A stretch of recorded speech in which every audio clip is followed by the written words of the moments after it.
voice of Connecticut. Selling your home is a numbers game. The more potential buyers who see it, the greater the opportunity to sell. And when your home is listed on Smart MLS, more than 21,000 realtors see it, and so do all their buyers. Suddenly, the number of people looking at your home starts to grow by a lot. More realtors sharing your listing. More people seeing your home, more offers coming in, and maybe more cash in your pocket. Smart move, right? Ask your realtor, is my house on Smart MLS? Smart MLS, the smart way to sell your home. The Huskies, the Nittany Lions, the Orange. Attention high school students. Tuesday, September 30th is the Southern Connecticut College and Career Fair. Meet admissions counselors from over 175 colleges and businesses. Explore your next step after high school.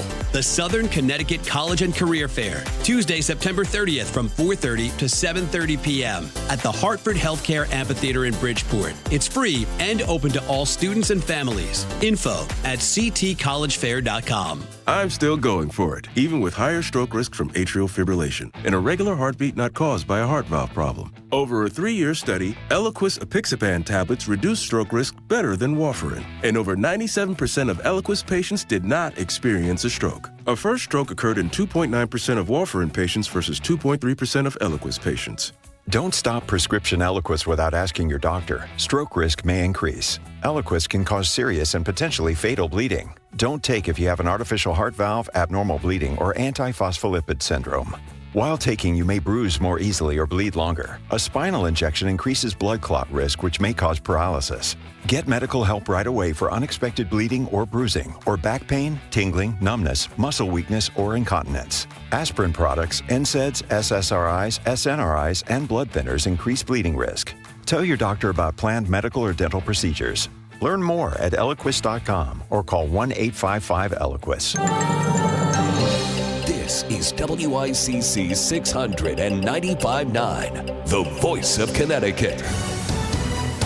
CBS News Brief. Former CDC Director Susan Menares tells Congress she was told to rubber stamp vaccine recommendations. Health Secretary Kennedy has denied it. He made another set of assertions associated with CDC that were particularly pointed, called in that context CDC the most corrupt federal agency in the world, emphasized that CD employees were horrible people. And today's the day Federal Reserve policymakers weigh in on interest rates. Business analyst Jill Schlesinger. The labor market is deteriorating, but at the same time, we see prices are starting to edge higher because of those tariffs. I think the Fed is really going to focus on the labor market. We're expecting a 0.25 percentage point drop. Early this morning in Pittsburgh, there's a white Toyota Corolla that crashed into the gate of the Federal building. Broadcastify with police audio after a car rammed a security gate at an FBI office. Suspect is now in custody. CBS News Brief. I'm Steve Kathan. You're listening to The Download on WICC 695.9, the voice of Connecticut. Now, another in-depth interview with Lisa Wexler. We are here. Westport, Connecticut has an open seat. Jen Tooker, who was elected for a 4-year term along with Andrea Moore, decided not to run. Again, in fact, she's thrown her hat in to get the nod as the Republican choice for governor. So we've got a race, and thus far, Don O'Day, who is not a Republican and was a lifelong Democrat, but is technically an unaffiliated voter, has received and is running with the endorsement of the Republican Party, along with incumbent Andrea Moore. David Rosenwax is running as officially endorsed by the Independent Party. And joining us in studio is Kevin Christie, our Kevin Christie and Amy Wistrick, who are the Democratic choice and endorsed by the Democratic Party for first and second selectmen. And welcome, Kevin and Amy, today. Hi. Thank you. Hi. All right, let me make sure you're close to the mics and we can hear you. Say hello. Hello. Hello. Oh, excellent. All right, so Kevin, let me begin with you because you're the first selectman choice. Tell us a little bit about when you got to Westport and why you're involved in community service, and what has your history been in community service before running for first selectman? Certainly, and good morning, everyone. Hi. And thanks for having us, Lisa. Sure. My family moved to Westport seven years ago. I am husband to my wife, Gina, and dad to our 12-year-old twins, who are at daughter and son, who are at Coleytown Middle School, and we're at Coley Elementary before that, which I know you know something about. L and middle. Yeah. For both kids. Yeah. Yeah. And I still, lived in New York City. Our apartment was shrinking around us as our kids were approaching kindergarten. And Westport, on paper, checked all the boxes. Certainly amazing public schools and all the amenities that we know. And do you have to schlep to the city to work, though? I did not. My wife penciled it out on paper. And she was willing to do that commute? She was willing to do it because, again, Westport was such an amazing community. I know, but it used to be a 60-minute.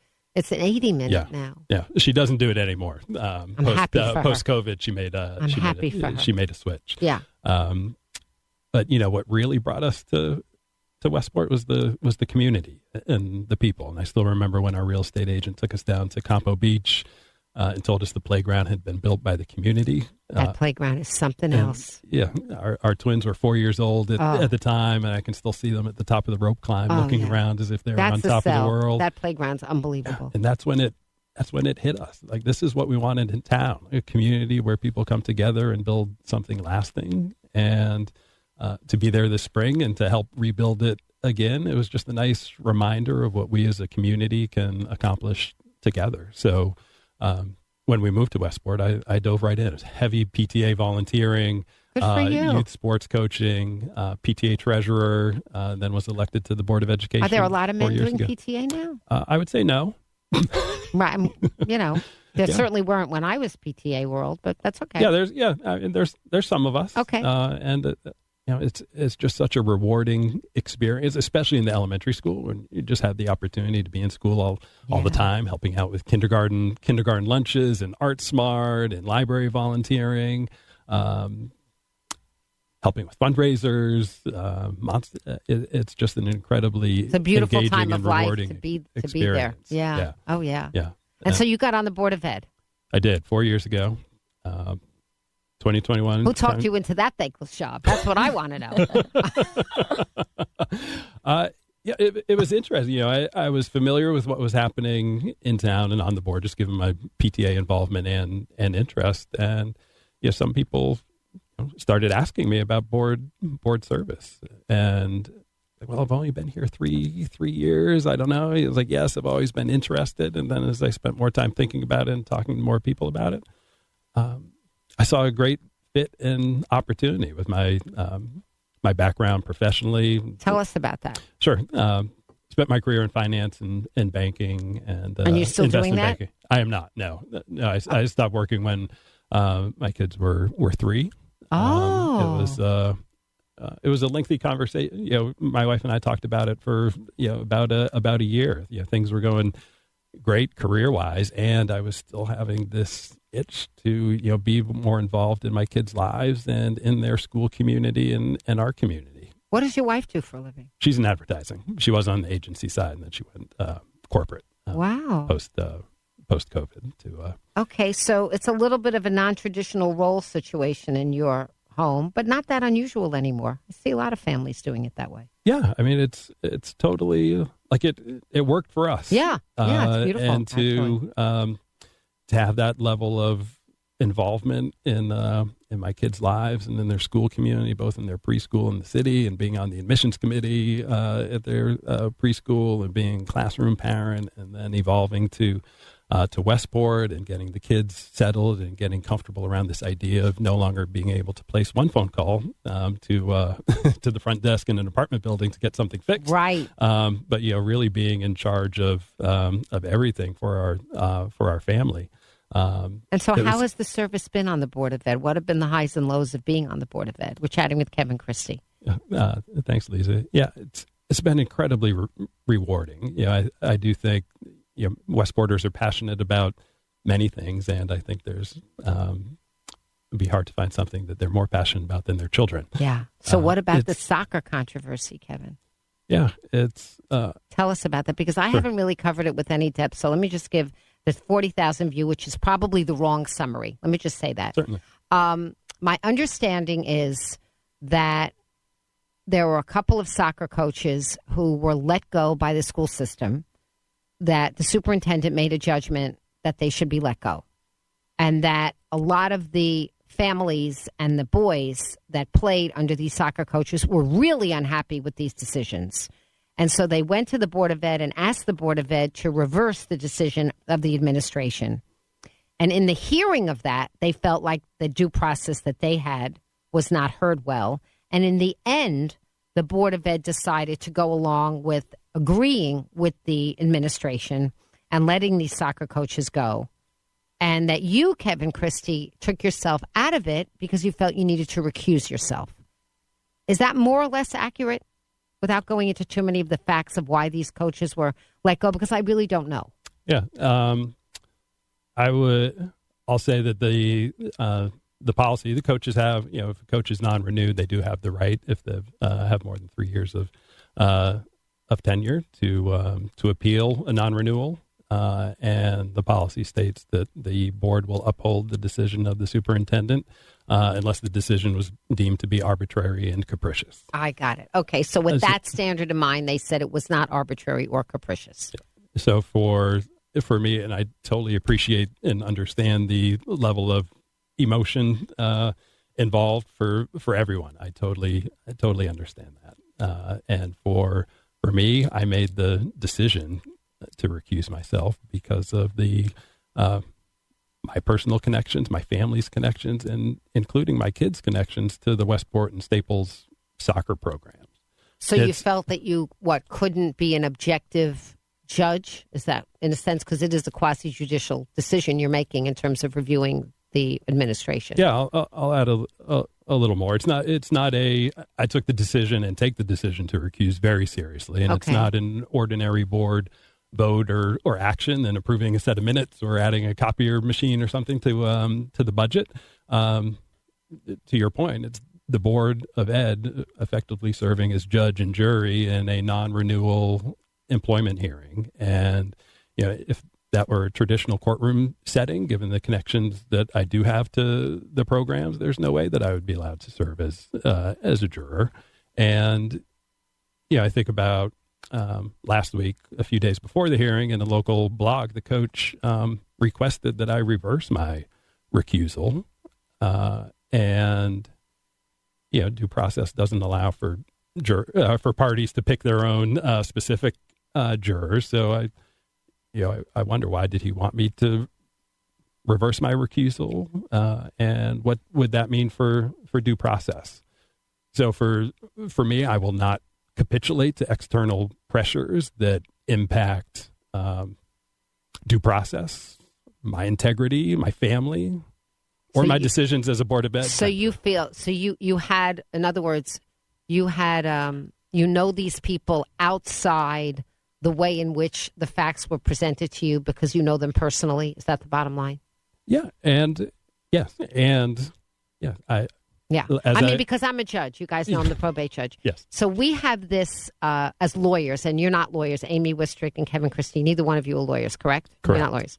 So the ethical bar standard for lawyers, and particularly when we become judges, is that if there's even the appearance of impropriety, not the actual existence of impropriety, but the appearance of impropriety, then you're supposed to recuse yourself. So the standard is basically, if anybody could smell that there might be any bias, you have to take yourself out. Even though if you believe personally you would not be biased and you didn't have any kind of financial relationship with people, you didn't have a true conflict of interest.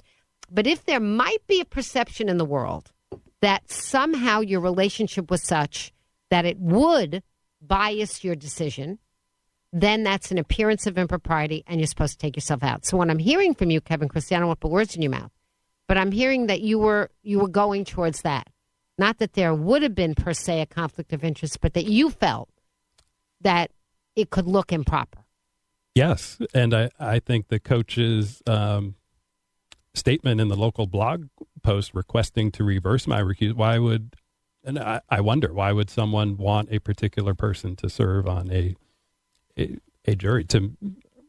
I put that question out there. So yeah, I appreciate that perspective, Lisa. That's the way lawyers look at things when it comes to recusal. We're getting to know the Democratic candidates for first and second selectmen in Westport, Kevin Christie and Amy Wistrick. Hello and welcome back. Hello. Hi. So Amy, let me turn to you for a moment because we haven't heard your voice. And you have a very impressive background in understanding land use and building development and architecture, right? Yes. Tell us just in a quick... In a nutshell? Yeah. Thanks for having us again, Lisa. Sure. I started my career working at Cohn Pedersen Fox Associates, which is a world-renowned architectural firm, and I studied environmental design before that. After that, I went into the surety bond business using my construction and architectural contacts and opened up a professional liability insurance program for architects and engineers in a larger surety bond brokerage company that was specific to New York City construction. I was a professional woman in construction. I've been in the construction industry for years.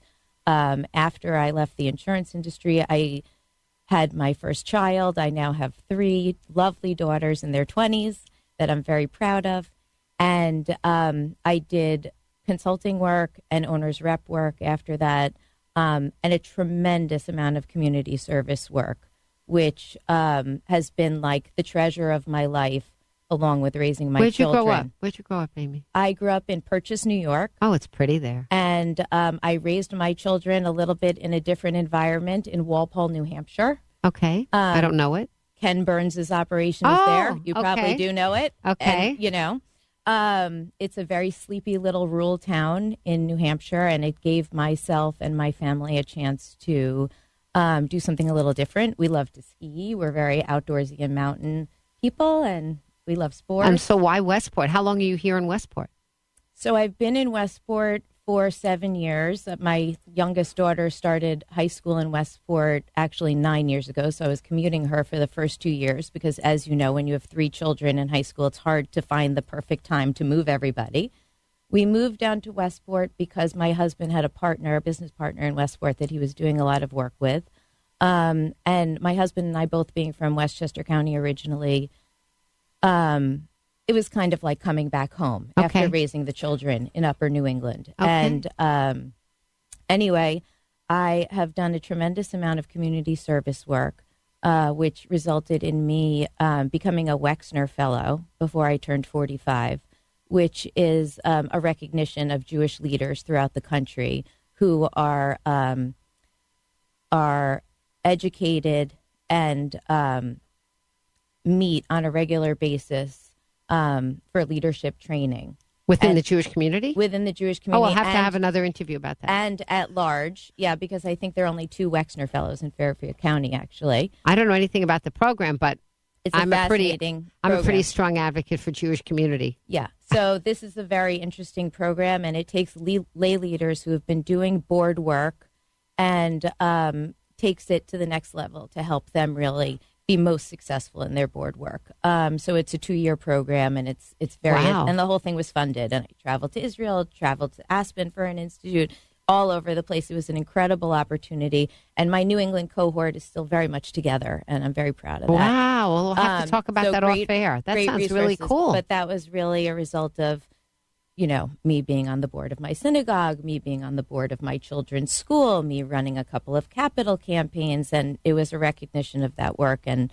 the hope is you continue through that work. Now, I don't know if they saw me going into politics after that, or I saw myself doing that, but here I am. Well, leadership is, leadership is leadership. But politics is leadership, yes. Right? I mean, that's what it is. Yes. Standing up there and putting your name on a ballot and allowing yourself to be vetted by your community first is what leadership is, frankly. Exactly. Right? So in terms of land use, my professional background being in architecture, construction, and real estate development, when I moved to Westport, there was an opening on the ZBA, and I just thought that was perfect for me. So I served on the ZBA for 4 years. And then when a seat became available on the Planning and Zoning Commission, I joined the commission. So I've been doing land use work in Westport for 6 years now. So what's your view, because we're coming up on the clock, very quickly, I want to hear you and Kevin. I'll start with you, Amy, first. What do you think the role of the first selectman should be specifically when it comes to redeveloping Saugatuck and the hamlet? Well, I think our first select person or people should have a voice in the development of the hamlet or Saugatuck. Yes, because this is a transformative project that will change our town forever. So this is a matter of urban planning, of master planning, and really strategic planning, and and economic planning. Do you think that the approach? So Don O'Day thinks that the approach is to meet with the developers. He said that he thought that there were two choices. One was the 830G, and the other was to meet with the developers to have some kind of something that wasn't that. I interposed. I said, well, there's always a third choice, which is they pick up their marbles and go away, and we have another developer like Galt, and I'm only mentioning Galt because they've already redeveloped in Saugatuck, come in with a totally different idea of the way Saugatuck should grow. Well, I think But what do you think? I think, first of all, in terms of, you mentioned Galt, the zoning of the Galt development, where the WICC is and those apartments are, is perfect zoning to continue into Saugatuck. So first, the P&Z, were you on the P&Z? I was not on you the were not on the when they did that. I was on the ZBA when the text amendment was written. I do not believe the text amendment should have ever been written. Having said that, it was written. What are the choices for the town going forward? So I think that there are many more choices than an straight 830G or straight Hamlet. Hamlet has now been denied. I was a vote that denied the Hamlet. And I was very hopeful that they would come back. We would have a chance with a lawsuit to get around the table and negotiate, which is common practice. And Westport does this again and again when things are denied. It was very clear that the community did not want that conversation going forward or going forward privately at all. So we stopped that approach and abandoned that approach. But now, it will go to a judge if they continue, or maybe they bring an 830G. I don't have a crystal ball. My job is to analyze the project that's in front of me. But I think there are many more options, and to just say it's a matter of, this old Hamlet project. Well, he's not saying this old Hamlet. He's saying negotiate with the developers or the 830G. Well, the negotiation is not happening because that has stopped. I see. And unless the developers are ready to come, back with a new application, which I've really encouraged them to do, because we made great strides on reducing the severity and impact of their project in the last weeks of the application. So let me ask you, Amy, because Kevin is sitting here. We've only got 2 minutes. Kevin, if you win as first selectman, what do you think your role will be with respect to Hamlet? What will you do or not do? I will certainly advocate for development that works for Westporters, much along the lines of what Amy has described, and certainly as the local traffic authority, knowing how challenging traffic is down there, that is certainly a significant voice that we have heard from so many Westporters. It's a very real voice. Anybody wants to go to the train station, you think we want another 10 minutes on our commute? Exactly. No way. We do. We're the main artery to our train station. That's it. The only artery. So protective. That's of it. it. Our kids on our school buses deal with it. Our commuters coming in or out of town. It is, and not to mention people on the other side on the island. That's their main artery too. Yes. Their only artery. And let's face it, people live in Westport because they can get to the train and commute to New York City and make those kind of salaries to afford living in Westport. So their kids can get to school on time. Yeah. Okay. So there's a lot more to it. But I think there is a hybrid approach to the Saugatuck area. I think there are very clear options for public and private partnerships. I've talked to members of the state who said they're... Amy Wistrike, Kevin Christie, good luck on the campaign trail. Thank you. I'm sure I'll see you around Westport. Westport. Thank you very much for coming. WICC 695.9, the voice of Connecticut. Weather update. Scattered showers or a thunderstorm this afternoon with a high near 70. A few scattered showers this evening and overnight, below near 60. Partly sunny and warmer tomorrow with a high near 80. I'm meteorologist Paul Piorek on WICC. You're listening to WICC, the voice of Connecticut. WICC Bridgeport, WFOX Southport, WEBE HD2 Westport, WPLR HD2 New Haven, locally owned by Connoisseur Media.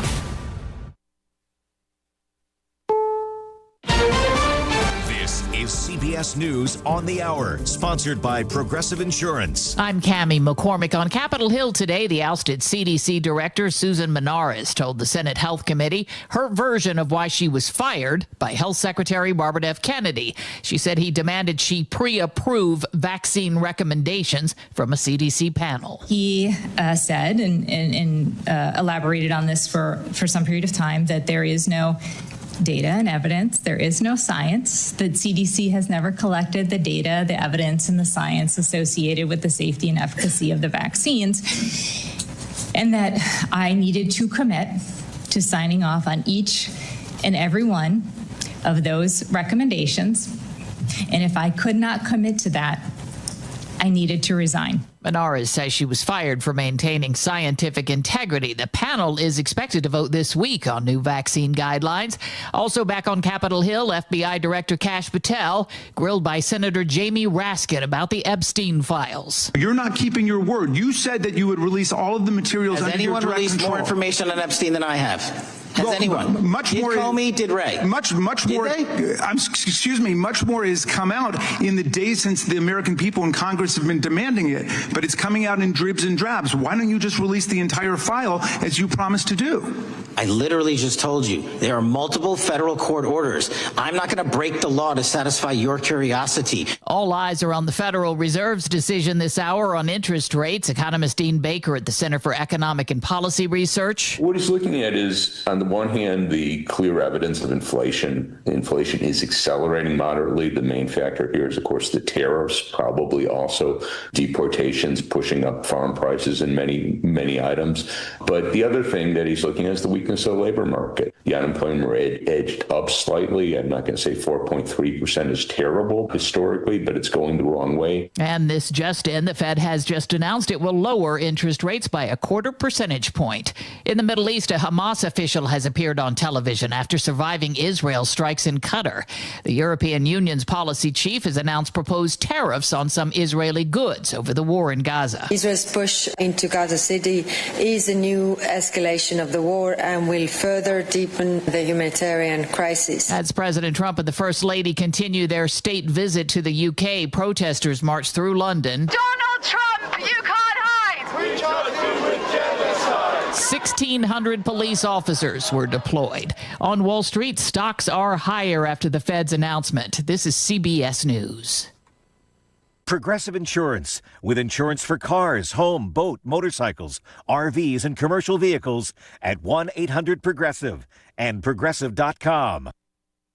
We all hear the radio ads about the IRS. They tell you to be afraid, to be scared, and they try to frighten you into calling. I'm not here to do that. Tax Relief Advocates is different. TRA is here to tell you that if you owe money to the IRS, whether it's $5,000, $50,000, or $500,000, we have a solution. It doesn't matter if you're sitting in your car, at work, or with your kids. No matter where you are, call now. 800-497-0593. Don't lose hope. TRA can eliminate or reduce what you owe to the IRS. Generous programs are now available that can give you a fresh start. Our passion is taxes and helping individuals fix their IRS problems. We have over 1,000 5-star reviews on Google and an A+ with the Better Business Bureau. You don't need to be afraid of the IRS any longer. End your tax nightmare today by visiting us online at TRA.com or call 800-497-0593. That's 800-497-0593. Tax Relief Advocates. Real solutions for real people. Want to know how business gets made in Connecticut? Check out the Made podcast at voiceofct.com. It's the official companion to the Made Leadership Series. Want to stay ahead of the curve and learn from top minds? Check out Connecticut-made.com and get made.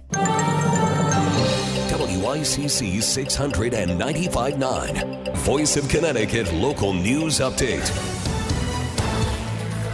United Illuminating is not opposing state regulators pausing the review of its plan to build overhead power lines in Bridgeport, Fairfield, and Southport.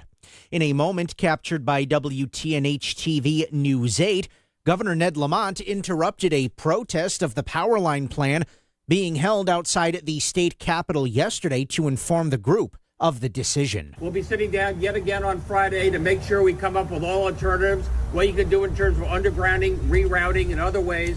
We can do as little disruption to your community as we possibly can. A meeting is now scheduled for tomorrow between Lamont's office and UI officials to discuss the path forward. Opponents are urging UI to consider burying the power lines underground instead of installing overhead wires. A news conference hosted by Bridgeport Mayor Joe Ganim and Fairfield First Selectwoman Christine Vitale took place this morning at 11 a.m. at the Barnum Museum. And police have identified a juvenile in Arkansas as the person responsible for making a threatening social media post against Darien High School, which resulted in the school being closed yesterday. The post appeared on Instagram and referenced a firearm. In a news release, Darien police said there is no known credible threat to any school in Darien, and the superintendent said that police will continue to have increased patrols around the schools for the next few days. I'm Chris Williams with WICC News. WICC Smart MLS Right Now Traffic. 95 northbound road work exits 4 and 5. Southbound side, you have an exit 3 down to exit 2. On 95, also southbound road work exits 33 and 32. Right lane is out. On the Merritt Parkway southbound, you have it from Black Rock going down to exit 57.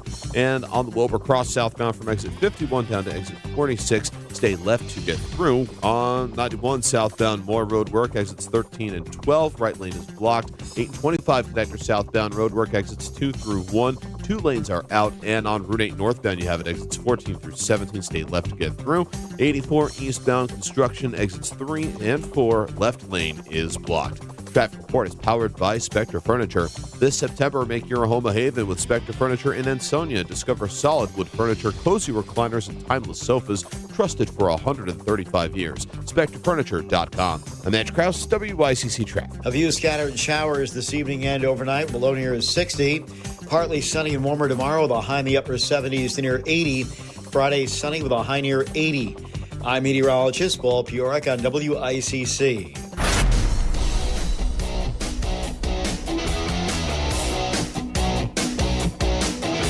You're listening to Connecticut Today with Paul Piselli on WICC 600 and 95.9, the voice of Connecticut.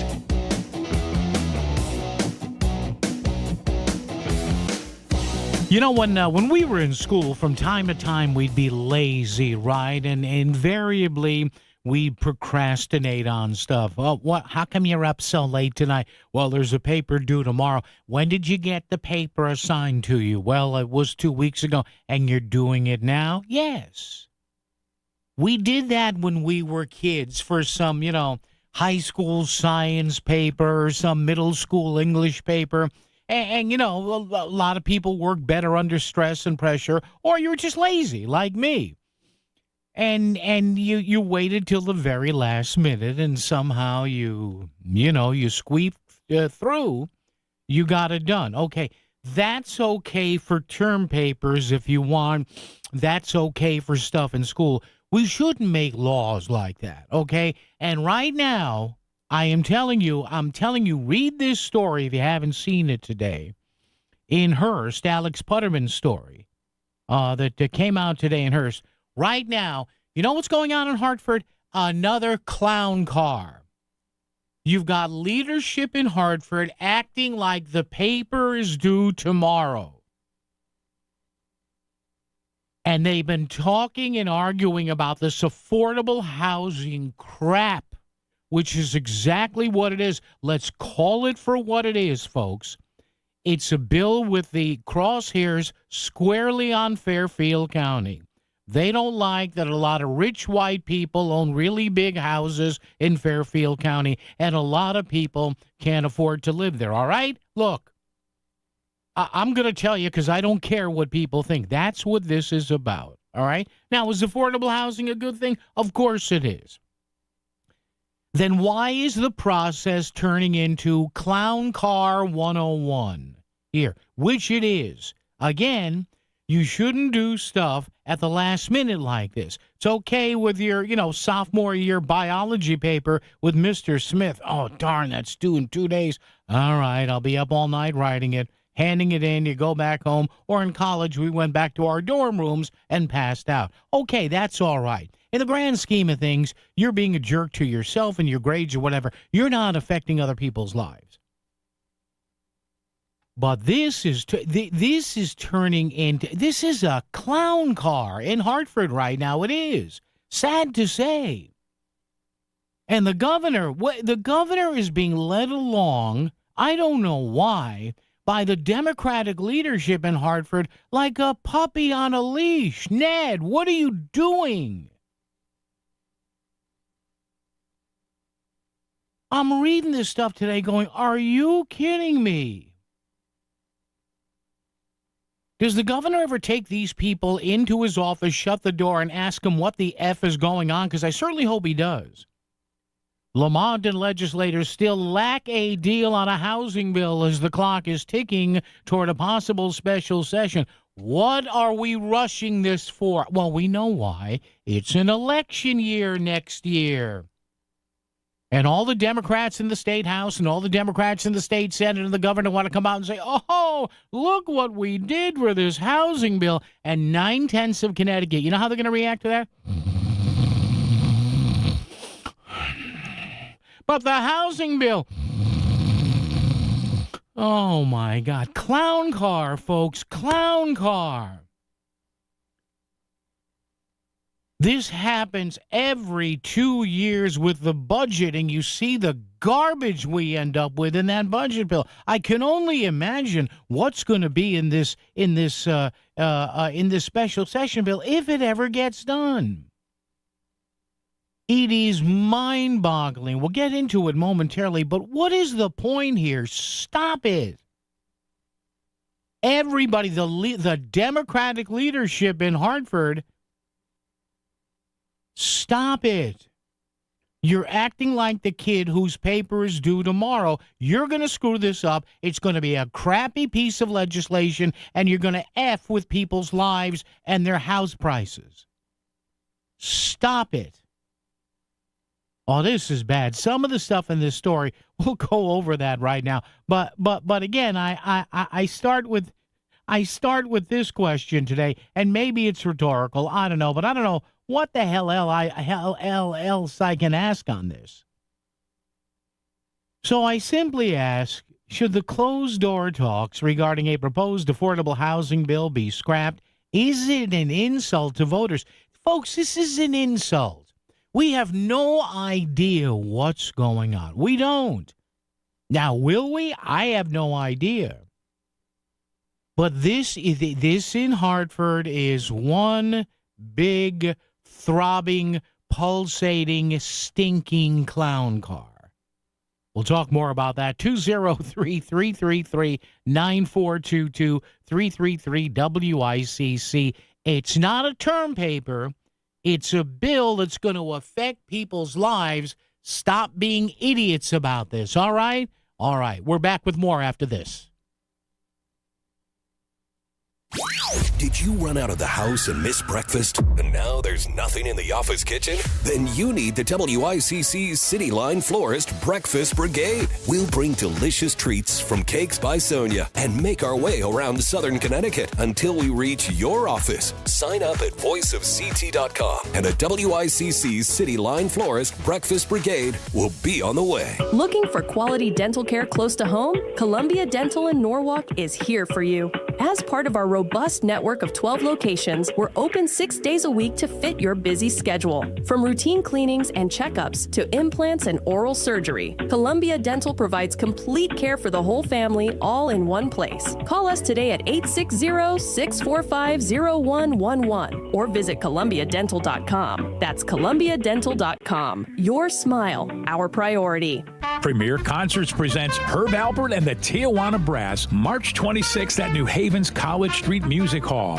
Herb and the band will be performing many hit songs we all know and love.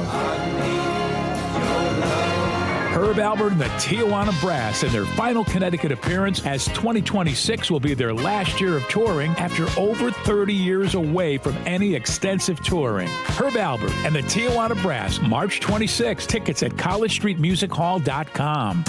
You're listening to WICC 600 and 95.9, the voice of Connecticut, broadcasting from Cadillac of Greenwich Studios, CadillacofGreenwich.com. No part of your home is more important than the roof over your head. Hi, I'm Eddie Griffin, the owner of Brown Roofing, your local expert for roof replacement and roof repair. Water resistant, weather resistant, wind resistant, our products offer superior protection that come with a 50-year lifetime transferable warranty. Call us today at 475-445-1195 or visit us at brownroofing600.com. Brown won't let you down. Most people want to spend their retirement years at home, but most seniors are not equipped to do it. In fact, according to AARP, 82% of adults ages 50 and up want to remain in their current homes as they age, but only about 10% of U.S. homes are considered aging ready. Hey, Melissa Sheketoff here, and I'm so grateful my grandmother lived with us for more than 20 years. And as she got older, my parents equipped their home in Fairfield to accommodate her needs, and they got in-home care, like Connecticut In-Home Assistance. I believe in-home care made my grandmother's final years comfortable, joyful, and actually made her feel more independent. It also helped my parents to have peace of mind that someone could get her to her appointments, make sure she didn't fall, and allow them to have a loving relationship with her instead of one filled with tension and resentment. Don't wait until it's too late to make your home ready for an aging parent. Get the help you need to keep your loved one at home safe and sound. Check out Connecticut In-Home Assistance at cthomecare.com. And right now, you can even download their free ebook online. Again, cthomecare.com. WICC Smart MLS Right Now Traffic. 95 northbound road work exits 4 and 5. Southbound side, you have an exit 3 down to exit 2. On 95, also southbound road work exits 33 and 32. Right lane is out. On the Merritt Parkway southbound, you have it from Black Rock going down to exit 57. And on the Wilbur Cross southbound from exit 51 down to exit 46. Stay left to get through. On 91 southbound, more road work exits 13 and 12. Right lane is blocked. 8 and 25 connector southbound road work exits 2 through 1. 2 lanes are out, and on Route 8 northbound, you have it exits 14 through 17. Stay left to get through. 84 eastbound construction exits 3 and 4. Left lane is blocked. Traffic report is powered by Spectre Furniture. This September, make your home a haven with Spectre Furniture in Ansonia. Discover solid wood furniture, cozy recliners, and timeless sofas trusted for 135 years. SpectreFurniture.com. I'm Andrew Krause, WICC Traffic. For this evening and tonight, a few scattered showers. The low near 60. Partly sunny and warmer tomorrow. The high in the upper 70s to near 80. Friday, sunny with a high of 80. I'm meteorologist Paul Fiorek on WICC. He'll tell you what's really going on. It's Connecticut Today with Paul Picelli on the Voice of Connecticut, WICC 600 and 95.9. Look, we're supposed to have all these smart people in Connecticut. Oh, we rank so high for education and we're ranked so high for the workforce. Did they check the Capitol for that? Look, I'm not saying this stuff just to be shock value here, but come on, somebody has to. And again, I'm just reading stuff that anybody else can read. And you read about this housing bill. Oh, we're going to have a housing bill. Oh, there's going to be a special session. We got squat because the process stinks. And by what you see or what's portrayed in the media here, you ask yourselves, is a kindergarten class more organized than this? Do the people have any real idea as to what's going on here? Now, I understand closed-door talks at all levels of politics, from city or town council to board of alders to a state to the feds to world affairs at the UN. Of course, you don't put anything out. You don't put anything and everything out there. But having said that, this is ridiculous when you read the quotes that were given in the media. And the majority in Hartford and some other folks, some interest groups acting like, oh, my God, if we don't get a housing bill now, it's going to be like the Hindenburg. And I'm not against a housing bill per se, but what happens when you put off your term paper till the night before it's due? Invariably, you churn out crap. Now, some people are okay with crap. As a taxpayer in this state, I'm not. A, it's crap, and B, the only worse thing than crap is closed door, behind the scenes crap, where one party, which one might that be, where one party basically says, here's what's going to happen, and they tell the other party to shut up. Says right here, Alex Putterman's story in hers today. 3 months later, the governor has yet to call for a special session, and an agreement between the governor and top legislators does not appear imminent. Well, you know what I say? Good. Good. There's no rush on this. Let's not do this like we do the budget every 2 years. But you read some of these things, and it just, and I know they can't say a lot to reporters. That's not the point. The point is, this sounds like a playground. It sounds like kindergarten. It sounds like romper room. The governor said, quote, outside the office at the state capitol on Tuesday, waiting to hear from the legislative leaders. They got our stuff a week or so ago. By the way, isn't it weird? Do you get, well, we know there's a rift between the governor's office and a lot of liberals in Hartford because he refuses to raise taxes. But it's the way the governor talks and the way the legislative leaders talk in his own party, you sit there, the common person, Joe and Mary, bellying up to the bar saying, do they not have phones? Do they not know where each other's offices are? Can they drive? Do they? I mean, this whole thing is asinine. It is mind-numbing. I know what you're going to say. Paul, legislation's never easy. It's like making sausage. Believe me, I've been told that a couple of 100 times doing this for 40 years. But come on. So the governor, who was supposedly running the state to some extent, is waiting to hear from legislative leaders. And he said yesterday that they got his stuff a week ago. A week! So you know what's going on. The Democrats are running all this stuff by these left-wing groups, saying, hey, if this is in the bill, will you vote for us? Because here's what's happening. All these left-wing groups like Desegregate Connecticut and all these Yale and UConn law groups, this is why they're so determined to do something. Because they're worried that a candidate on the left who may be challenging the governor, even though he or she may not win, they're going to bring up housing during the campaign. And they're worried about that. House Majority Leader Jason Rojas, who championed the housing bill that Lamont vetoed, said he hadn't had a chance to examine the governor's latest proposal. Come on. The governor of a state sends your working group a proposal, Jason, who started yelling at Melissa one morning because he heard one of my promos. I mean, come on. How dumb do they think we are?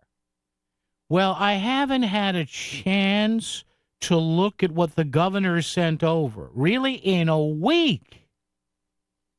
In a week, he hasn't had a chance. Okay.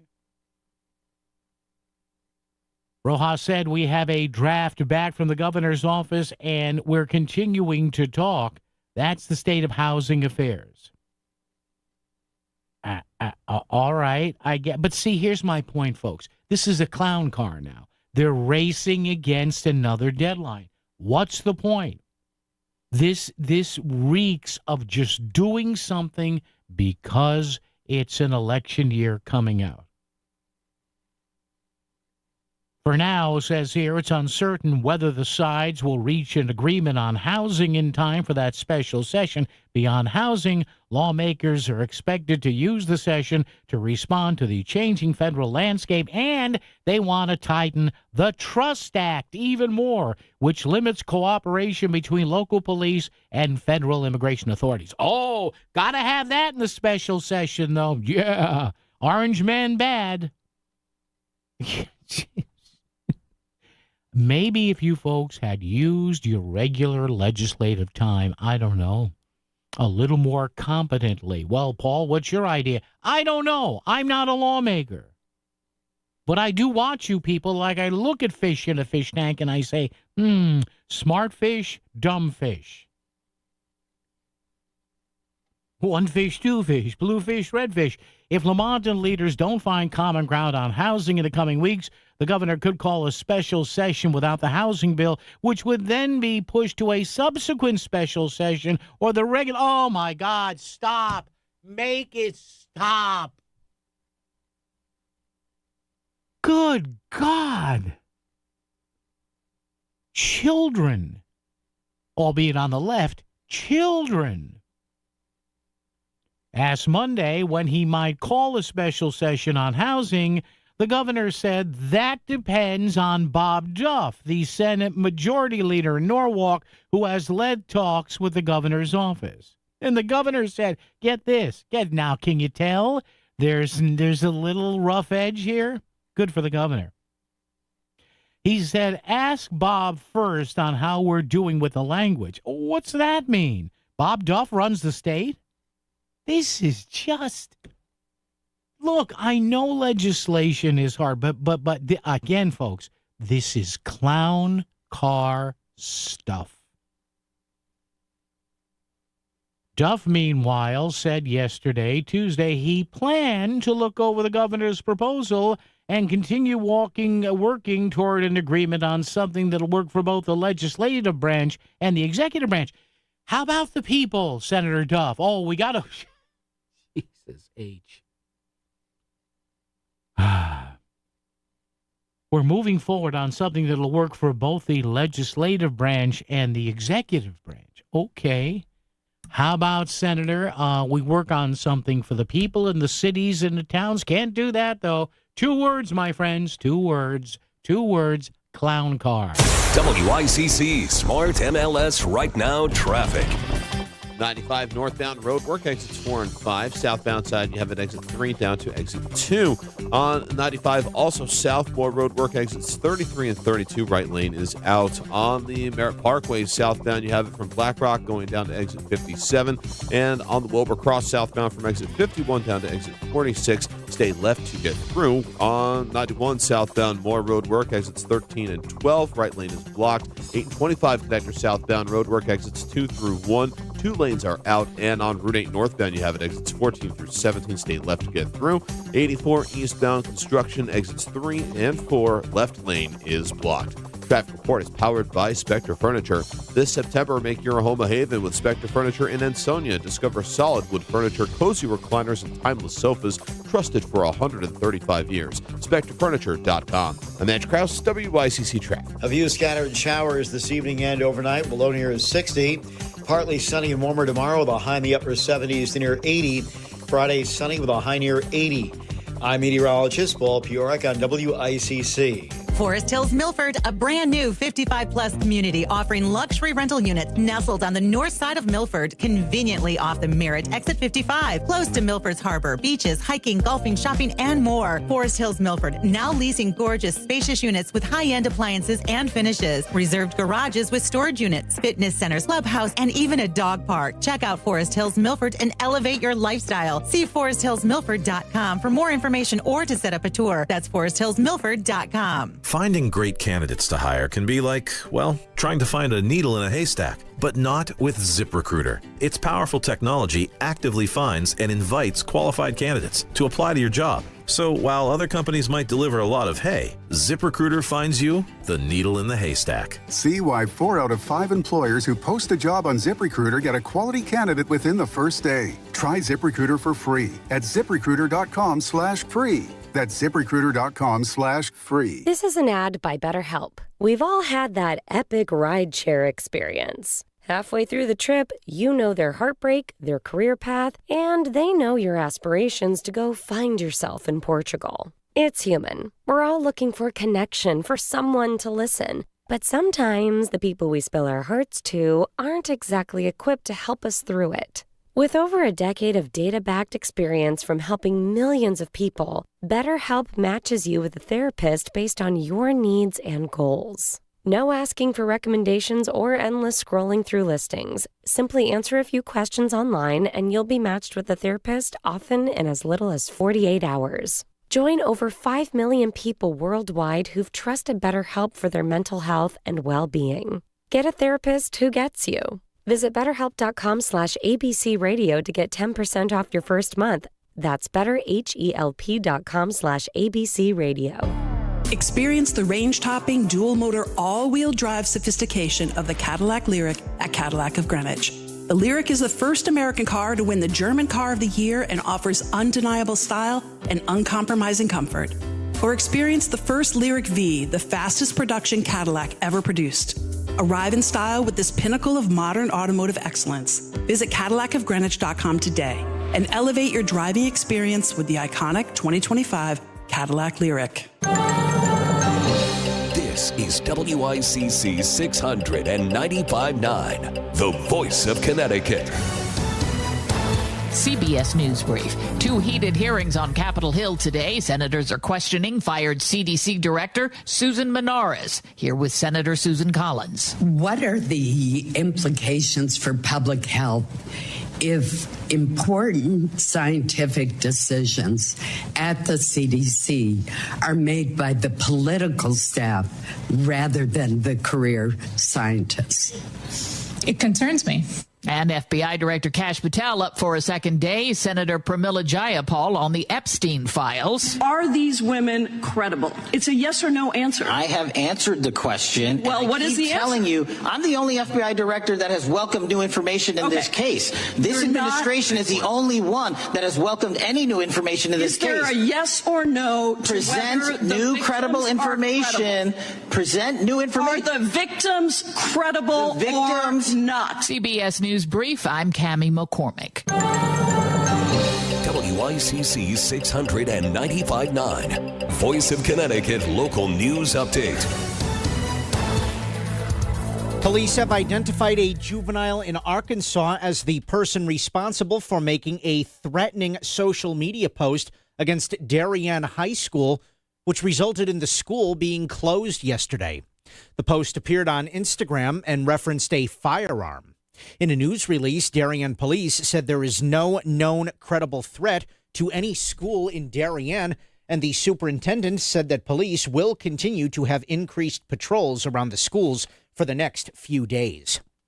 The state is issuing new guidance for federal immigration and customs enforcement agents when they are operating in Connecticut courthouses and for making warrantless arrests on judicial property. State Supreme Court Chief Justice Raheem Mullins told WTNH-TV News 8 the rules were created in discussions with ICE officials and other stakeholders.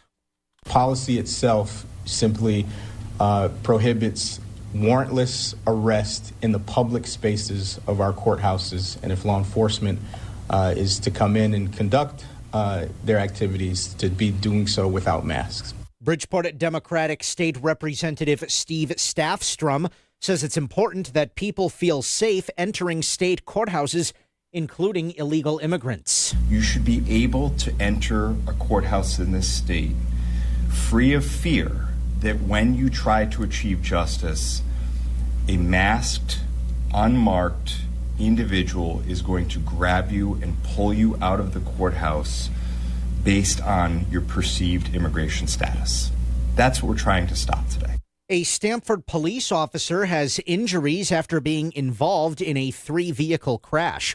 The collision between a police cruiser and 2 other vehicles happened yesterday in the area of High Ridge Road and Oak Lawn Avenue. The officer was taken to Stamford Hospital for treatment of unspecified injuries. The crash is under investigation. Dozens of people protested outside the government center in Stamford last night. Residents are urging the city to postpone their vote on the 2035 comprehensive plan, which addresses the creation of more apartment buildings and duplexes in the city. People, when they buy a single-family house, they buy into a certain way of living. Stamford has to grow, but it doesn't need to grow in the suburban areas where people already have a certain quality of life that they bought into, and in many cases paid a lot of money to have. The Stamford Planning Board is set to vote on the matter September 30th. A man has life-threatening injuries after a motorcycle crash in Bridgeport. The crash happened Monday afternoon on Briarwood Avenue, with the motorcycle leaving the road and striking a tree. The unidentified 32-year-old Bridgeport man was rushed to the hospital and was later listed in critical condition. The initial investigation shows that the motorcycle drifted to the right side of the road and hit a curb before losing control. Serious injuries are reported from a rollover crash in Bridgeport. The incident was reported yesterday afternoon on Capitol Avenue in the area of Hudson Street. 2 people were injured in the crash, and one of them was rushed to the hospital with severe injuries. An investigation is underway to determine what caused the crash. A small turbine fire broke out at a natural gas-fired power plant in Milford. The small fire was reported yesterday at the facility on Shelland Street. Plant workers took immediate steps to stop the fire from spreading, and it was extinguished by firefighters with the use of dry chemicals. There were no injuries reported, and the affected unit was only shut down for a short time. And officials in Easton say the town's new EMS building will be completed and open by next spring. According to Chief of Services with the Volunteer Emergency Medical Services Agency, John Arnold, the $4.1 million renovation to the ambulance and EMS headquarters began in April, and they expect it to be ready for business on April 26, 2026. The ambulance and EMS service is currently operating out of a facility on Gilberti's Organics Farm property while the work is taking place. First Selectman David Bindleglass said the new building is long overdue, and it will now house Easton EMS forever. I'm Chris Williams with WICC News. WICC Smart MLS Right Now Traffic. 95 northbound road work exits 4 and 5. Southbound side, you have an exit 3 down to exit 2. On 95, also southbound road work exits 33 and 32. Right lane is out. On the Merritt Parkway southbound, you have it from Black Rock going down to exit 57. And on the Wilbur Cross southbound from exit 51 down to exit 46. Stay left to get through. On 91 southbound, more road work exits 13 and 12. Right lane is blocked. 825 connector southbound road work exits 2 through 1. 2 lanes are out, and on Route 8 northbound, you have it exits 14 through 17. Stay left to get through. 84 eastbound construction exits 3 and 4. Left lane is blocked. Traffic report is powered by Spectre Furniture. This September, make your home a haven with Spectre Furniture in Ansonia. Discover solid wood furniture, cozy recliners, and timeless sofas trusted for 135 years. SpectreFurniture.com. I'm Andrew Krause, WICC Traffic. For this evening and tonight, a few scattered showers. The low near is 60. Partly sunny and warmer tomorrow. The high in the upper 70s to near 80. Friday, sunny with a high of 80. I'm meteorologist Paul Fiorek on WICC. If Fairfield is talking about it, so is Paul. Connecticut Today with Paul Piselli on WICC 600 and 95.9, the voice of Connecticut. And I'm telling you, when they unveil this housing bill, I am telling you, if you have any sense of a voting constituency in this state, if you and your fellow citizens care, you got to call the governor's office and say no to this one, too. Why? Well, because it's being put together with a clown car operation. You know, I just checked a couple of sources I have at the Capitol. I just asked a question. Are any Republicans being consulted on this? And I've been told by both people, no. So why should this bill be taken up in a special session? Explain that to me. 203-333-9422, 333-WICC. Why, if this housing bill is so important, and there's articles today in Hearst, and there's an article, I think, in the Mirror or in the News Junkie about, the governor wasn't welcome at a Yes in My Backyard thing. Yeah, whatever. I'm sure he had better things to do.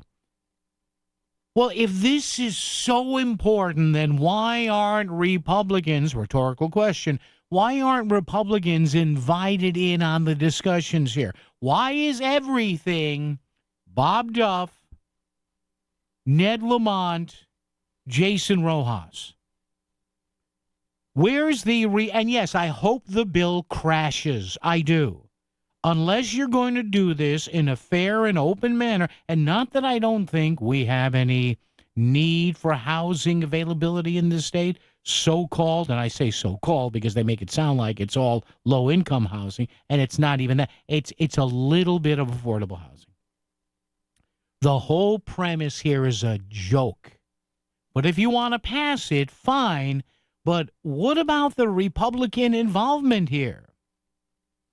And I checked with a couple of people, and sure enough, they both told me, well, yeah, no, there's not really a lot. They don't ask the Republican caucus about this. So you mean to tell me that we should, the governor should shepherd a bill through, without any constructive input from the Republicans? Well, the Republicans are going to just say no. Okay. Folks, this is mind-numbing. It's mind-numbing. 203-333-9422, 333-WICC. And again, thanks to Hearst for putting this story out there.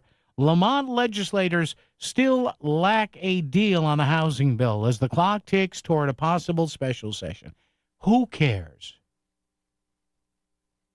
Come on, how affordable is affordable housing going to be in Greenwich? Stop. How affordable is affordable housing going to be in Westport or Wilton or Weston? Nice towns, beautiful towns, but come on. This whole thing is a 3-card Monte game. It's a shell game. And the Democratic majorities are putting this together, of course, behind closed doors. Well, we'll get to something the governor said. And the governor saying, hey, talk to Bob Duff. Talk to Jason Rojas. Huh? What? Again, term paper mentality is what I call the term paper mentality. We got to rush to get something done. You know why? Because it's an election year. Because it's an election year coming up, per se. It's a local election year. But I'm talking about the statewide elections next time around. I mean, are you okay with this?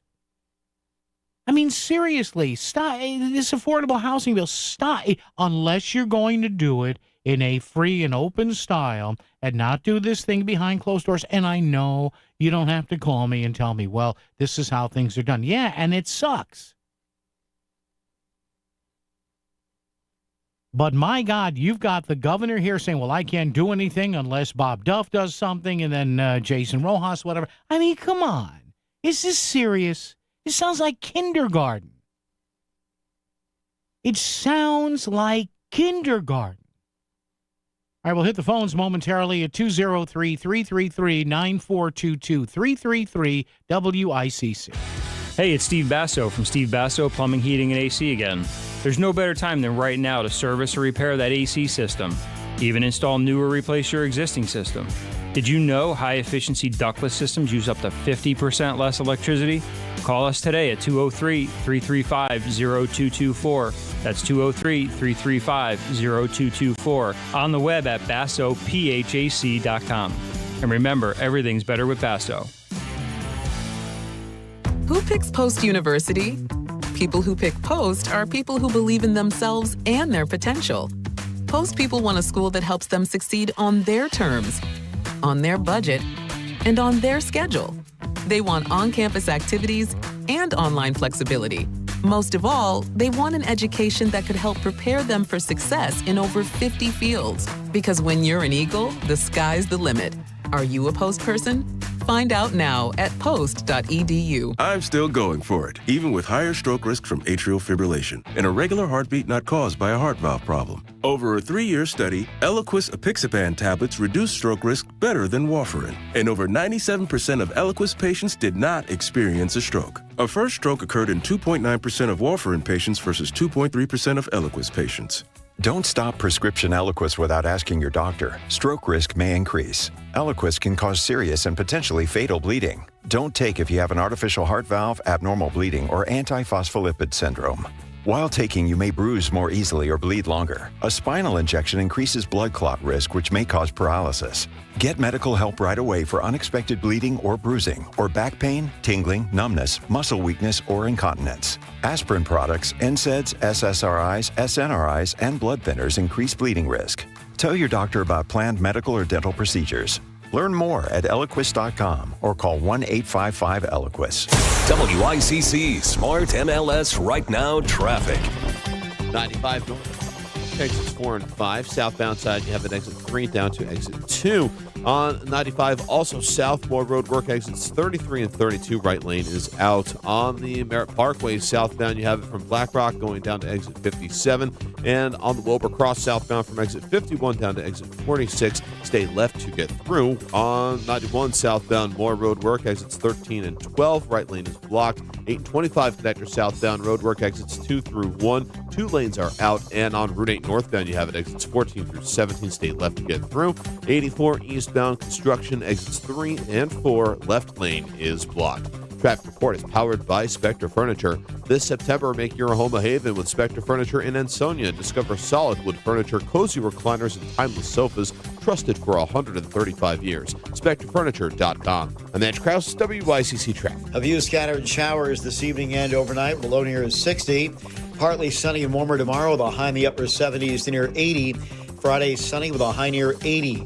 I'm meteorologist Paul Piorek on WICC. Grab your smartphone and get our app so you don't miss any of the conversation.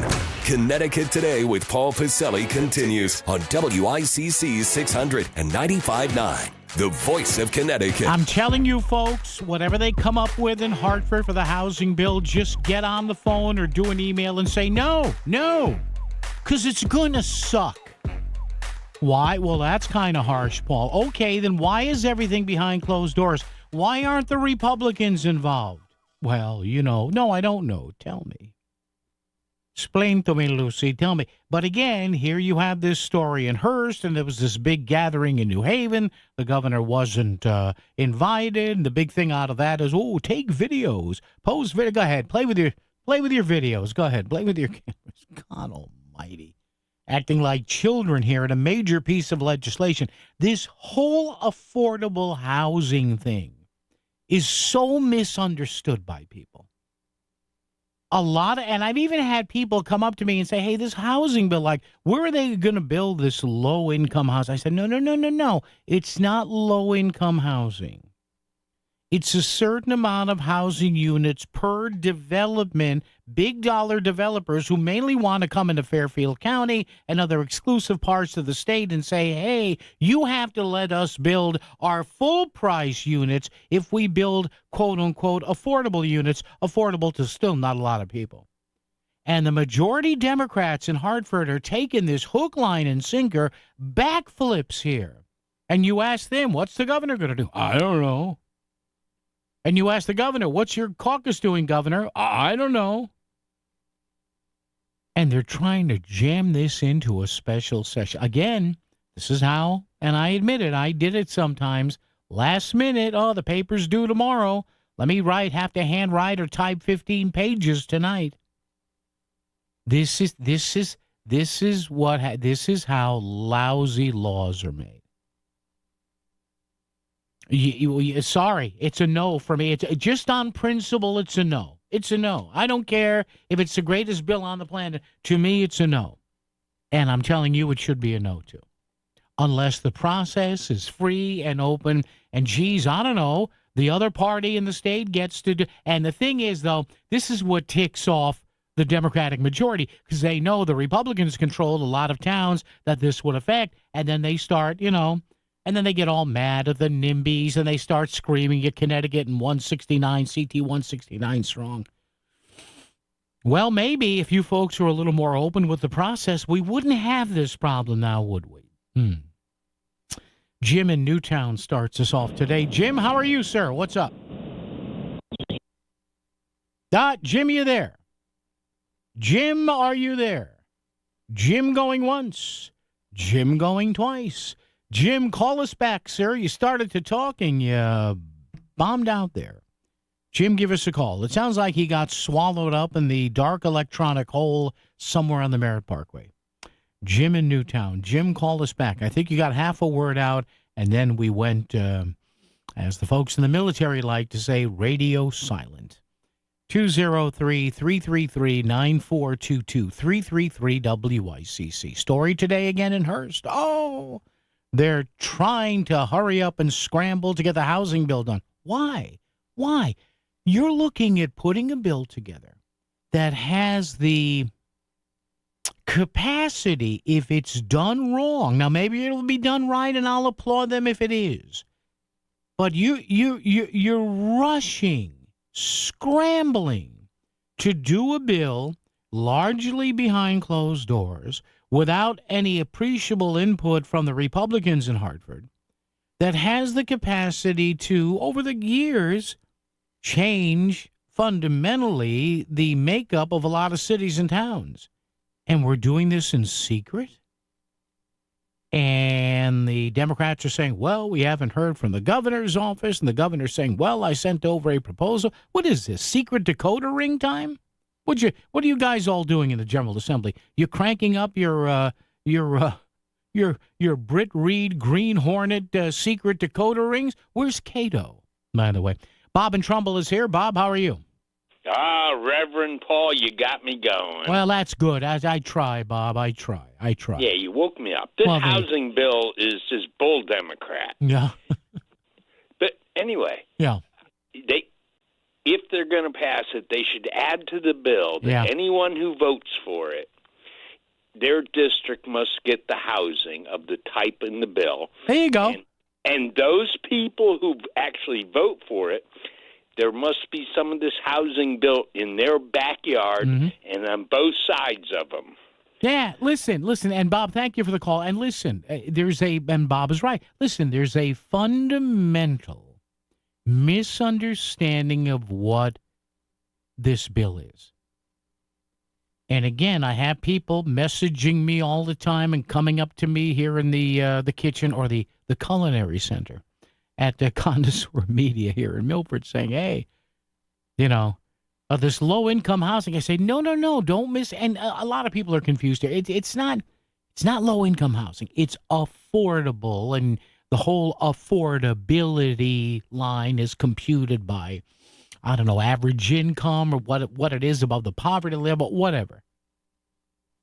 But understand something, folks. Developers are not, these developers are not the reincarnation of, Mother Teresa here. Or St. John Paul II here, the former pope. Or the late former pope, or the former late pope, or something like that. No, these developers are as they say, jonesing. They got their mojo working, right? But it just won't work on you.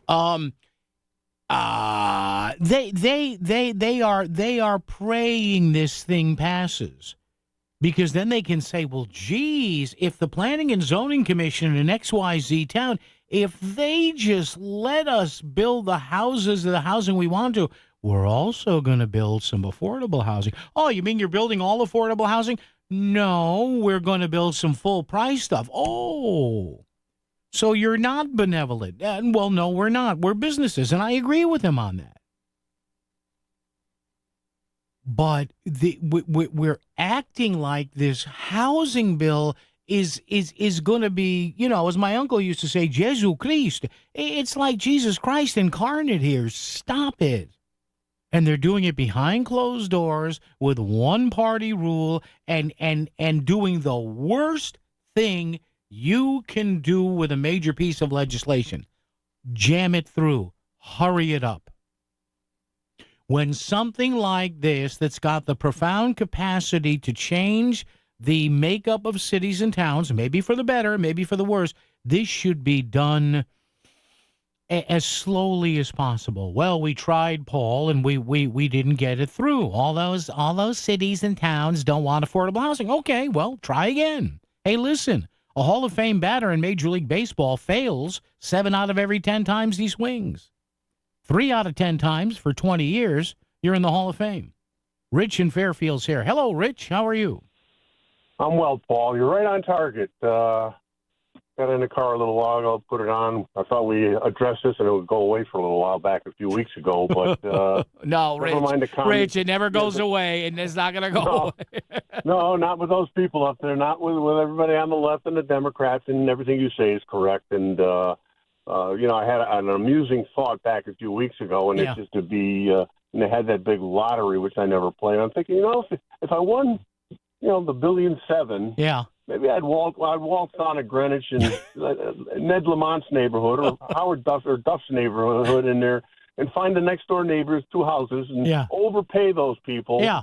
So, for a few $1 million, get out of there, and then say, you know what, under 830G, I'm going to put up a 6-story commercial building, low income, and there ain't a damn thing you can do about That's it. right. Okay? That's How right. do you like that? Okay, and that's what this is about. You waltz into Weston, you waltz into my town, Fairfield, and you waltz into a nice neighborhood that's developed over the years, where people have a vested interest and they bought where they thought they'd be forever, and say, I'm going to do that. And you know what?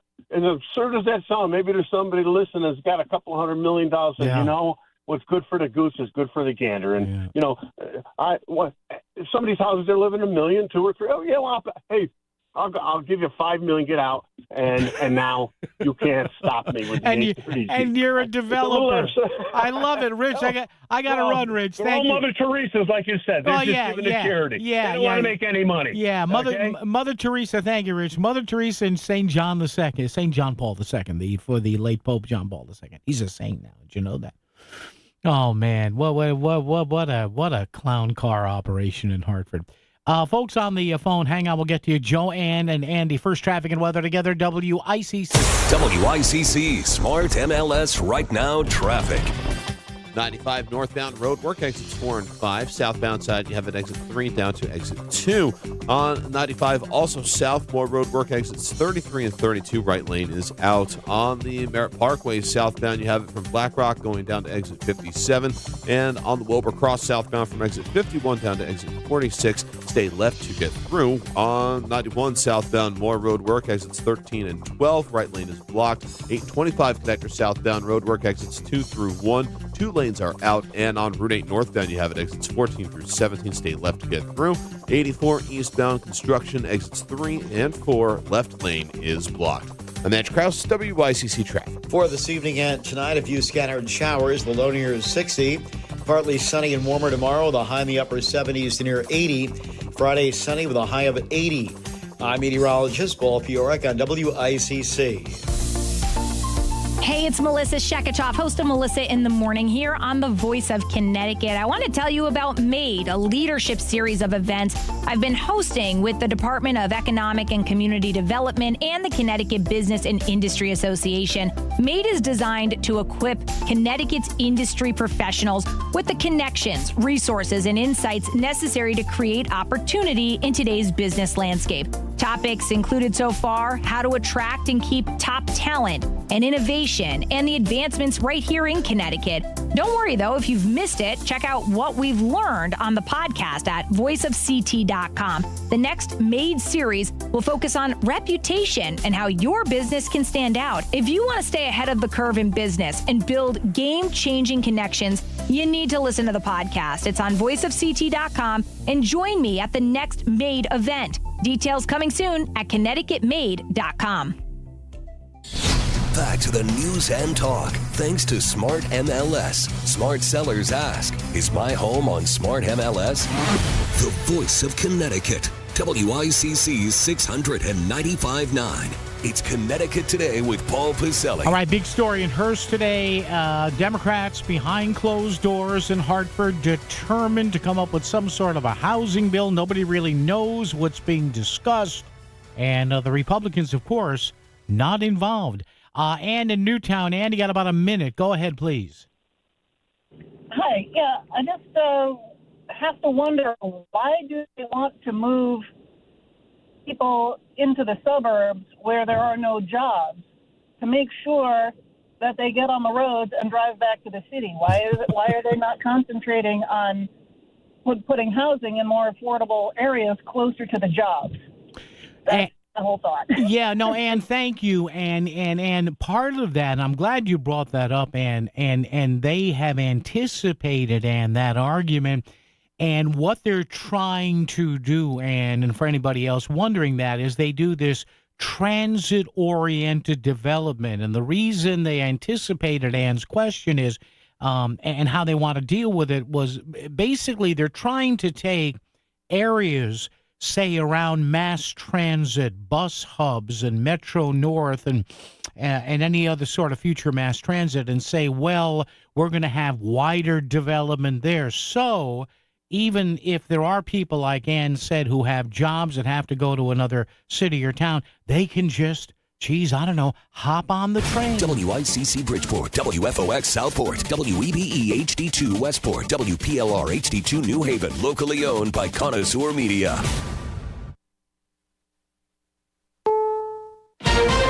This is CBS News on the Hour, sponsored by Progressive Insurance. I'm Cammie McCormick. The Federal Reserve has cut a key interest rate. Fed Chair Jerome Powell. Today, the Federal Open Market Committee decided to lower our policy interest rate by 0.25 percentage point.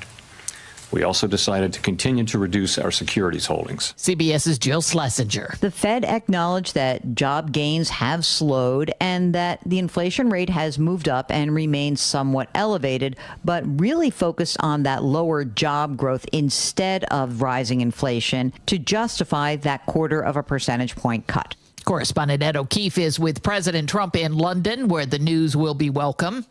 It comes amid this trip that the president is on, a pretty good day for him, and this is just going to add to the goodness of the day.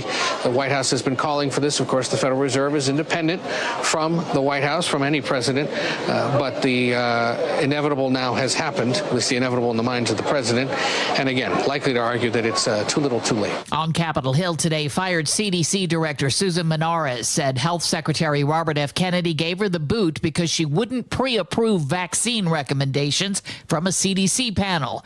That panel is expected to vote on new guidelines this week. Kansas Republican Senator Roger Marshall. Would you agree with me, though, at this point in time that you're not the right person for this job? If I am put in a position of having to say I will cede the scientific integrity to retain my job, then I am not the right person for the position. I believe that we must have science and evidence to support the best decisions for our children. FBI Director Kash Patel was also back on Capitol Hill today answering more questions about the Epstein files. Democratic Senator Eric Swalwell. Did you tell the Attorney General that Donald Trump's name is in the Epstein files? The question has been asked and answered. You've not answered it, and we will take your evasiveness as a consciousness of guilt. More than 50 people have faced federal charges in Washington, D.C. during President Trump's emergency law and order surge that began last month. 11 of those cases have already been dropped.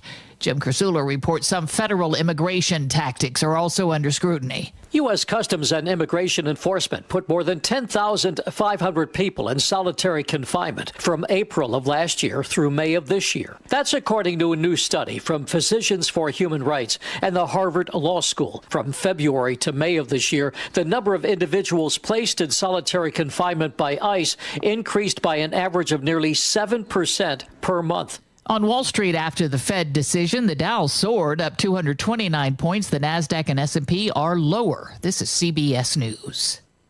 Sponsored by Progressive Insurance. We offer auto, home, and commercial auto insurance, plus a variety of business insurance options. Visit Progressive.com today. When I asked Scott Lucky if his last name had anything to do with his success in the trucking industry, he laughed and said, well, Mike, I guess you could say I've always been lucky. But when I asked him how he and his family grew Lucky Distribution Services into the company it is today, he didn't talk about luck at all. We work hard, he said. We keep a close eye on the bottom line, and we treat our people the right way. In other words, Scott Lucky makes his own luck, which is precisely why he switched to Pure Talk Business. Last month, I paid the big guys $740 for 12 lines, he told me. This month, I paid Pure Talk $420 for the exact same service. Thousands of businesses all over the country are saving real money by switching to America's most dependable 5G network, and luck has nothing to do with it. Just dial pound 250 and say micro. That's pound 250 micro to switch to a wireless company that works as hard as you do. Pure Talk. Selling your home is a big decision. You deserve someone who truly listens and picks up the phone when you call. I'm Jonathan Carbeauty with Carbeauty Real Estate, and we make real estate simple. Whether you're ready to sell, just exploring your options, or even want a cash offer on your property, call me directly at 203-980-6886. No pressure, just real results. Sell your home smoothly when you call Carbeauty. Go to CarBeautyRealestate.com. WICC 695.9, Voice of Connecticut Local News Update. Police have identified a juvenile in Arkansas as the person responsible for making a threatening social media post against Darien High School, which resulted in the school being closed yesterday. The post appeared on Instagram and referenced a firearm. In a news release, Darien police said there is no known credible threat to any school in Darien, and the superintendent said that police will continue to have increased patrols around the schools for the next few days. And officials in Easton say the town's new EMS building will be completed and open by next spring.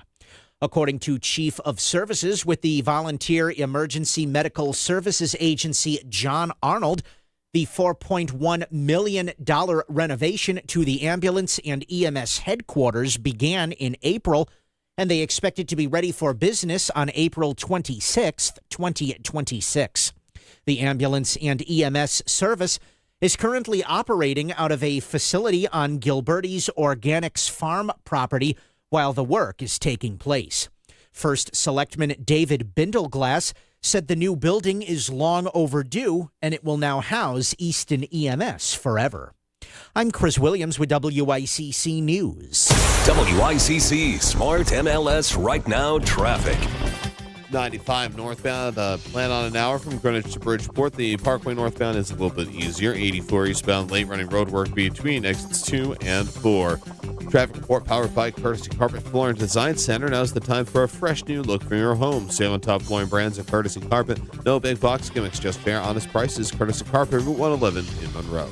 I'm Edge Krause, WICC Traffic. A few scattered showers this evening and overnight. Low near is 60. Partly sunny and warmer tomorrow with a high in the upper 70s to near 80. Friday, sunny with a high near 80. I'm meteorologist Paul Piorek on WICC.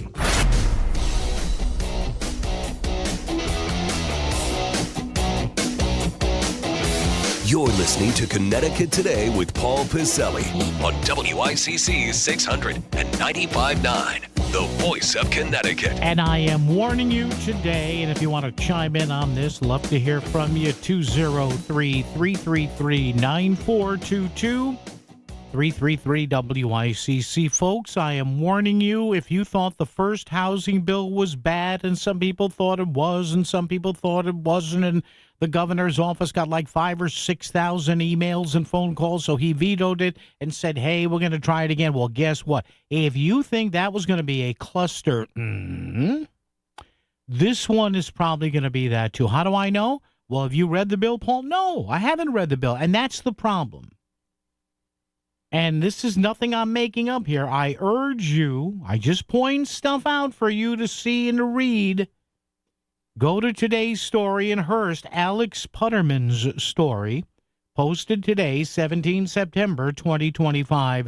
Lamont and legislators still lack a deal on a housing bill as the clock ticks toward a possible special session. All right, well, then you don't have to do it. If it's going to be lousy, don't do it. How do you know it's going to be lousy, Paul? Because when we rush things in this state and we jam them in on some sort of artificial deadline, you know what you get? Crap.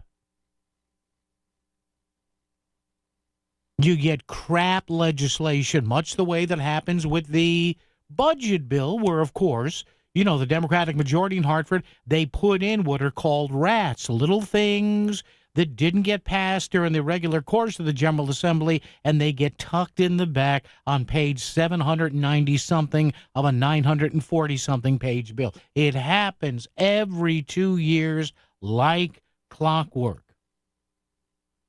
Well, Paul, don't you think we need a housing bill? Yeah, we probably do, but not this way. We don't need it this way. No, sorry. Behind closed doors, not involving the Republicans, with high-ranking Democrats saying, well, we sent the governor something, and the governor saying, well, why don't you talk to so-and-so? And then other so-and-so says, well, we're going to get more ideas from the governor. Don't these people ever get in a room together? Oh, I'm dead serious. Well, we've sent something to the governor's office on what, airmail? Pony Express?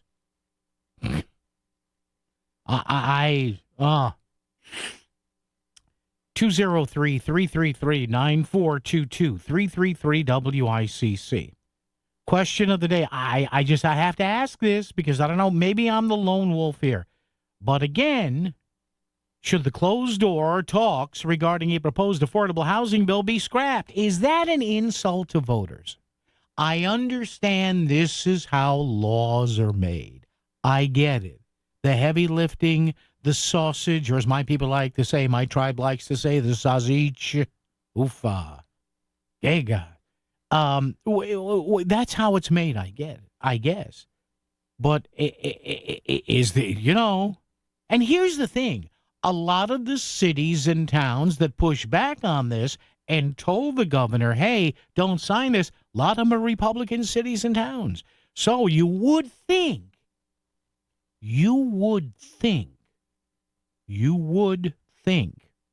that the majority Democrats in Hartford would say, hey, let's get more Republican ideas on that. Is that happening? I've been told it isn't. Nah. So, listen, there's no reason. Well, the only reason they want to jam this in the next couple of months is because what's happening next year. Ding, ding, ding, ding, Maud. It's an election year for governor. I'm telling you, you people that sent in the emails and called the governor's office and told him to veto this, do it again twice. Because this is garbage. The way this is being done is garbage. It is an insult to the voters of both parties in this state. And let me tell you something. As much as people want to make this out to be a partisan thing, and sometimes I do that too, no. This is not a blue issue or a red issue. This is a green issue, as in the green Jesus, as in dead presidents, as in what your house is worth because of where it is and who lives near you.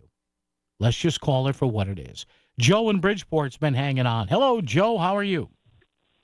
Hey, Paul. So I'm kind of interested in finding out. Maybe you could answer this for me. Why is WICC complicit in this false narrative? Now, remember, you're talking to a person that's been in this business for several decades now. Why are they complicit in calling this the affordable housing bill and they don't call it what it really is? Well, affordable housing is just a nice term that makes people feel good for Section 8 housing. That's what it is. It should be called the Section 8 housing bill. But that's not, no, the reason we call it that is because journalistically that's what the bill is being referred to in Hartford. Now, we all have our opinions on it, and that's why you hear me saying what I'm saying, you hear Melissa saying what she's saying, you hear Lisa saying what she's saying, and we have a lot of the same guests on this too, as well. Right, but calling it the affordable housing bill just makes it, it makes people, feel like it's all warm and fuzzy. Like all of a sudden the developer is going to build an apartment and you're going to get a nice 1-bedroom in Westport downtown for $1,000 because that's what you can afford. No, it's based on affordable housing. Yeah. Like you said, it's based on numbers. It's Section 8 housing, and it should be called the Section 8 housing bill. Well, but Joe, I understand what you're saying, but that's not what it's being referred to in Hartford as. Exactly. It's a false narrative. So it's propaganda media. It's a false narrative. Well, it's to make people feel warm and fuzzy without really saying what it really is, and that's the problem with criminal, corrupt Democrats. That's what they do. All right, but the point, Joe, what it is. Joe, the point is everybody in government and some things that we do, even on a talk station, Joe, you've got to have not you, but meaning me and the other hosts, you got to have a little objectivity in saying, for example, a news conference was held today on the efforts to push forward an affordable housing bill as termed by the majority. Now, if we got on the air and said, well, it's a Section 8 housing bill, we're going to get blowback and starting an argument here saying, well, no, it's got nothing to do with Section 8 housing. It's being put out there legislatively, Joe, and I get your point. I understand that, but sometimes we have to be a little objective here, even though we're a very highly opinionated talk station. You know what I mean? Objective about what? About they're what? Lying from the they're lying from the get-go. Joe, you're referring to something as that what it's not what it is. That's what you're referring to. No. We're referring to it, Joe, as how the bill is being referred to by those who. Yes. So two things, Joe. Two things can be active here. One can be objectively saying, hey, this is called an affordable housing bill, but then myself and Lisa and Melissa can all have our individual thoughts on it. You can do both things. Right. Yeah. But, you should refer to what it actually is. Joe, Joe. Joe, no, I get you. I get what you're saying, Joe, and thank you for the call. But what have you just heard me say? And Melissa, and on Lisa show. Why do we have the CT 169 folks on here? Joe, I get what you're saying, but there comes a point, even when you're a highly opinionated talk station, you got to call some things as to what the technical title of them is. And then you say, all right, kids, they're calling this an affordable housing bill, but let's look into it. But, Joe, I thank you, as always, for the call. Paul and Andy, hang on. Be to you gentlemen next on WICC. You listen to WICC for your favorite talk, but you also want to know what's happening around your neighborhood. We've heard you, and now you're getting more news on the Voice of Connecticut. Live and local news updates at the top and bottom of every hour. If it's happening in and around Fairfield County, we'll let you know about it first. All day, every day, even weekends too. The Voice of Connecticut, WICC 600 and 95.9. Fall is here, and so is the flavor you've been waiting for. Frank Pepe Pizzeria Napolitan's Patata Rustica Pizza is back. Baked on their legendary coal-fired crust, topped with mozzarella, seasoned potatoes, bacon, their 3-cheese blend, and a touch of pecorino romano. Finished with olive oil. It's comfort by the slice. Cozy up to fall today at any Frank Pepe Pizzeria Napolitan location. Frank Pepe Pizzeria Napolitan, celebrating 100 years of Beats. FrankPepePizzeria.com. With Progressive's Home Quote Explorer, you can easily find the right home insurance for you, even if it's not with Progressive. But if you don't choose us, then sure, okay, it's not going to work out. We're not going to cry about it or stay awake wondering what our future together would have looked like. We can't get emotionally invested, even if it sounds like we are. Progressive's Home Quote Explorer allows you to easily compare home insurance rates and coverages in one place, even if it's not with us. Progressive Casualty Insurance Company affiliates and third-party insurers. Comparison rates not available in all states or situations. Prices vary based on how you buy. I love you. I shouldn't have said that. Many tire dealers will sell you Falcon tires, but Town Fair Tire doesn't just sell Falcon tires, they sell them at the guaranteed lowest price. Plus, they give you free services for the life of your Falcon tires. That's an unbeatable deal only Town Fair Tire can offer, because Town Fair Tire is New England's largest name brand discount tire dealer. Nobody beats a Town Fair Tire deal, and I mean nobody. Name brands at discount prices. Town Fair Tire. This is your Optimum Beach Report. Expect low UV levels with a max UV index of 1. Air quality will be fair with an AQI hovering around 30, and expect not so great conditions for the beach or pool because of a 55% chance of rain. Stay ahead of cyber threats with fast and secure fiber internet starting at $65 a month with 99.9% network reliability and speeds up to 8 gig. Visit Optimum.com/business or call 855-2-OPTIMUM today. At Abriola Parkview Funeral Home in Trumbull, we understand that planning for life's milestones is important. But what about planning for your funeral? While it may be difficult to consider, pre-planning can ease the burden on your loved ones during a challenging time. By planning now, you can ensure that your wishes are honored without leaving emotional or financial strain on your family. Visit Abriola.com to learn more about our compassionate pre-planning services. Plan today for peace of mind tomorrow. You're listening to WICC 600 and 95.9, the Voice of Connecticut, broadcasting from Cadillac of Greenwich Studios, CadillacofGreenwich.com. WICC Smart MLS Right Now Traffic. 95 northbound, plan on an hour from Greenwich to Bridgeport. The Parkway northbound is a little bit easier. 84 eastbound, late running road work between exits 2 and 4. Traffic report powered by Courtesy Carpet Floor and Design Center. Now's the time for a fresh new look for your home. Sale on top flooring brands of Courtesy Carpet. No big box gimmicks, just fair, honest prices. Courtesy Carpet, Route 111 in Monroe. I'm Edge Krause, WICC Traffic. For this evening and tonight, a few scattered showers. The low near 60. Partly sunny and warmer tomorrow. The high in the upper 70s to near 80. Friday, sunny with a high of 80. I'm meteorologist Paul Piorek on WICC. Listen while you're at work at voiceofct.com. Now back to Connecticut Today with Paul Piselli on WICC 695.9, the Voice of Connecticut.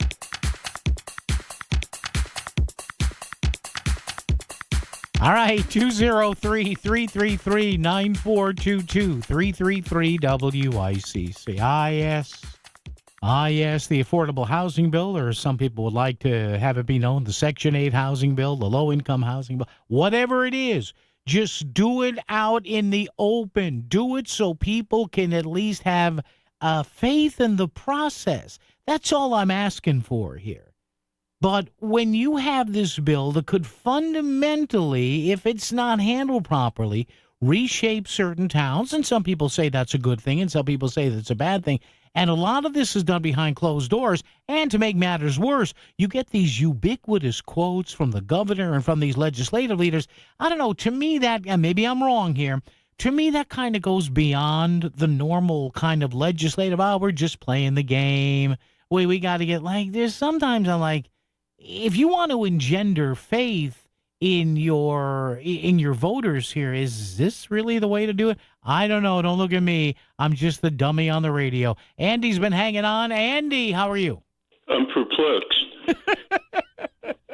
Paul, in my always humble opinion, it would make a lot more sense and solve multiple problems to gentrify Bridgeport, New Haven, Hartford, Waterbury, rather than try and put up housing projects in the middle of Westport or in Bethel or in Guilford.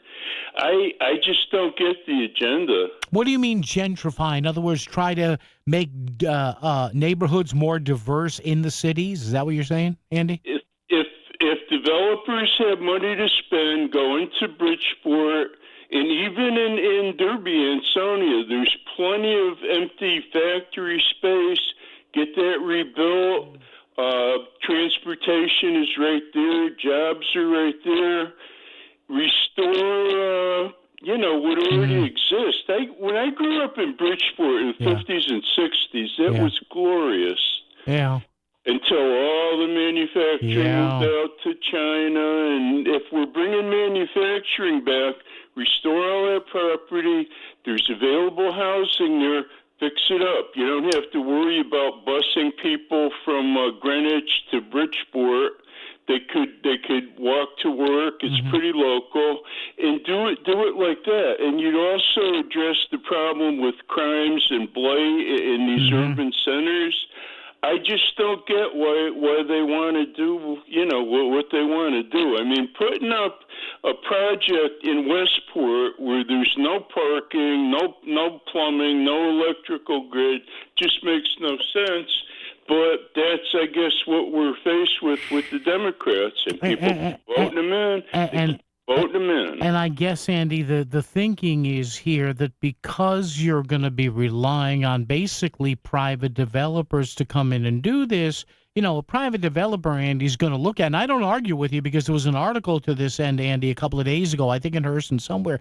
Now, does a private developer, Andy, want to say, hey, look at that tract in Newtown or Westport or Wilton versus me having to go to, some sort of bombed out factory in Bridgeport? Yeah. Well, that's great for the mercenary out-of-state developers. Yep.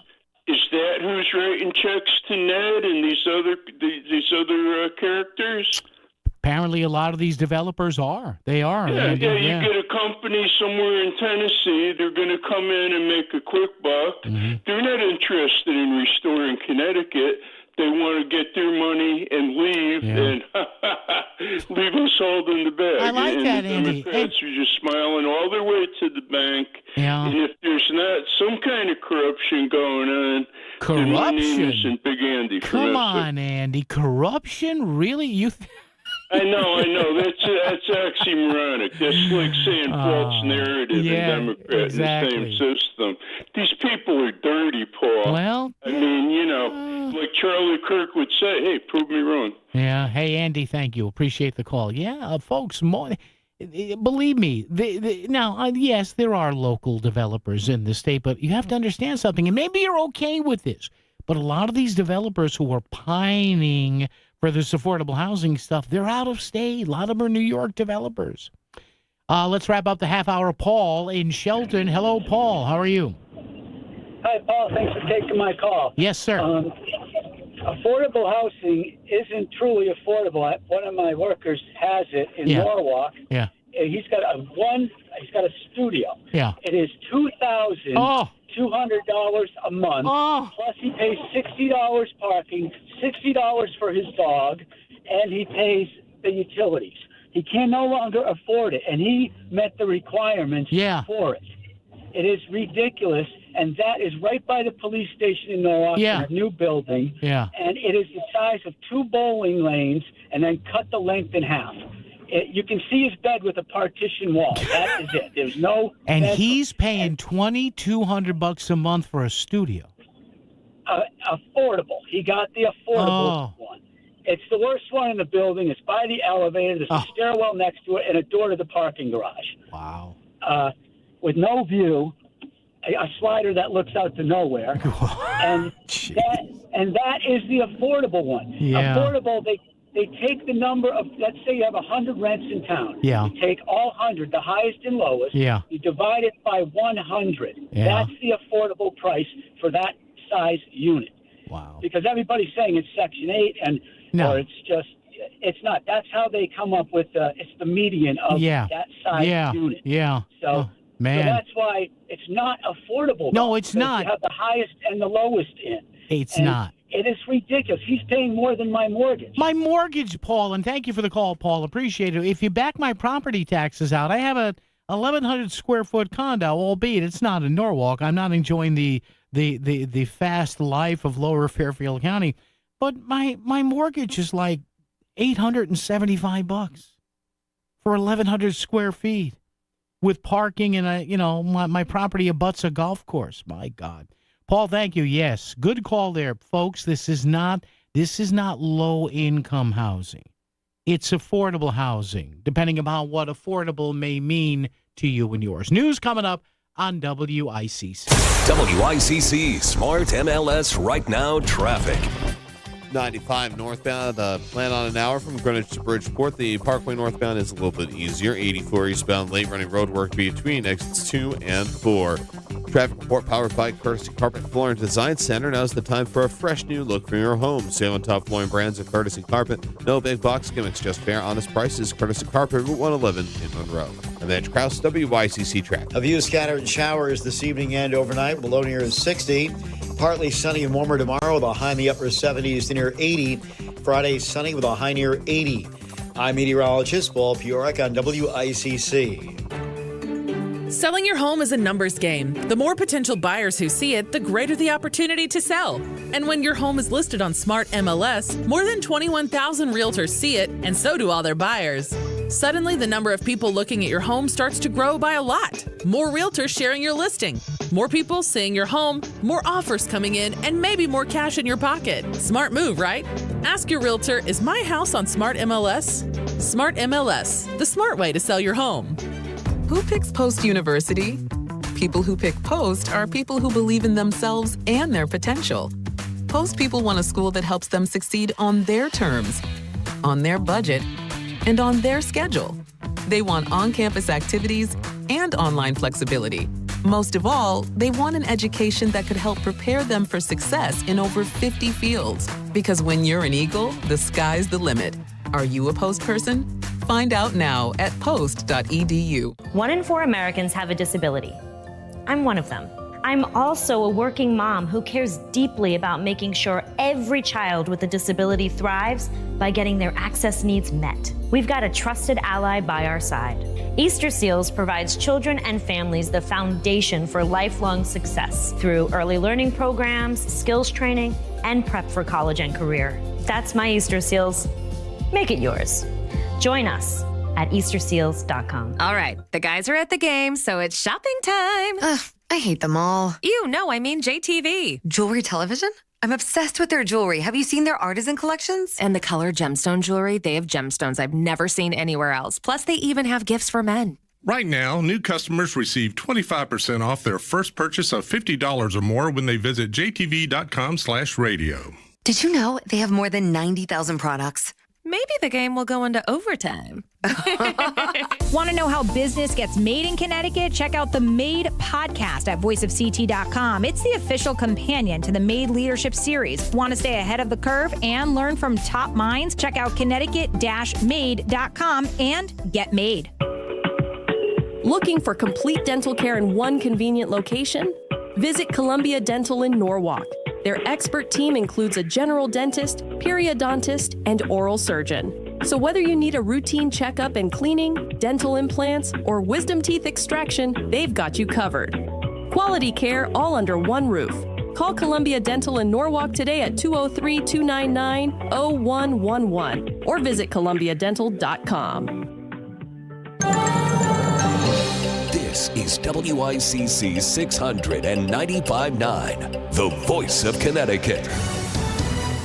CBS News special report. The Federal Reserve has just decided to cut its key interest rate by 1/4 percentage point. CBS's Kelly O'Grady at the New York Stock Exchange says it was music to the ears of investors. You've got the traders on the floor. There was a little bit of a, not a huge celebration, but kind of sigh of relief of, okay, we've got that interest rate cut, right? That's good for the market. What it means, though, for average Americans is it just got slightly cheaper to borrow money, and that's going to affect your credit card interest rate. But what it also may impact in the long run is mortgage rates. That trades on where investors think the interest rate is going. Economist Dean Baker. Lower rates will improve the labor market. I'm not going to tell anyone that we're going to lower rates today and now you could run out and get a good paying job, but it pushes it in the right direction. Most people, understandably, they don't pay it close attention. They have other things to worry about, but it really does affect them. CBS News special report. I'm Cammie McCormick. WICC 695.9, Voice of Connecticut local news update. A Stamford police officer has injuries after being involved in a 3-vehicle crash. The collision between a police cruiser and 2 other vehicles happened yesterday in the area of High Ridge Road and Oak Lawn Avenue. The officer was taken to Stamford Hospital for treatment of unspecified injuries. The crash is under investigation. A man has life-threatening injuries after a motorcycle crash in Bridgeport.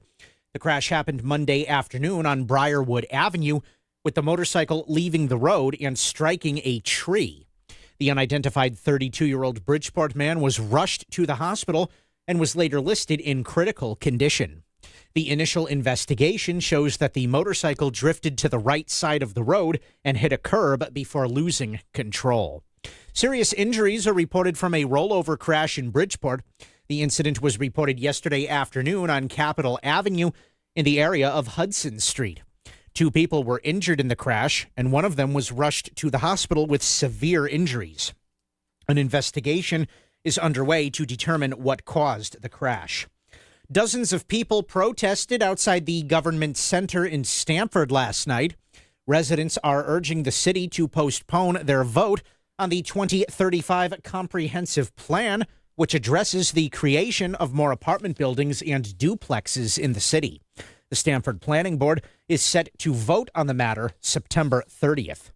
Police have identified a juvenile in Arkansas as the person responsible for making a threatening social media post against Darien High School, which resulted in the school being closed yesterday. The post appeared on Instagram and referenced a firearm. In a news release, Darien police said there is no known credible threat to any school in Darien, and the superintendent said that the police will continue to have increased patrols around the schools for the next few days.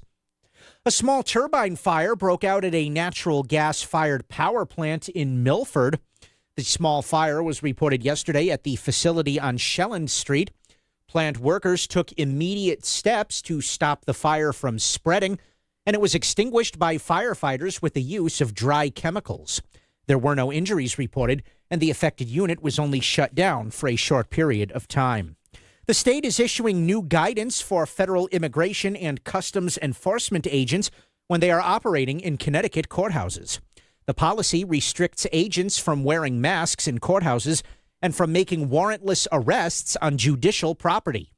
State Supreme Court Chief Justice Raheem Mullins told WTNH-TV News 8 The rules were created in discussions with ICE officials and other stakeholders. Policy itself simply prohibits warrantless arrest in the public spaces of our courthouses. And if law enforcement is to come in and conduct their activities, to be doing so without masks. Bridgeport Democratic State Representative Steve Staffstrom says it's important that people feel safe entering state courthouses, including illegal immigrants. You should be able to enter a courthouse in this state free of fear that when you try to achieve justice, a masked, unmarked individual is going to grab you and pull you out of the courthouse based on your perceived immigration status.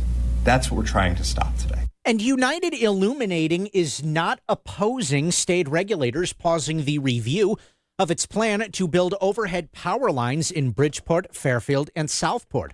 In a moment captured by WTNH TV News 8, Governor Ned Lamont interrupted a protest of the power line plan being held outside the state capitol yesterday to inform the group of the decision. We'll be sitting down yet again on Friday to make sure we come up with all alternatives, what you can do in terms of undergrounding, rerouting, and other ways. We can do as little disruption to your community as we possibly can. A meeting is now scheduled for tomorrow between Lamont's office and UI officials to discuss the path forward. Opponents are urging UI to consider burying the power lines underground instead of installing overhead wires. A news conference hosted by Bridgeport Mayor Joe Ganim and Fairfield First Selectwoman Christina Vitale took place this morning at 11 a.m. at the Barnum Museum. I'm Chris Williams with WICC News. WICC Smart MLS Right Now Traffic. 95 northbound an hour from Greenwich through Fairfield. The Parkway is the easier ride. Through New Haven, 95 north and southbound congestion delays through Long Wharf and West Haven. Route 8 northbound, you're bunched up going into the Commodore Hall Bridge. And on 84 eastbound, residual delays through Danbury stemming from earlier road work that has been cleared. And that's Krause with WICC Traffic. For this evening and tonight, a few scattered showers. The low near 60. Partly sunny and warmer tomorrow. The high in the upper 70s to near 80. Friday, sunny with a high of 80. I'm meteorologist Paul Piorek on WICC.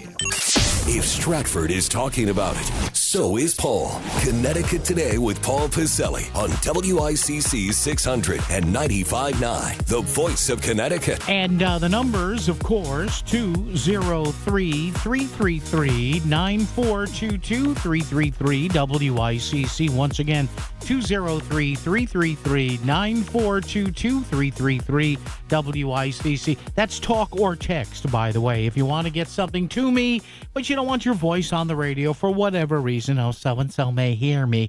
It's talk or text. So just use your speech to text function on your phone. I'm sorry, your digital device. And send it to 203-333-9422.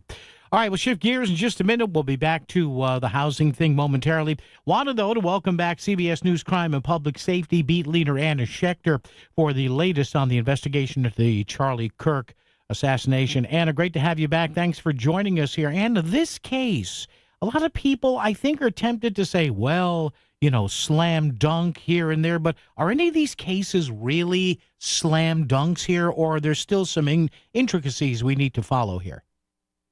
Well, it's a great question because, as always, in the criminal justice system, from the prosecutor's perspective, something can go wrong. I think that's why the state prosecutors and law enforcement wanted to be very careful in those early hours of the investigation. They wanted to preserve evidence. They entered in that evidence, like the forearm print, the knee print, the DNA evidence on the screwdriver left on the roof. They want to sort of make every possible case. But listen, look at the Luigi Mangione case. Yeah. Everybody thought, okay, he's caught on camera doing this. It's open and shut. But his lawyers have been really fighting tooth and nail to delay everything. A judge just threw out the two most serious charges, terrorism-related charges. Now, there is a second-degree murder charge in there on the 7 remaining, and so this will make its way through the legal system, and they, given all the evidence, you could if I'm a betting person, would get some kind of a plea deal or conviction. So if we apply all of that here to another young man who appears to have been motivated by political reasons or, a certain ideology, committed a murder. Even though he's not cooperating, there appears to be a mountain of evidence against him.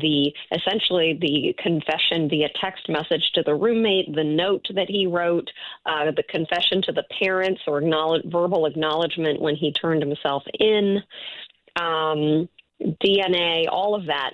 All of that is to build a case. But, that when these cases moving through the criminal justice system, it's a long process. Yeah. Anna, finally, do you anticipate or have you folks following this heard anything regarding, hey, whatever defense that the alleged shooter has here, it's going to center on mental duress, mental health, yes or no?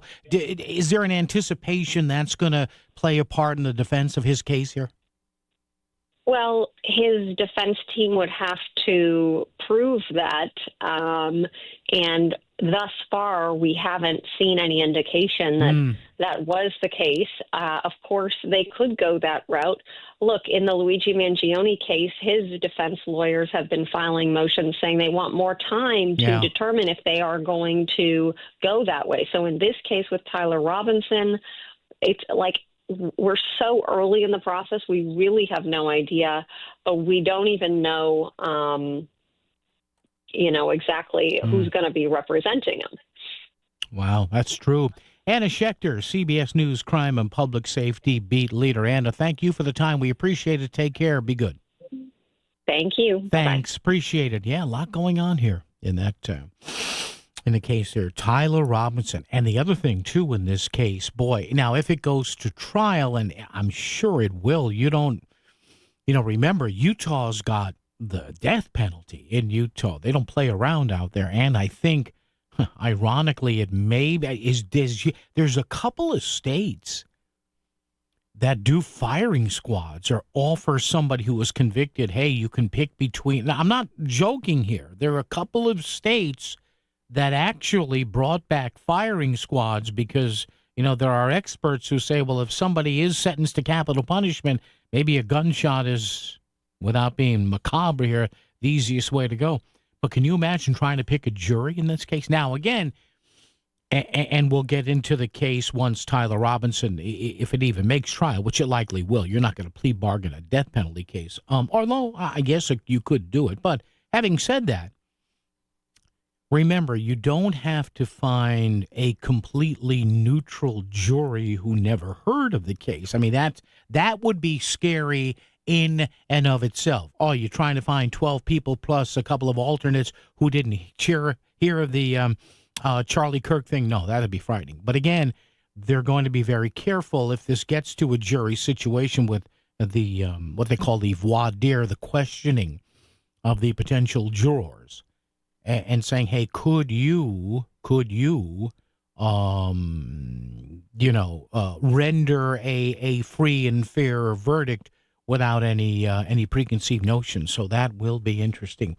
Following the Charlie Kirk case, we continue. Thanks very much to CBS News crime and public safety beat leader Anna Schechter. Phone lines are open. A lot more coming up today. Chris Powell next hour, Dan Haar in the 5 o'clock hour, and of course you right here on WICC. Experience the future of luxury with the all-new electric Escalade IQ, now available at Cadillac of Greenwich. Standard with hands-free driver assistance technology, the Escalade IQ offers undeniable style and uncompromising comfort with the longest range of any EV SUV. Arrive in style with this pinnacle of modern automotive excellence. Visit CadillacofGreenwich.com today and elevate your driving experience with the iconic Cadillac Electric Escalade IQ. Iconic moments drive superior hospitality at Cadillac of Greenwich. Let's take the Cadillac. Center Stage Theater in Shelton presents the musical Little Women, September 19th through 28th. This heartfelt adaptation of Louisa May Alcott's beloved novel follows the adventures of the four March sisters, Jo, Meg, Beth, and Amy, as they grow up during the Civil War. The show explores love, family, and finding one's voice through emotion and the powerful soundtrack of the show. For tickets, visit centerstageshelton.org. Enjoy high-quality entertainment close to home at one of Connecticut's most beloved community theaters. Diabetes, high blood pressure, anxiety meds, everyone's on them. If you're a 50-year-old male, maybe a bit porky, and you may even have type 2 diabetes, $1 million of term insurance may only cost you about $200 a month. Call Term Provider. Speak with Big Lou at 800-859-3220. Big Lou will find a term life policy for you even if you have type 2 diabetes, are overweight, or have high blood pressure. Term Provider has helped thousands of people like you who think they can't afford term life insurance.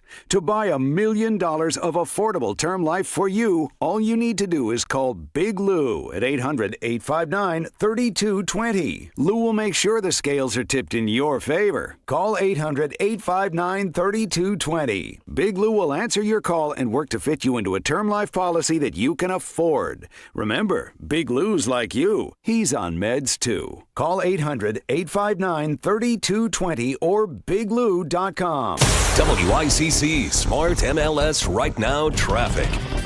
95 northbound an hour from Greenwich through Fairfield. The Parkway is the easier ride. Through New Haven, 95 north and southbound congestion delays through Long Wharf and West Haven. Route 8 northbound, you're bunched up going into the Commodore Hall Bridge. And on 84 eastbound, residual delays through Danbury stemming from earlier road work that has been cleared. And then Krause at WICC traffic. A few scattered showers this evening and overnight. The low near is 60. Partly sunny and warmer tomorrow. The high in the upper 70s to near 80. Friday sunny with a high near 80. I'm meteorologist Paul Piorek on WICC. Tell Paul what he needs to know. Text 203-333-9422. It's Connecticut Today with Paul Pizzelli. WICC 600 and 95.9. The voice of Connecticut. How will we continue? What will world markets do? Lamont and legislative leaders still lack a deal on a housing bill. Oh, my God, if we don't pass a housing bill, the world will be knocked off its axis. Oh, somewhere the great Art Bell is looking down saying, see, I told you, west of the Rockies, you're on. Come on. They are, I have to laugh. You have to laugh at this. You honestly do. I know what you're going to say. Well, Paul, not having housing is not a laughing matter. I'm not talking about not having housing. I'm not talking about, the homeless or what they call them now, the unhoused. That's a new one now. You're unhoused. You're not homeless or whatever. But all we've heard over the past 3 or 4 months of this, and yeah, I've talked about it too, because to me it's. I find it hard to find the proper word. It is, sometimes I use mind-numbing, but I guess this situation, it would have to be something like confusing. That maybe that's it. Maybe that's what it is.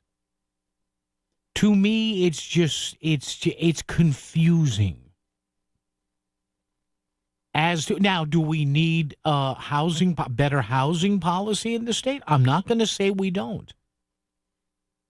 But when you are looking at doing something, and I cannot mention this enough, when you're looking at doing something that, as I said last week, could fundamentally affect the real value of somebody's housing unit where they live, if they're an owner, or maybe if they, maybe if they rent, but the owner of their building, because then that will affect the rents, right? And maybe that's why you have a lot of people, for example, as some of our callers say, hey, somebody lives in a certain area because it's not crowded, and that's why, they could get a certain amount of money for their condo unit or their home or their townhouse or whatever, and then all of a sudden you have a law that comes in and says, well, wait a minute, you mean an acre over there's going to be 20 more units where there used to be just open space? Well, that's affordable housing. Is that fair? I mean, I'm just asking. Understanding that we need people to be able to find housing. Yes, some of these prices are insane. Like Crazy Eddie. Some of these things are insane. That's old school, right? Remember that? Yeah, you couldn't get away from those. But again, what about this gentleman who just called a little while ago, a few minutes ago, and said he had one of his employees, I think, or somebody he works with, who said his quote-unquote affordable housing apartment in Norwalk, $2,200. That's affordable. But again, it's only affordable when you look at the relative rents in the area and how much, that size of a unit would sell for or rent in other areas. So again, I urge you, this is not low-income housing. Don't get fooled by that. It's not. All this, when they talk about affordable housing, it's kind of a carrot and a stick, like the governor says. You have developers who come in and say, hey, I should be able to make this development here. Don't be unreasonable to me because we can negotiate as to how many, quote unquote, affordable units I will rent out here, but we have to be fair on both sides. But let's, again, and you can be completely opposite in thinking of I am. That's fine. But we have to at least understand what we're talking about here. There is no developer who, if they're honest with you or honest with me or honest with everybody who lives in any of the 8 counties in the state, who is going to say, geez, out of the goodness of my heart, I could build 100 units and I could sell 80 of them at market value or above and do 20 affordable units. But you know what? I don't like money. I'm going to do all 100 units as affordable units. Nobody's going to do that. I shouldn't say nobody will. No, how should I say this? I would be shocked if any developer of any size says, you know what, I could sell 80 of these units at 30 or 40% more than the 20 affordable units, or rent them at 30 or 40% more. You know why? I'm not going to do that. Why not? Because I love my fellow man. Okay, or woman. Let's be nice. Oh, man. 203-333-9422, 333-WICC. But even funnier here, and this is why I'm asking the question here. See, as much as I'm laughing about this, there is a fundamental question here, and it has to do with the process. How the process always happens here in Connecticut. Right now, there are closed-door talks. I get it. I understand it. Regarding an affordable housing bill. Should those talks be scrapped? Why? Is what's going on right now an insult to voters? And, frankly, an insult to the Republican Party in this state. And those who vote Republican, and even some of those who are unaffiliated. And I understand majority rules. I get it. The majority Democrats control all this. But what about the good concept of open government? Why don't we do this? Or is any of this going to happen with public hearings? Is any of this going to happen with a comment period? Or is this going to just, hey, we have a housing bill, along with adjusting the budget, along with tightening up the Trust Act even further? And again, the budget they have to do, because you don't know what's going to happen with the big, beautiful bill from Washington. But make no mistake here. The further tightening of the Trust Act and a housing bill is all about votes. That's what it's about. There's no benevolence here. There's not. They may say, well, we're doing this because it's so necessary, and there's an election next year, which is fine. You tell me, though, should this whole housing bill, at least the way it's going right now, be scrapped?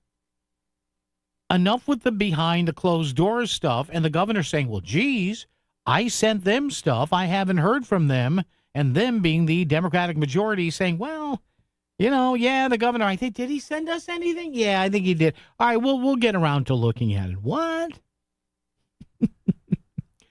Oh, man. 203-333-9422, 333-WICC. And again, I'm not sitting here saying that we shouldn't have good housing policy. I'm not saying that at all. You know how I am. The end product is the end product. It is what it is. I have no control over that. But what I can do here is sit and talk to you about the process. How did we get here? As the great David Byrne used to say, with Jerry Harrison, Tina Weymouth, and Chris Franz, how did I get here? That's one of the driving questions of our lives. How did we get here? How does this all happen? And a lot of times here in Connecticut, sadly, and it's a sad testament to how things are, A lot of things happened in the shadows, behind closed doors, and a lot of times, and I get it, majority rules, but it's the majority flexing their muscles, saying, well, frankly, we don't care what the Republican Party says. And why would we want to do stuff out in the open? Yeah, we don't like Ned Lamont. A lot of folks, you understand, too, a lot of Ned Lamont's own party can't stand him because he's not far left enough and he won't raise taxes. So there, to understand, too, there's a little bit of headbanging here going on. All right, traffic and weather together and news and a whole bunch more coming up right here on WICC. WICC Smart MLS Right Now traffic. 95 northbound an hour from Greenwich through Fairfield. The Parkway is the easier ride. Through New Haven, 95 north and southbound congestion delays through Long Wharf and West Haven. Route 8 northbound, you're bunched up going into the Commodore Hall Bridge. And on 84 eastbound, residual delays through Danbury stemming from earlier road work that has been cleared. And then Krause at WICC traffic. For this evening and tonight, a few scattered showers. The low near 60. Partly sunny and warmer tomorrow, the high in the upper 70s to near 80. Friday, sunny with a high of 80. I'm meteorologist Paul Piorek on WICC. Metal Supermarket's not where you buy your eggs, but where you buy all the metal you need. The world's largest small quantity metal supplier with over 8,000 types, shapes, and grades is now in Danbury and Bridgeport. Fabricators, construction crews, manufacturers, auto shops, and hobbyists find the metal you need cut to size and ready fast with no minimum order. Or browse our drops and remnants. Fill your cart at Metal Supermarkets in Bridgeport at 1085 Connecticut Avenue or Danbury at 4 Lee Mack Avenue. Let's be honest, most of us spend a lot of time thinking about retirement, but not so much actually preparing for it. Each week, David Gagnon, he's the host of Mastering Your Wealth. He discusses the financial news of the day and explains how it could affect you as you get ready for retirement. Join David Saturday mornings at 8 for Mastering Your Wealth Radio right here on WICC 600. You can also visit masteringyourwealthradio.com. Back to the news and talk. Thanks to Smart MLS. Smart sellers ask, is my home on Smart MLS? The voice of Connecticut. WICC 695.9. It's Connecticut Today with Paul Pacelli. All right, great to have you with us. 203-333-9422, 333-WICC. Oh, thank you to somebody. You know, I love when people, seriously, I'm not saying this to be, I'm not chirping at people. I'm not trying to be a jerk. I love when people text me and they help me with a word that I can't find. Even though words is my business, I uses the words. Before I said there was something about the whole housing bill thing with all the aspects of it, the affordable housing bill, that I just find, and I went, writer's block, and somebody texted me in, and it said the word you are looking for is, drum roll please, perplexing. Thank you to that person. No name here, but there you go. Thank you. Area code 203. No, I'm just kidding. I'm not going to announce your phone number. Don't worry. Yes, thank you, sir and or ma'am. Or ma'am or sir or whatever, or both, whatever. Or sir or ma'am. Yes, perplexing. The whole, I mean, even more than any other path of a bill that I've been able to watch from afar for years. This whole housing bill is perplexing, and probably the most perplexing aspect of it is the fact that some people are actually amazed that a bill that could have a direct dollar and cents impact on the value of people's homes is, here's a shock, opposed by some people. Yeah, thank you. Perplexing.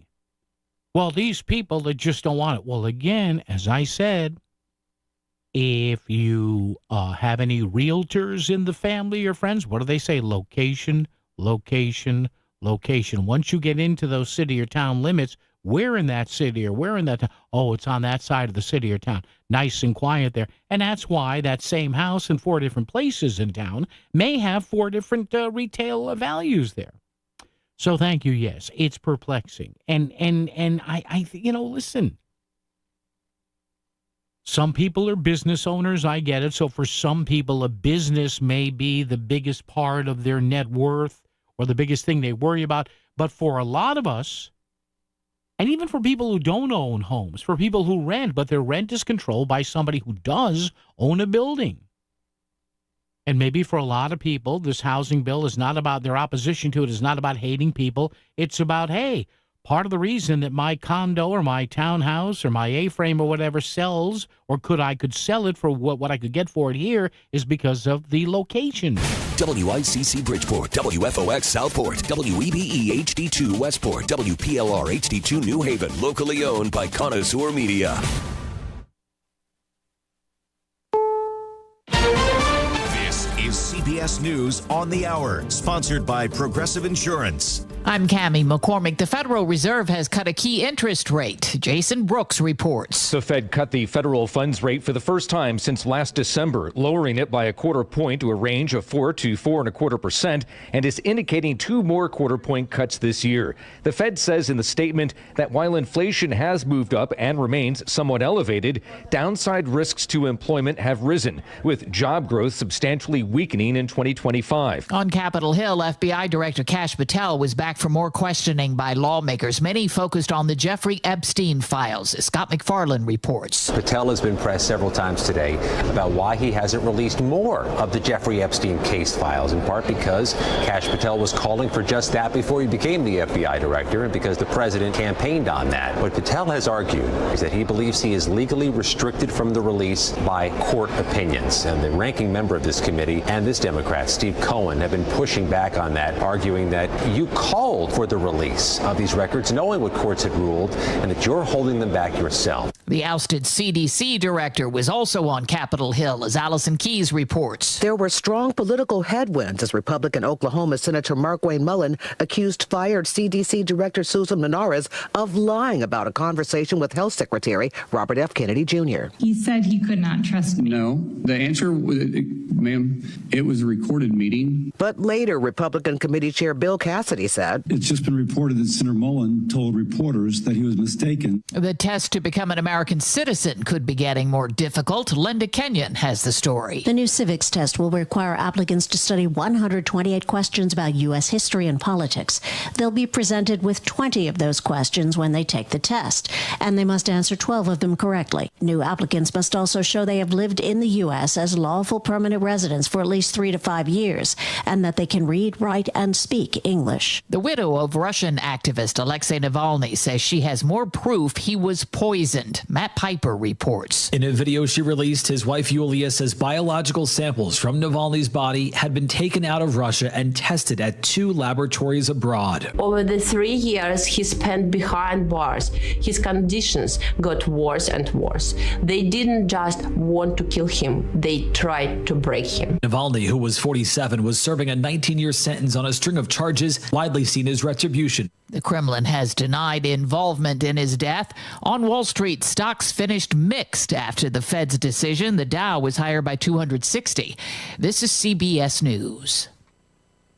Sponsored by Progressive Insurance. Get renter's insurance to protect the things that make your place a home, including coverage for theft or damage. Visit Progressive.com. I'm Matt Morgan of Morgan & Morgan.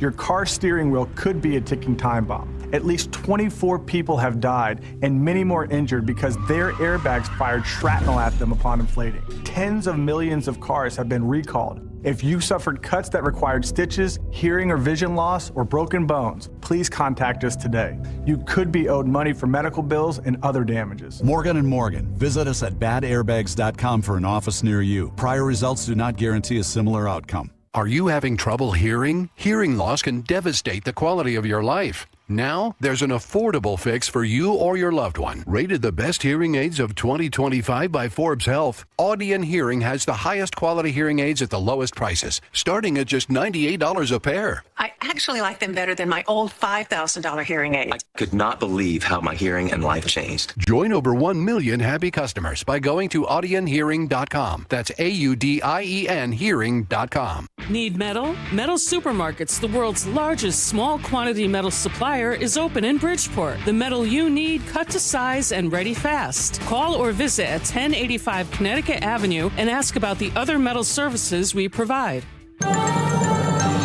WICC 695.9, Voice of Connecticut Local News Update.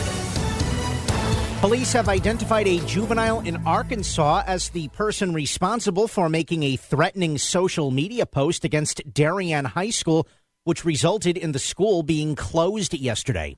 The post appeared on Instagram and referenced a firearm. In a news release, Darien police said there is no known credible threat to any school in Darien, and the superintendent said that police will continue to have increased patrols around the schools for the next few days. And United Illuminating is not opposing state regulators pausing the review of its plan to build overhead power lines in Bridgeport, Fairfield, and Southport. In a moment captured by WTNH TV News 8, Governor Ned Lamont interrupted a protest of the power line plan being held outside the state capitol yesterday to inform the group of the decision. We'll be sitting down yet again on Friday to make sure we come up with all alternatives, what you can do in terms of undergrounding, rerouting, and other ways. We can do as little disruption to your community as we possibly can. A meeting is now scheduled for tomorrow between Lamont's office and UI officials to discuss the path forward. Opponents are urging UI to consider burying the power lines underground instead of installing overhead wires.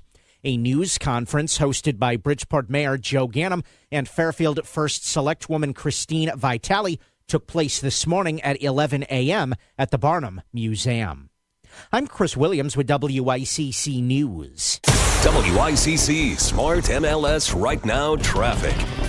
95 northbound, an hour from Greenwich through Fairfield. The Parkway is the easier ride. Through New Haven, 95 north and southbound, congestion delays through Long Wharf and West Haven.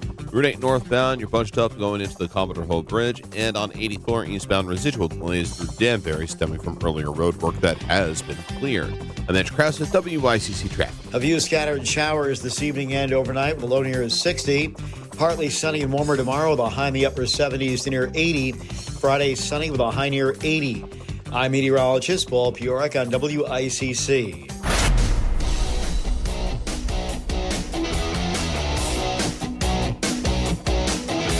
You're listening to Connecticut Today with Paul Piselli on WICC 695.9, the voice of Connecticut. Yes, sir. Yes, ma'am. Great to have you here at just past 4 o'clock on a midweek Wednesday, the 17th of September, 203-333-9422, 333 WICC. I've been exchanging messages with people here on this story here in the Connecticut Post regarding, again, this, I don't know what to call this. I'm perplexed, as somebody said. Lamont legislators, the story by Alex Putterman here, still lack a deal on a housing bill as the clock is ticking toward a possible special session. This reeks of producing a crap law. It just does. And if you read this story, and folks, I would urge you to read the story. Don't judge anything by how I look at it through my lens on the show, but read it. Good story here by Alex Putterman. Both sides, one side being the governor in his office, and the other side saying, being primarily Bob Duff and the Senate Democratic leader, and Jason Rojas, the House Majority Leader. Well, we sent the governor stuff, and we still haven't heard back. And the governor's saying, well, we sent them stuff, and we still haven't heard back. I mean, come on, stop.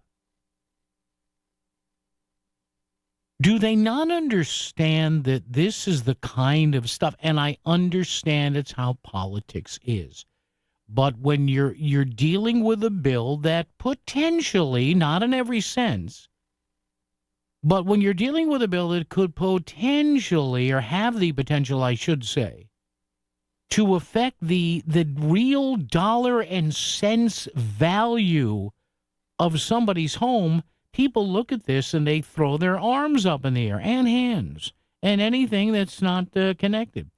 So I ask this as our question of the day. Should the closed-door legislative talks regarding a proposed affordable housing bill be scrapped altogether? Yes or no? Is it an insult to voters? Chris Williams, of course, this is our favorite time of the show for a lot of you folks out there. Say, hey, will Chris read my answer? Chris, what do you have for us? There is no, in putting my fingers up in quotes, there is no affordable housing in Connecticut from Chris.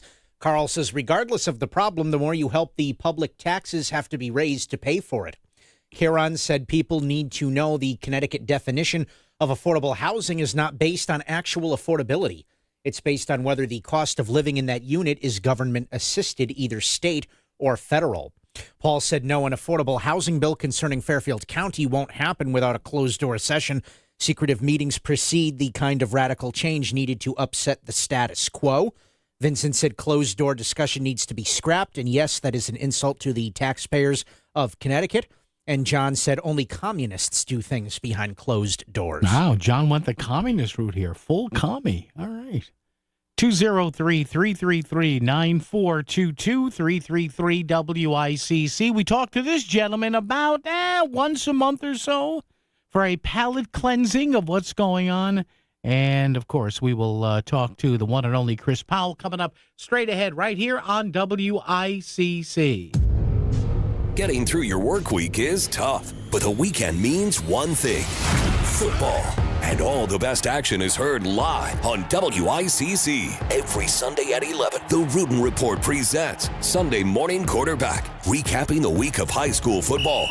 Then at 12:30, it's time to go pro with a doubleheader of the best games from around the NFL. Because Sundays are made for football. Every week this season on WICC 600 and 95.9, the voice of Connecticut. Safety, security, control, just some of the reasons to call Nick and his team at Property Protection Consulting. Hey, it's Melissa, and I use PPC for our doorbell cameras, smart thermostats, and surveillance cameras because they make my home and family feel safe and secure. Plus, everything is easy to operate. It's all on one app, and if something goes wrong, somebody from the team comes out right away. For security systems for your home or business, book a complimentary consultation with locally owned Property Protection Consulting at ppcalarms.com. Tell them Melissa sent you.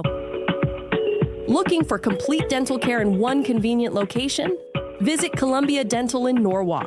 Their expert team includes a general dentist, periodontist, and oral surgeon. So whether you need a routine checkup and cleaning, dental implants, or wisdom teeth extraction, they've got you covered.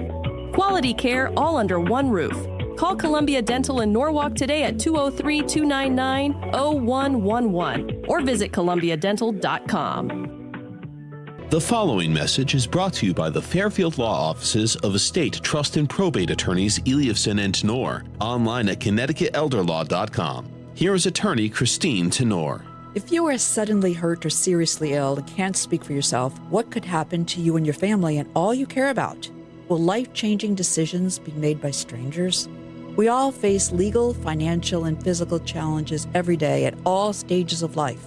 Don't leave important matters to chance. Don't wait until you are elderly. No one can predict what the future holds for us. So even young adults and young couples, everyone, should be prepared for the unexpected. Give your family and yourself the most important gift you can give, the gift of peace of mind. Visit ConnecticutElderLaw.com. Eliafson and Tenor, 203-336-2566. Protecting your family's future. Eliafson and Tenor. For peace of mind, 203-336-2566. Hello, my name is Bob Cento, and I would like to rent you office space. The reason we've done so well is that we put our tenants in front of everything else we do. Your growth is my growth. Your success is my success. And I would love to show you some beautiful properties if you should need space. Thank you. Start online, SCINTO.com.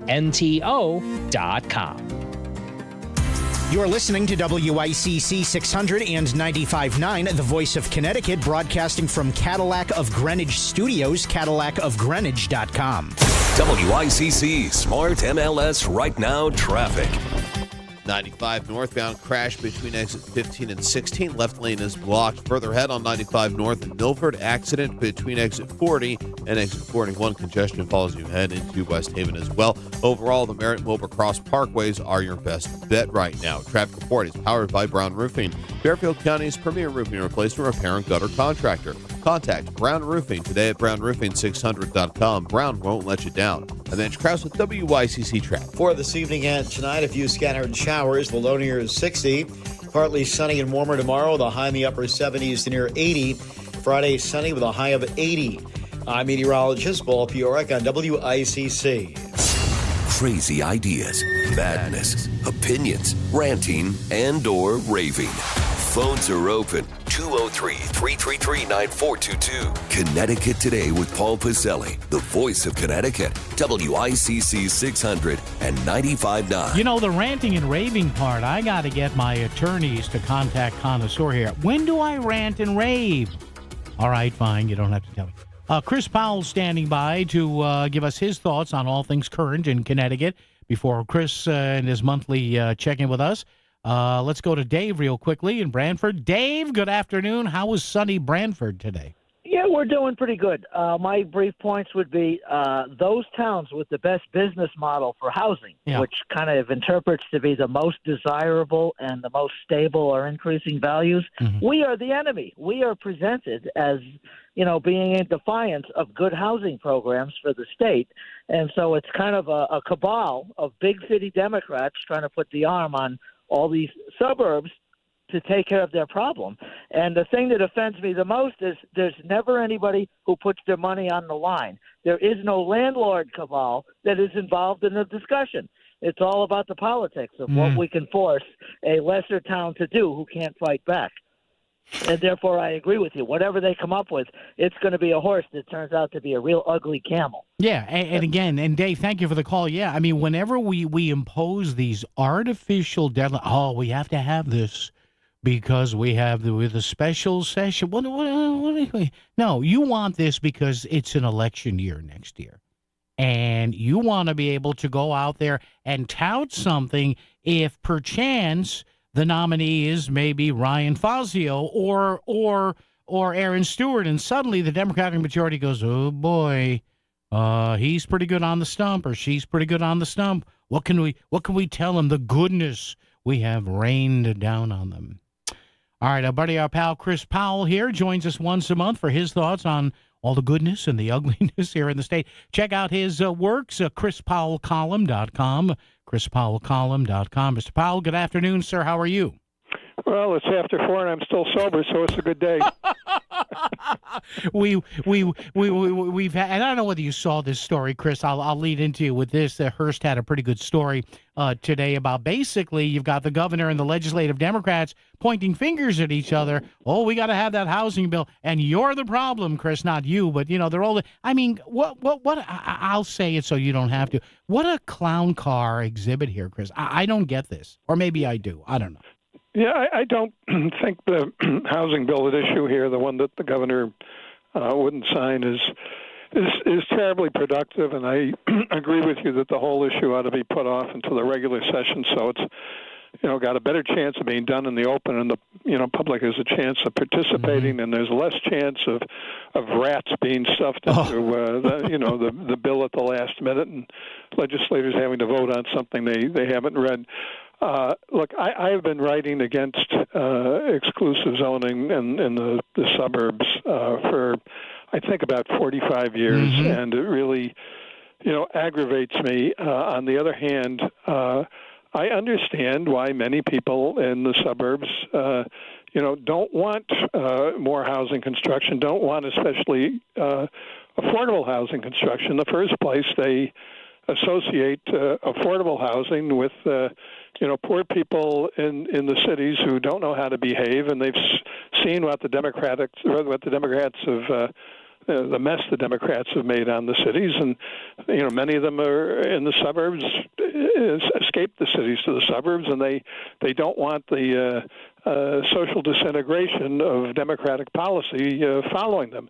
On the other hand, everybody who owns his home has a selfish financial interest in restricting supply. Once you own your own home, you want it to appreciate, not depreciate in value. And your home is going to appreciate in value only insofar as supply is restricted. So I don't think people who own their own homes have much right to be terribly objectionable toward new housing. Now, this fair share business that the Democrats have been talking about, it seems fair, but in the long run, it's probably too expensive. It doesn't make sense to force high-density or moderate-density housing into a lot of rural towns that do not have the infrastructure for it. They don't have the water lines, they don't have the sewer lines, they don't have the power lines. They don't have the roads, and it certainly doesn't make a lot of sense to put that high density housing in rural and suburban areas when, as in Connecticut, our cities have so much vacant, deteriorated, decrepit property that should be raised and could be turned into housing. And that's, not to mention the vacant space in the office buildings. There was a story in the Current the other day that 41% of the downtown Hartford office space is vacant. Jeez. Chewing up the countryside with, more housing, it doesn't make a lot of sense when we've got all this vacant, deteriorated, decrepit property in the cities that are already served by all the utility lines. At the risk of being, called a communist or socialist, I have argued for many times that we ought to have a state housing development board, like they do in Singapore, and you give this agency the power to foreclose on vacant property and build housing. Now, if the housing was middle class housing, if it was market rate housing, and if it was going up on formerly decrepit properties, I don't see how anybody fairly could object to it. Absolutely. You noticed, as I did, Chris Powell, and the guest is Chris Powell, his monthly check-in. Go to chrispowellcolumn.com. A very powerful Democratic state Senate member, may be rumored someday to run for governor, Gary Winfield, talking about his party's philosophy versus the Republicans on illegal immigrants. Yeah, he wrote an essay for the Hearst papers the other day, which I enjoyed reading because he was pretty candid about it, that his policy and the policy of most Democratic elected officials in Connecticut is that illegal immigrants ought to be allowed to come into Connecticut and stay here in any numbers until they're found, committing a serious crime. And I hope that they hadn't really thought this through, but I think they have thought it through because, if we proclaim to the world that illegal immigrants are welcome in Connecticut in any numbers, as long as we don't catch them committing crimes, that is a powerful incentive for an incredible amount, a greater amount of illegal immigration. And are we appropriating specific amounts of money for this illegal immigration? I mean, we've got some very big expenses incurred in Connecticut because of illegal immigration. We have thousands of kids who can't speak English, who have very little education relative to their age, who need remedial education, and they need language education. We've got the medical insurance, the state medical insurance that's provided to many of these people.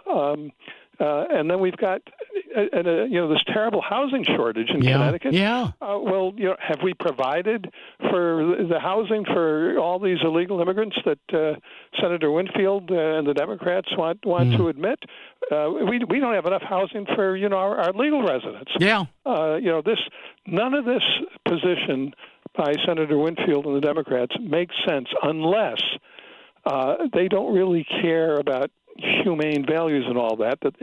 Unless their real objective is to alter congressional districting at the next census to bring all these people in, knowing they're going to concentrate in Democratic urban areas, which will cause the creation of more Democratic-leaning districts at the expense of politically competitive and Republican districts. That's the only thing that makes sense in the Democratic position on illegal immigration. Because, of course, I explain to people the census counts individuals and not necessarily citizens. Right. It's not that they'll vote. I mean, maybe some of them will vote illegally, but it's illegal for non-citizens to vote. But the Constitution will require that they be counted for the census, and the congressional districting is determined by the census every 10 years. Chris, in about the 90 seconds we have left, I'm anxious to hear your thoughts on the Charlie Kirk situation. You were a longtime newspaper managing editor. You built your career, as a lot of us do, on free speech, electronically or print-wise. What are your thoughts on what happened to Charlie Kirk and now kind of maybe a reckoning here? I don't know. You tell me. Well, it's the ultimate objective of cancel culture, and we have plenty of cancel culture in Connecticut. Cancel culture holds that anyone disagreeing with the predominant opinion of the majority party should be silenced. I ran into a state senator a few years ago who specifically called for me and Hartford Courant columnist Kevin Rennie to be silenced, and then put up an internet site where people could sign a petition demanding that I be fired from my job. So look, I'm perverse enough that I was delighted by this because it showed at last somebody's reading my columns. Well, yeah, it's Chris. It's that old thing. Just spell my name right?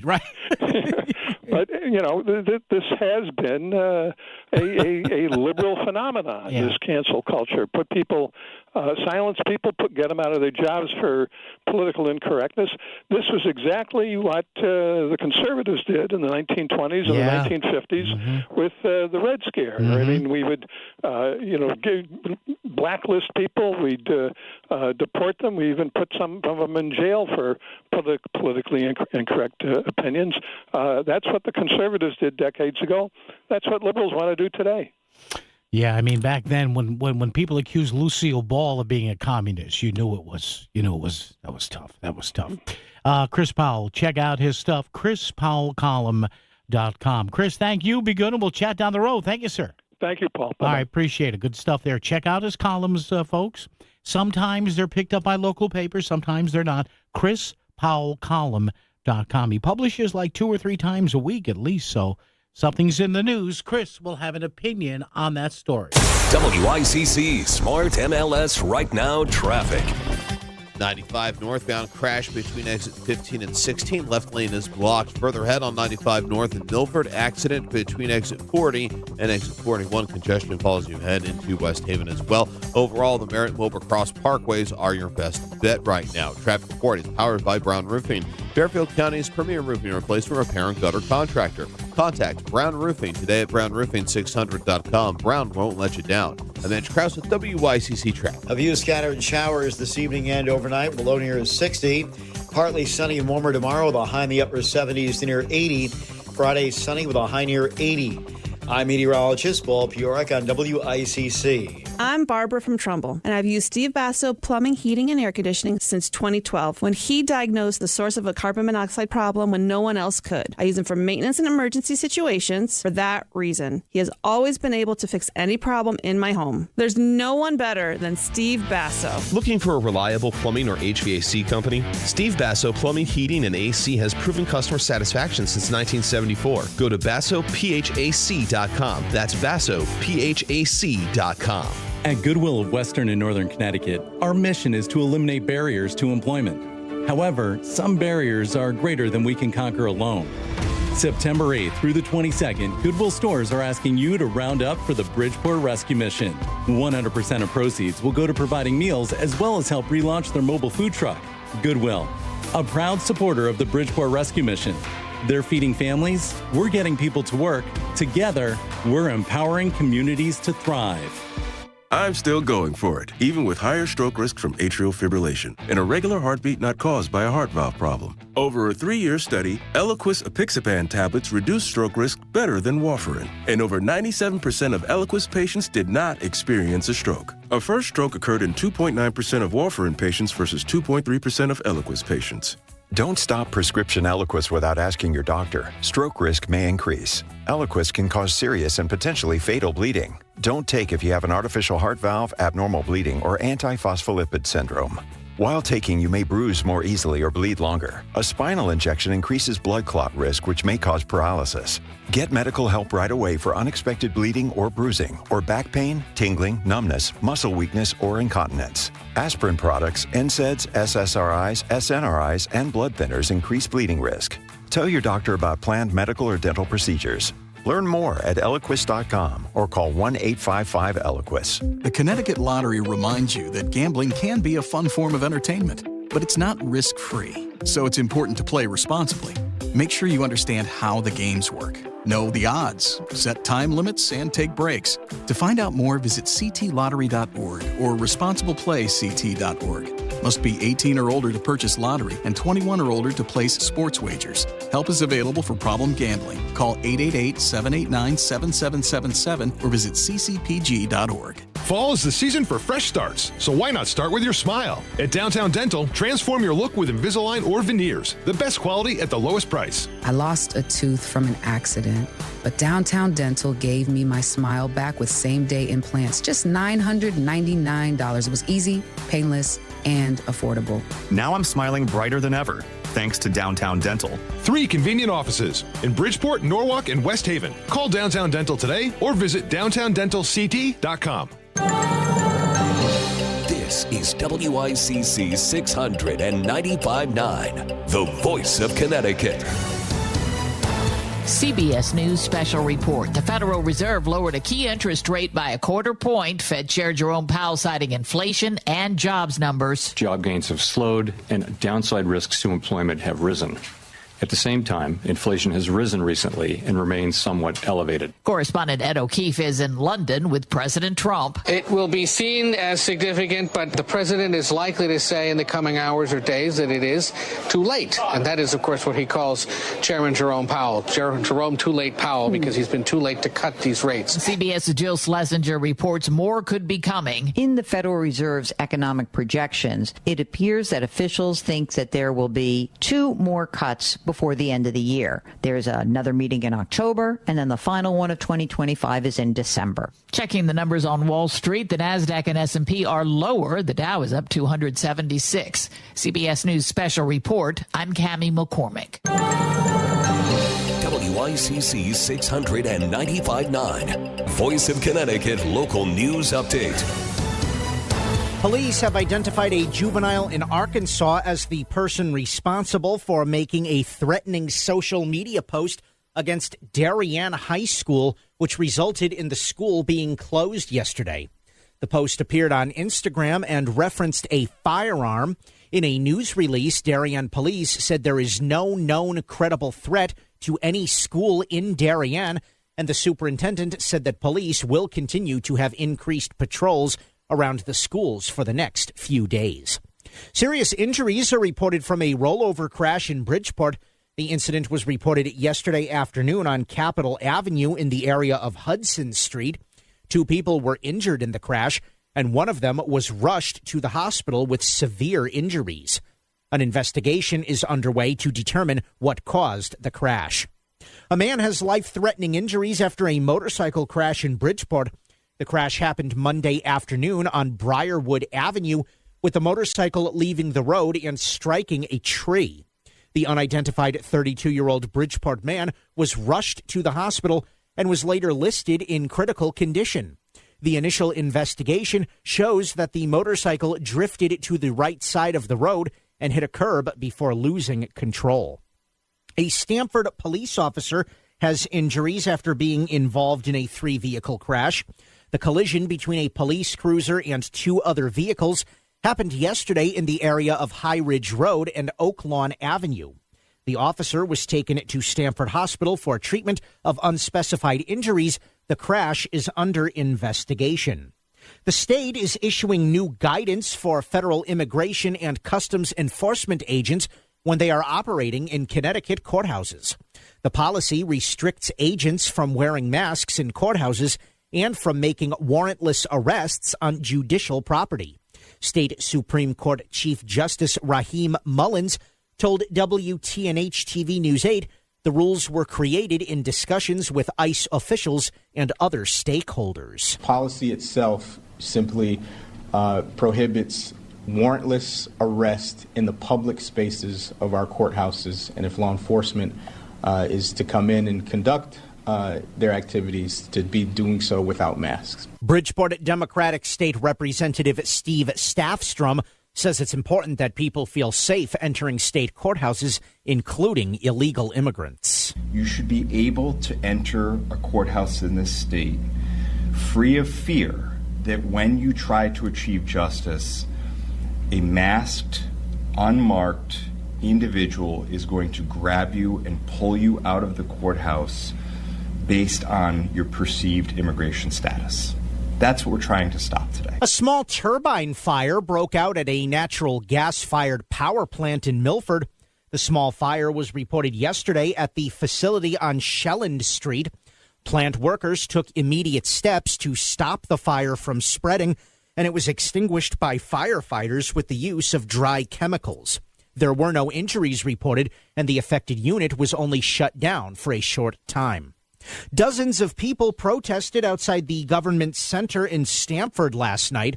Residents are urging the city to postpone their vote on the 2035 comprehensive plan, which addresses the creation of more apartment buildings and duplexes in the city. The Stamford Planning Board is set to vote on the matter September 30th. And officials in Easton say the town's new EMS building will be completed and open by next spring. According to Chief of Services with the Volunteer Emergency Medical Services Agency, John Arnold, the $4.1 million renovation to the ambulance and EMS headquarters began in April, and they expect it to be ready for business on April 26th, 2026. The ambulance and EMS service is currently operating out of a facility on Gilberti's Organics Farm property while the work is taking place. First Selectman David Bindleglass said the new building is long overdue and it will now house Easton EMS forever.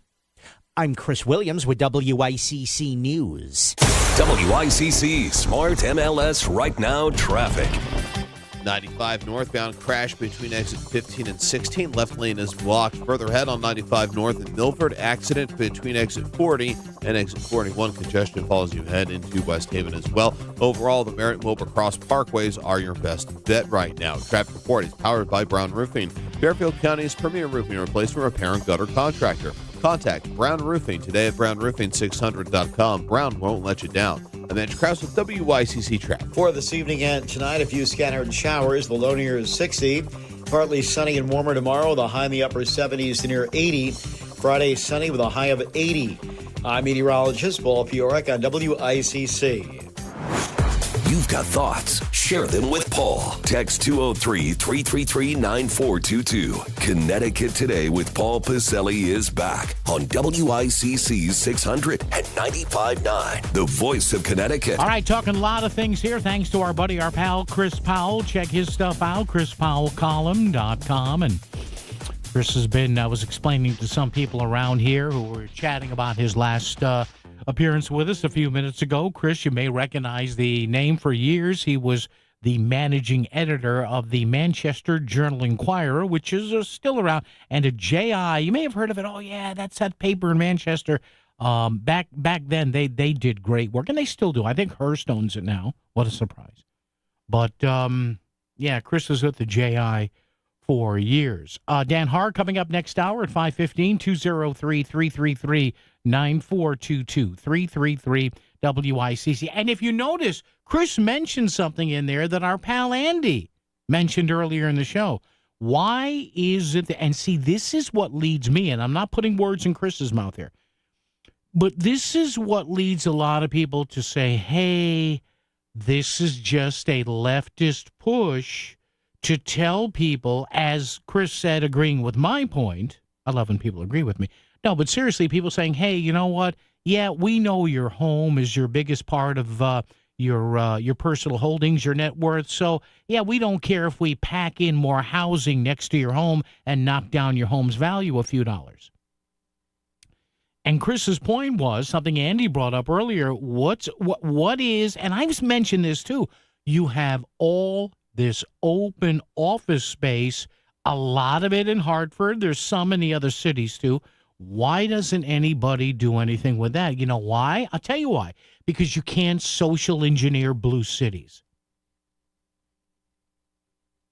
And I'm telling you, I've had legislators, primarily Republicans, on this program, on the air, and even off the air, off the record, but I'm not going to put any names to it. And, there have been legislators over the years, not necessarily recently, but saying, hey, there's a lot of, when you get to Hartford, there's a lot of, intrinsic jealousy as to how, safe some suburbs are, the good school systems. And, yeah, I get it. It's sad, isn't it? It is. That you get some areas like parts of Bridgeport that are, have abject poverty in them still, even though we're doing it a little bit better. And then 20 minutes down the road, you have Greenwich and Wilton and Westport. Nothing wrong with that either. But as our friend Andy said earlier today, and Andy, good thought there because Chris picked up on it, what about all these areas in the cities? Gentrify the cities.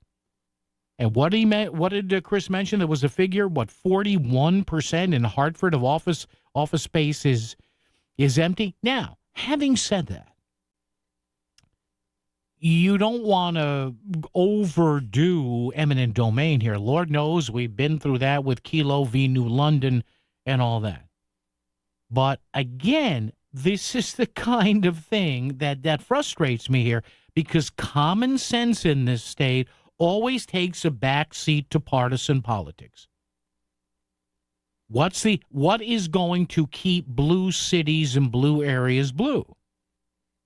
And that's why, for example, you don't have any initiative as to revamping or getting the state into really rebooting some office space in the cities. Even the same thing with, some of these malls and the Meriden Mall. There's nothing left in there. I was there a couple of weeks ago to try and pick something up, and the store I was going to, gone. Look at these malls. Now, I know Milford still does well and West Farm still does well, but some of them don't. These malls should all be converted to housing. Get the stores out of there. I'm sorry. Make them housing. You'll make more money in the end. We had that old Sears Service Center on the backside of the mall in Milford, remember? And there was a proposal to make that apartments or condos. And the city of Milford, I think that was former Mayor Blake, I'm not sure, don't quote me on that. There was opposition to that. Why? And yet people will pound, we need housing, Maud. Yeah, okay. Why? And again, please, stop with this misnomer about affordable housing. Affordable is a fungible relative term. You know when it's, yeah. You know how you can tell housing is affordable? Housing is affordable to the people who can afford the rent. This is the Concert Guide, powered by Duchess Restaurants. Fresh food served fast. Friday, September 19th, Conan Gray at the Hartford Healthcare Amphitheater. Friday, September 19th, check out both B.O.B. and TLC at the Big E. Sunday, September 21st, it's Five for Fighting playing the Big E. On Monday, September 22nd, see the Revivalists at the Capitol Theater in Portchester. Wednesday, September 24th, it's Sister Hazel. And Thursday, September 25th, the band Perry, both at the Big E. Saturday, September 27th, Joe at College Street Music Hall. Sunday, September 28th, Spin Doctors at Harbor Park in Middletown. Monday, September 29th, Natasha Bedingfield plays Toad's Place. Tuesday, September 30th, 21 Pilots are at the Xfinity Theater in Hartford. And Thursday, October 2nd, see a flock of seagulls at Fairfield Theater Company. The Concert Guide. Whether it's breakfast, lunch, or dinner, get fresh food served fast at any one of 12 Duchess restaurants located throughout Connecticut. Duchess Restaurants. Fresh food served fast. Diabetes diabetes, high blood pressure, anxiety meds, everyone's on them. If you're a 50-year-old male, maybe a bit porky, and you may even have type 2 diabetes, $1 million of term insurance may only cost you about $200 a month. Call Term Provider. Speak with Big Lou at 800-859-3220. Big Lou will find a term life policy for you even if you have type 2 diabetes, are overweight, or have high blood pressure. Term Provider has helped thousands of people like you who think they can't afford term life insurance. To buy $1 million of affordable term life for you, all you need to do is call Big Lou at 800-859-3220. Lou will make sure the scales are tipped in your favor. Call 800-859-3220. Big Lou will answer your call and work to fit you into a term life policy that you can afford. Remember, Big Lou's like you. He's on meds too. Call 800-859-3220 or biglou.com.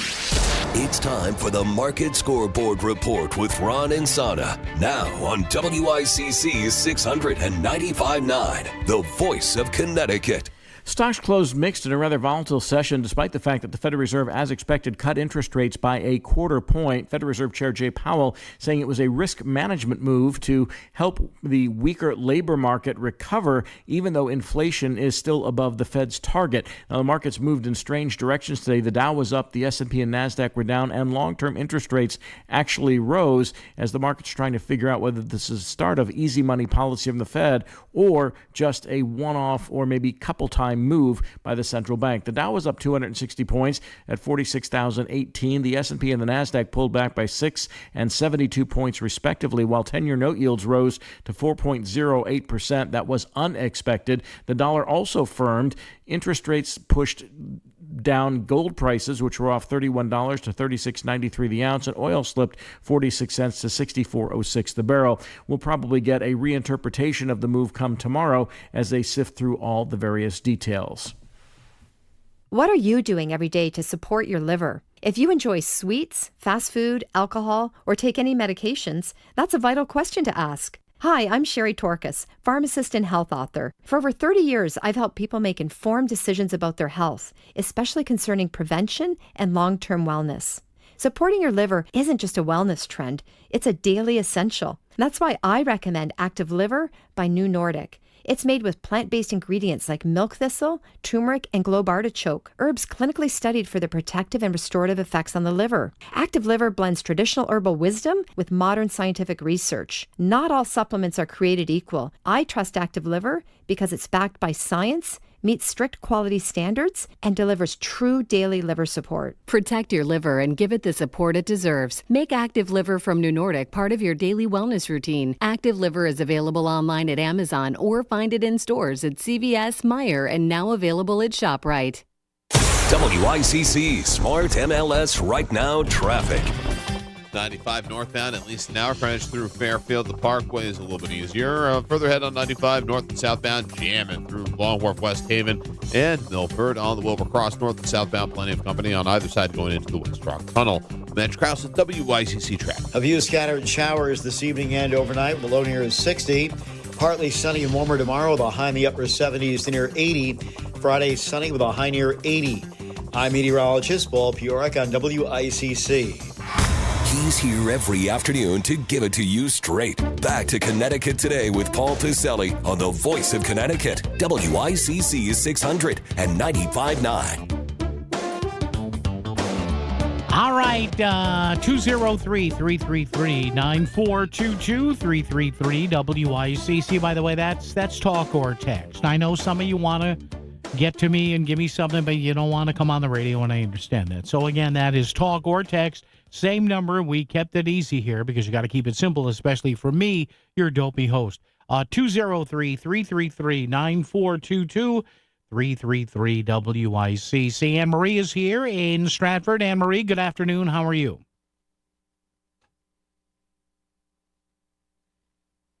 Anne Marie, are you there? Oh, yeah. Now I got you. No, all right. Go ahead. We got cut off. Yep. Sorry.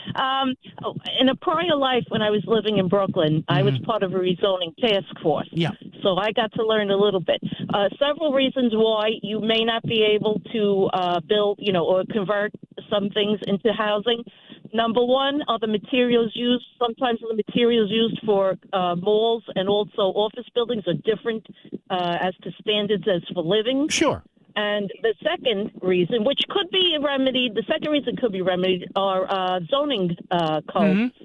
In other words, there's commercial spaces and there's, let's say business or manufacturing, and that they would have to be changed, but they could be changed locally. Mm-hmm. But the important thing is, number one, is the materials used in that building, that, original building, let's say a mall. Yep. Is it compatible with housing materials that are necessary? Yep. And the second thing, that's number one. The second thing is, if you're looking at an old factory, you need to make sure what was manufactured isn't absolutely chemicals or carcinogen.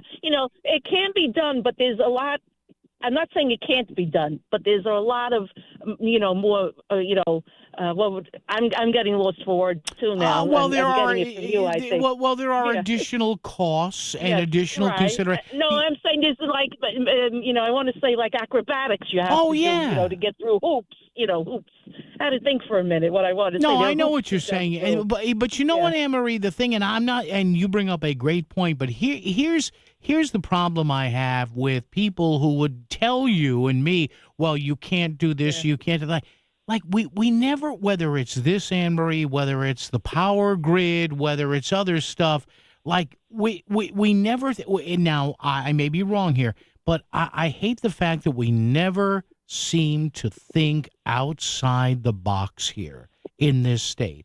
And a lot of times, and I know, listen, I'm not an expert in a lot of things here, but no, you can't do this. All right, well, why is this happening, say, in other states? You know what I mean? Well, I was going to say, in New York City, they did a lot of reuse of buildings, prior buildings. Yeah. Like, let's say it was a factory. Like we had, believe it or not, Steinway had 4 buildings in Williamsburg, Brooklyn. Okay. That they made different instruments, not necessarily pianos. Okay. And I learned this, working on this task force. Yeah. So if somebody built, let's say, violins, or let's say guitars, not that they did. Yeah. You could certainly readapt a use of that building to housing. Yeah.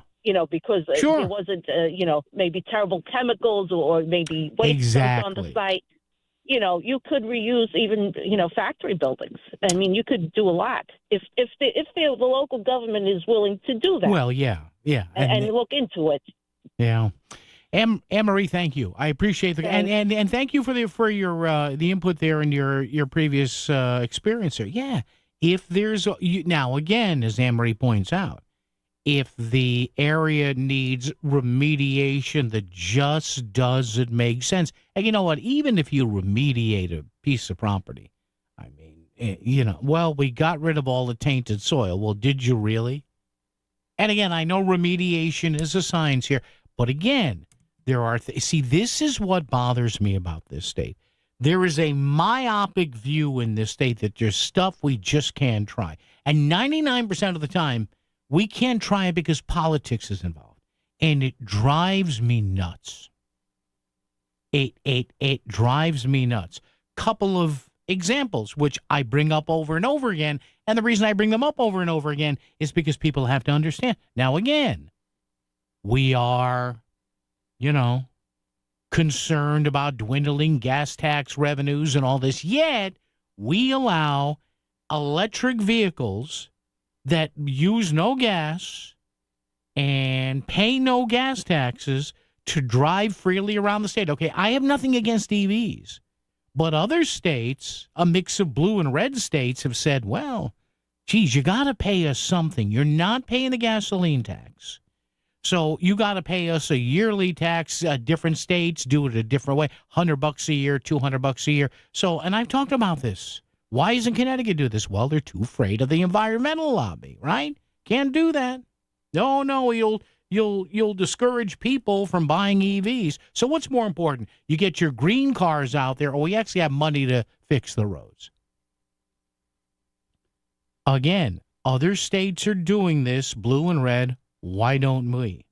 Governor Lamont, anytime he's talking about bringing in more natural gas to bring down energy prices, which a lot of other states do. Florida is like 90% of Florida's power comes from natural gas. he gets yelled at by the environmental groups. Okay, check that one off, Maud. We can't do that. It's just, association health plans. Everybody's going crazy. Oh, my God, from the governor on down, the big, beautiful bill, health insurance is going to become unaffordable. All right. But here we are in the same state where the lackeys in the General Assembly kiss up to the people who are running the healthcare exchange here in Connecticut and will not allow association health plans to at least be used experimentally in the state. And again, something that's done in blue and red states where business associations, where different, the manufacturing associations, different areas of business get together. And they say, hey, let's get our own insurance association. Let's go and market our, let's go to all the insurance companies in Hartford and say, hey, we have 1,000 members. What can you do here to help us get insurance? The General Assembly won't allow that. And the reason they say they won't allow it is because it'll weaken the Obamacare registry. I mean, come on. How stupid is that? Once again, myopic, the amount of myopic thinking and viewing in the state drives me nuts. We don't even try things. Let me ask you something. In today's political environment, all right, if you look at something and say, well, wait a minute, this is being done in red states and blue states and purple states, it may not be perfect. Can we just give it a shot? Wouldn't you want to? No, we can't do that here. No. Why would we want people to have cheaper insurance here? We can't do that. No.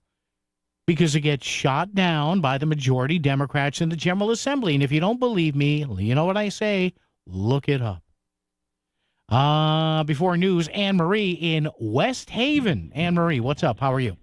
Good. Why don't they tax the electrical outlets that they use for charging their vehicles at local places? Anna, I honestly, I don't know how that works, Anna. I mean, completely. I mean, they don't charge for free. You know what I mean? So I don't know some how. Places, some places charge, and so then those places should be taxed. Well, and again, and Anna, thank you for the call. Appreciate it. Yeah, I mean, that's look. There is no innovative thinking here, and Anna's right. Why is there anything tied to that gets back to the special transportation fund? I don't know, but here we are in a state again that is going to need a lot more electricity in the future, especially if we want some of those data centers to be built here, and yet nothing happens because you get 2 or 3 legislators or 2 or 3 groups in Hartford who say, hey, if you're okay with this, we ain't voting for you. And it's sad. It has kept us from possibly, again, I'm no expert here, but if a bunch of other states are doing something, why not give it a shot? Let it sunset at the end of a year or two. Come up with a way to generate more electricity, more power. Come up with a way to make a health insurance more affordable for businesses. As Anna Marie just said, come up with a way to maybe we funnel more money connected to charging EVs to the special transportation fund. But we never do that in Connecticut. No. And why? Because, and let me get partisan here, the majority Democrats in Hartford, a lot of stuff never gets even debated because they simply look at it and say, no, we're going to block it. No. WICC Smart MLS Right Now Traffic. 95 northbound, at least an hour. Frontage through Fairfield. The Parkway is a little bit easier. Further ahead on 95 north and southbound, jamming through Long Wharf, West Haven, and Milford. On the Wilbur Cross north and southbound, plenty of company on either side going into the West Rock Tunnel. Mitch Krause at WICC Traffic. For this evening and tonight, a few scattered showers. The low near 60. Partly sunny and warmer tomorrow. The high in the upper 70s to near 80. Friday sunny with a high of 80. I'm meteorologist Paul Fiorek on WICC. It's time to make an appointment to tour Forest Hills Milford, one of the newest luxury rental 55 and over communities in Connecticut. Step into a home where every detail is designed to offer ease and comfort. Forest Hills Milford's spacious, brand new luxury apartments include assigned garage parking with elevator access and use modern technologies to bring ease and comfort to everyday living. Nestled in the beauty of Milford, close to beaches, golf, marinas, and more. Visit foresthillsmilford.info to learn more. Forest Hills Milford, home made easy. Hi, I'm Lee Gainham, that garden guy from Gainham's Garden Center and Florist in Fairfield. Do you have questions about your garden? Tune into that garden guy Sunday mornings at 8 for an hour of lively talk about your favorite pastime. We'll have weekly do's and don'ts and gardening tips of the week for our specific area, and we'll take your phone calls so we can offer solutions to problems you may be having in your lawn and garden right now. Call in and talk with me, that garden guy, Sunday mornings at 8 on WICC 600 and 95.9. Back to the news and talk, thanks to Smart MLS. Smart sellers ask, is my home on Smart MLS? The voice of Connecticut, WICC 695.9. It's Connecticut Today with Paul Pacelli. Ah, yes, the monopoles, the monopoles. Here come the monopoles. Governor Ned Lamont urging members of the State Utility Regulatory Board to delay a scheduled vote tomorrow on a controversial overhead transmission line project. This story today, Brian Lockhart, our friend, he's been on the show before in Hearst, Connecticut media. So there's going to be a 1 p.m. teleconference tomorrow. What will the board members do? Remember, they're all appointed by the governor. WICC Bridgeport, WFOX Southport, WEBE HD2 Westport, WPLR HD2 New Haven, locally owned by Connoisseur Media.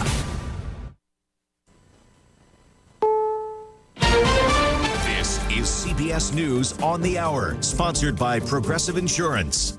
I'm Cammie McCormick. The Fed lowered a key interest rate by 1/4 point today. Analyst Dean Baker of Jerome Powell's thinking. What he's looking at is, on the one hand, the clear evidence of inflation. Inflation is accelerating moderately. The main factor here is, of course, the tariffs, probably also deportations pushing up farm prices in many, many items.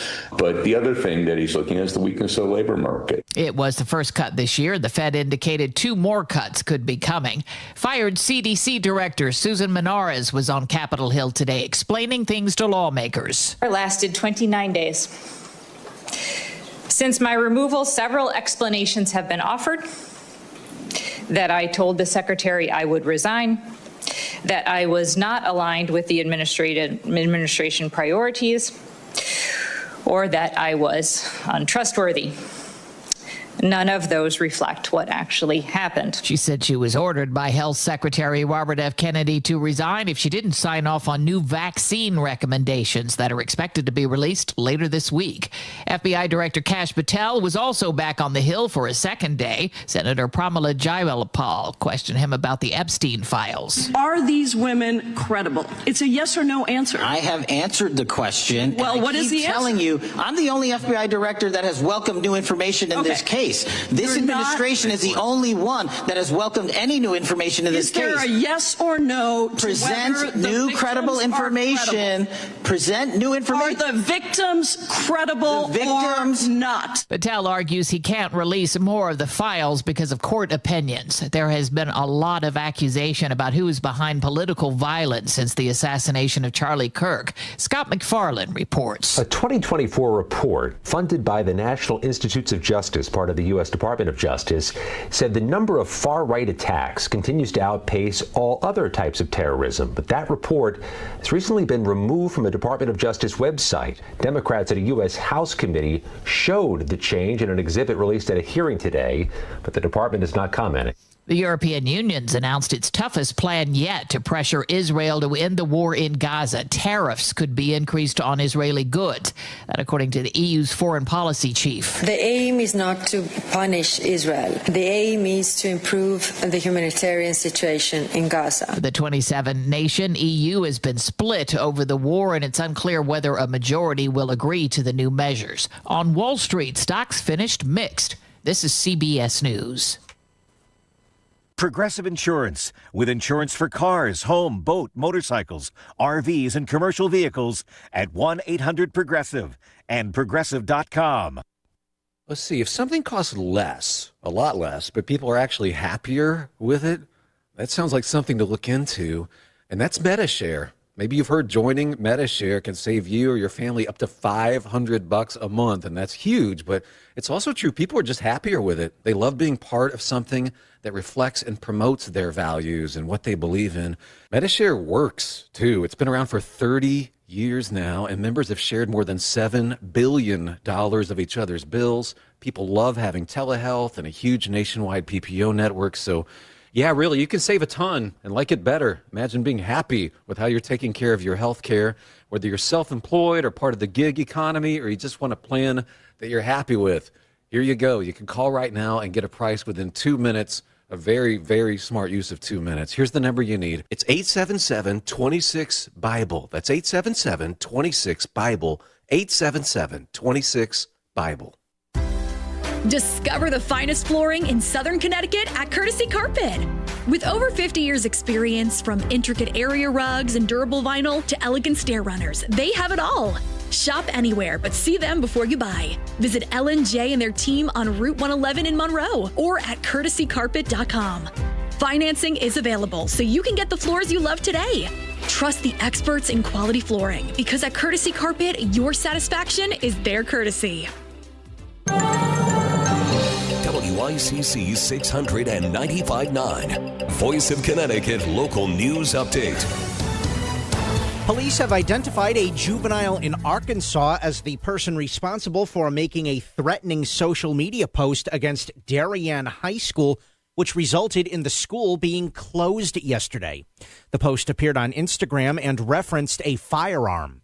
In a news release, Darien police said there is no known credible threat to any school in Darien, and the superintendent said that police will continue to have increased patrols around the schools for the next few days. Serious injuries are reported from a rollover crash in Bridgeport. The incident was reported yesterday afternoon on Capitol Avenue in the area of Hudson Street. 2 people were injured in the crash, and one of them was rushed to the hospital with severe injuries. An investigation is underway to determine what caused the crash.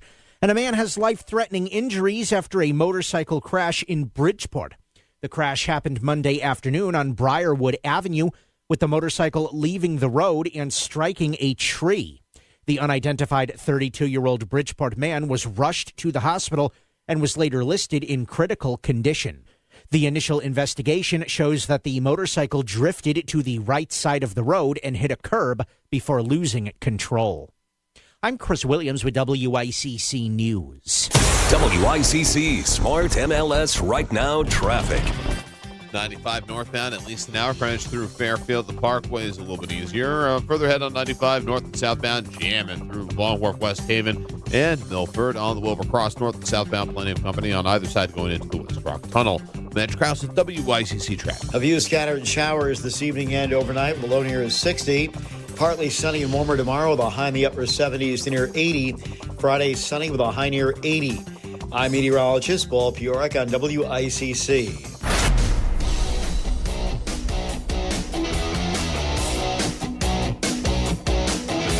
You're listening to Connecticut Today with Paul Piselli on WICC 695.9, the voice of Connecticut. So let me ask you, what happens if UI and their parent company Avangrid tomorrow comes back when they have this supposed teleconference as to what they're going to do with these controversial monopoles, and they say, well, you know what, okay, we'll bury these power lines, but it's going to cost X hundreds of millions of dollars, and we're going to have to recoup this some way. You all right with that? Because the reason you don't bury wires or lines is that unless it's new construction, now you have a new housing development, that's why you rarely see phone poles and electric poles anymore. The stuff is all buried. It's better for, keeping the AC on, keeping the power on, keeping cable TV going, communications, whatever. If you bury the lines, you don't get the wind and the snow and the ice and the heavy rain. Now, again, it might cost an incredible amount of money to bury lines, the digging, the siting, the zoning here.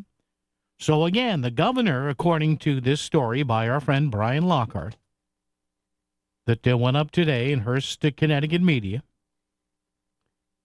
the governor is urging members of the state's regulatory authority, the Utility Regulatory Board, to delay a scheduled vote on an overhead transmission line project.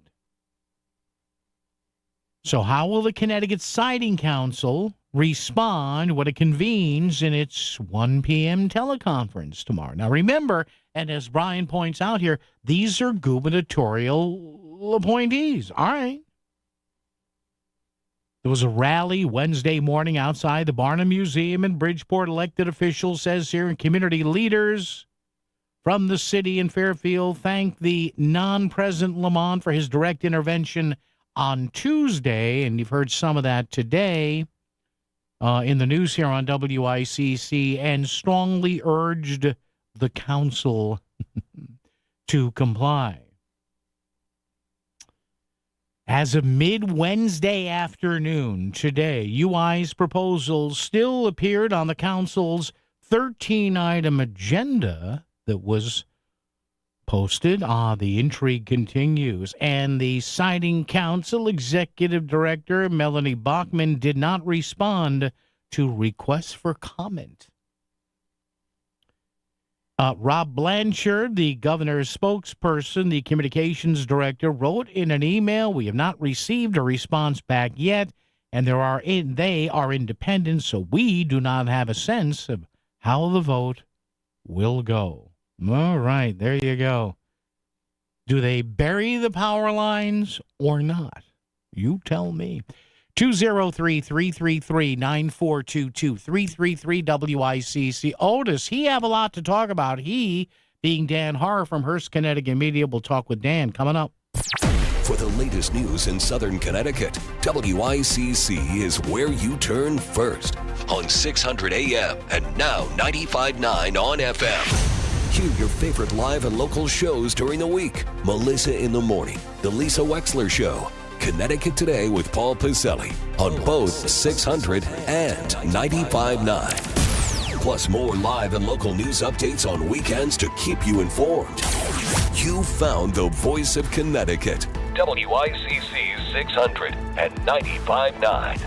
You've heard the term fall cleanup, and now make sure that getting your trees assessed on your property is part of the to-do list. Hey, Melissa Sheketoff here, and I've told you all about working with K&J Tree Service and having a free tree risk assessment done. My friend Mark over at K&J came out to our home back in the spring, and he identified a couple of trees that could be a real problem. We didn't have to remove the trees, but we did do some work to make sure they weren't going to be an issue if the next storm hit and caused destruction. Right now, as the seasons are changing, it is the perfect time to give your trees the care they deserve. At K&J Tree Service, they're offering a limited time 10% discount on all services to help you prepare your landscape for the winter months ahead. Whether you need pruning, trimming, or complete tree removal, their team of skilled professionals is ready to enhance the beauty and safety of your property. Don't wait until it's too late. Call them directly at 203-248-TREE or schedule an appointment at kjtreeservice.com. Take advantage of the incredible offer right now at K&J Tree Service. Go to kjtreeservice.com. Selling your home is a numbers game. The more potential buyers who see it, the greater the opportunity to sell. And when your home is listed on Smart MLS, more than 21,000 realtors see it, and so do all their buyers. Suddenly, the number of people looking at your home starts to grow by a lot. More realtors sharing your listing. More people seeing your home, more offers coming in, and maybe more cash in your pocket. Smart move, right? Ask your realtor, is my house on Smart MLS? Smart MLS, the smart way to sell your home. Did you know tens of thousands of mothers, fathers, children, and seniors right here in Southern Connecticut face food insecurity? Moms going without so they can feed their children? That's why the Bridgeport Rescue Mission is relaunching their mobile kitchen so they can deliver fresh hot meals directly into our streets and communities that need it most. Please help the relaunch of the Bridgeport Rescue Mission's mobile kitchens. Give today to bridgeportrescuemission.org because no child, no senior, no human should ever go hungry. You can travel the country visiting colleges, or you can attend the Southern Connecticut College and Career Fair. The largest college and career fair in Connecticut is Tuesday, September 30th at the Hartford Healthcare Amphitheater in Bridgeport. What's your next step after high school? Attend the Southern Connecticut College and Career Fair on September 30th. It's free and open to all high school students and families. ctcollegefair.com. That's ctcollegefair.com. You're listening to WICC 600 and 95.9, the voice of Connecticut, broadcasting from Cadillac of Greenwich Studios, CadillacofGreenwich.com. WICC Smart MLS Right Now Traffic. 95 northbound over an hour, Greenwich through Fairfield. Parkway northbound congestion delays heavy off Route 7 in Norwalk going into No Man's Land in Fairfield.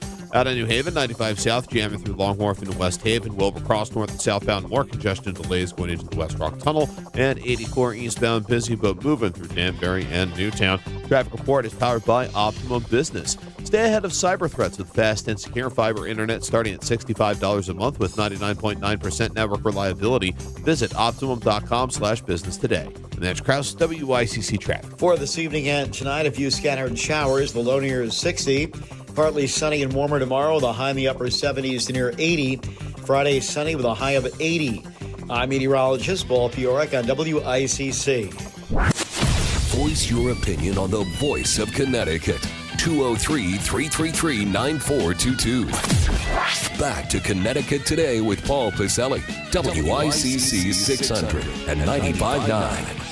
All right, back to open phones later on to wrap this sucker up. And when we do that, talk or text, same number. You want to talk to me or text me some obscenity, that's fine. I can't read the obscenities on the... Well, I could, but then my door card wouldn't work tomorrow morning. 203-333-9422, 333-WICC. Well, do we have a cornucopia of stuff to... discuss this week with Dan Haar, Hearst, Connecticut Media Senior Editor and Columnist. Mr. Haar, good afternoon, sir, and how might you be? Good afternoon. I'm okay. Business is picking up. Yeah. The business of public policy debates, lots of heat in many directions. Yes. Here in what is officially the fall political season. Yeah, let's start out with something. I know you do a great job covering things like this. The notion that the Yukon Health System or Yukon Health wants to buy 3 hospitals. I guess, Dan, the price tag is around $400 million. 3 hospitals that, what, Dan, basically need somebody to buy them or they're going under? We'd talk about this. Well, each case is a little bit different. First of all, in the bankruptcy case of the Prospect Medical Holdings hospitals, that is Waterbury, Manchester, and Rockville, up here in the Hartford area, or Waterbury is not really, but Waterbury is the crown jewel that Yukon Health wants. Yeah. And so Yukon Health, which is John Dempsey Hospital, which is a hospital of 257 beds, a mid-sized hospital here in central Connecticut, one which has generally shown a deficit that has to be filled by the taxpayers. They believe that the best route to profitability and to help the region with a competing alternative to Yale and Hartford healthcare is for them to become a hospital system, not just the freestanding John Dempsey Hospital. Yeah. The core of that would be the purchase of Waterbury Hospital out of bankruptcy. They also are in not negotiations, but in discussions with Day Kimball in Putnam and Bristol Hospital in, of course, Bristol. That's why they call it Bristol Hospital. Yeah. And those two could be purchases or partnerships. So lots of things happening on lots of fronts. The $400 million figure is a very flexible number because, for example, Waterbury owes $130 million in back taxes that its for-profit owner has not paid. And so the state, which is the person trying to collect the taxes, might forgive that. Is that part of the $400 million? I don't know. Is $25 million a year of subsidy for the next several years part of the $400 million? I don't know. There's lots of numbers floating around. Dan, and I've seen some in the dark corners of social media, people saying, well, why are we bailing them out? Let them go under. But the bottom line is, Dan, the state needs X amount of beds, right? I mean, there's planning for this stuff. You just can't let these hospitals go bye-bye and then with them hundreds of beds. Am I wrong here? And jobs. Yeah. The issue here, the issues here are so complex that we need to way oversimplify it, and I'll oversimplify it this way. On the one way of looking at it is, yes, we have the number of critical care hospitals that we need. Some may not survive as critical care hospitals. I don't see, personally, I suppose somebody might bid for Rockville in general, along with Manchester and Waterbury, but Rockville is a troubled hospital. Whether it stays open as a full critical care hospital, I don't know. But the broader issue is insurance costs, right? Now, this is where it really gets interesting. You pay X amount per year for the right to go to a hospital. Sure. Right? Yeah. In every region, those prices are different because of the hospitals available in that region. So whether you have Connecticut or United Healthcare or Cigna or Aetna or whatever you have, right, those insurers have contracts with those hospitals. Yep. The more hospitals there are, the more competition there is, generally speaking. Yeah. Right? There's ways of twisting that around as well. What UConn Health is saying is, let us become a full-on alternative with the full scope and scale of a hospital system, and we can bring prices down and pressure prices downward and give an alternative to employers who are paying healthcare costs in the majority for their employees. That's what's behind this. Interesting. Dan Harhurst, Connecticut Media. Let's segue from hospitals to the hard court. And, Dan, I've had a number of people on, guests talking about this, the notion that some money from the state, maybe pension money or bonding money, is going to be used to buy some sort of piece of the Connecticut Sun to keep them in the state. Maybe the loggerheads, the banging of the heads with the WNBA goes on. And this is a political battle, is it not, or not? Well, it's going to become a political battle tomorrow morning when the Republicans have including the favored likely candidate for governor next year from the legislature, Ryan Fazio, have a press conference decrying the potential use of pension money to buy a piece of a team. But I'd say look at the deal. Like what? Let's do some scenario planning. What does it look like if the state doesn't step in? Will a private buyer step in to buy a minority stake in that team in order to keep it in Connecticut? And the answer is the governor would love to see that, but money is not there.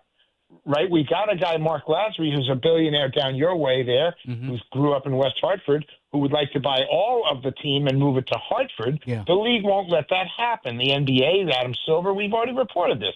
They're saying, no, you can't do that. Once it moves from Uncasville to Hartford, that's a move that we control, and we're not going to allow that. Yeah. So the alternative is to buy a piece of the team. Nobody seems to want to buy a piece of the team, but the state of Connecticut will. Why is that a bad idea? Do you really think the equity value of an WNBA team is not going to keep going up? It will. Yeah, I think it will. And again, people point, Dan, too, and I've suggested this. Maybe you could take my idea and weave it into your prose. Hey, I know it's weird, right? I know only one market does it, but if we're such fans of women's basketball, let's do what they do in Green Bay. The Packers have like 4 or 5 million shares out there. Hey, there's no power. You get basically a certificate for $300, right? Why don't we do that?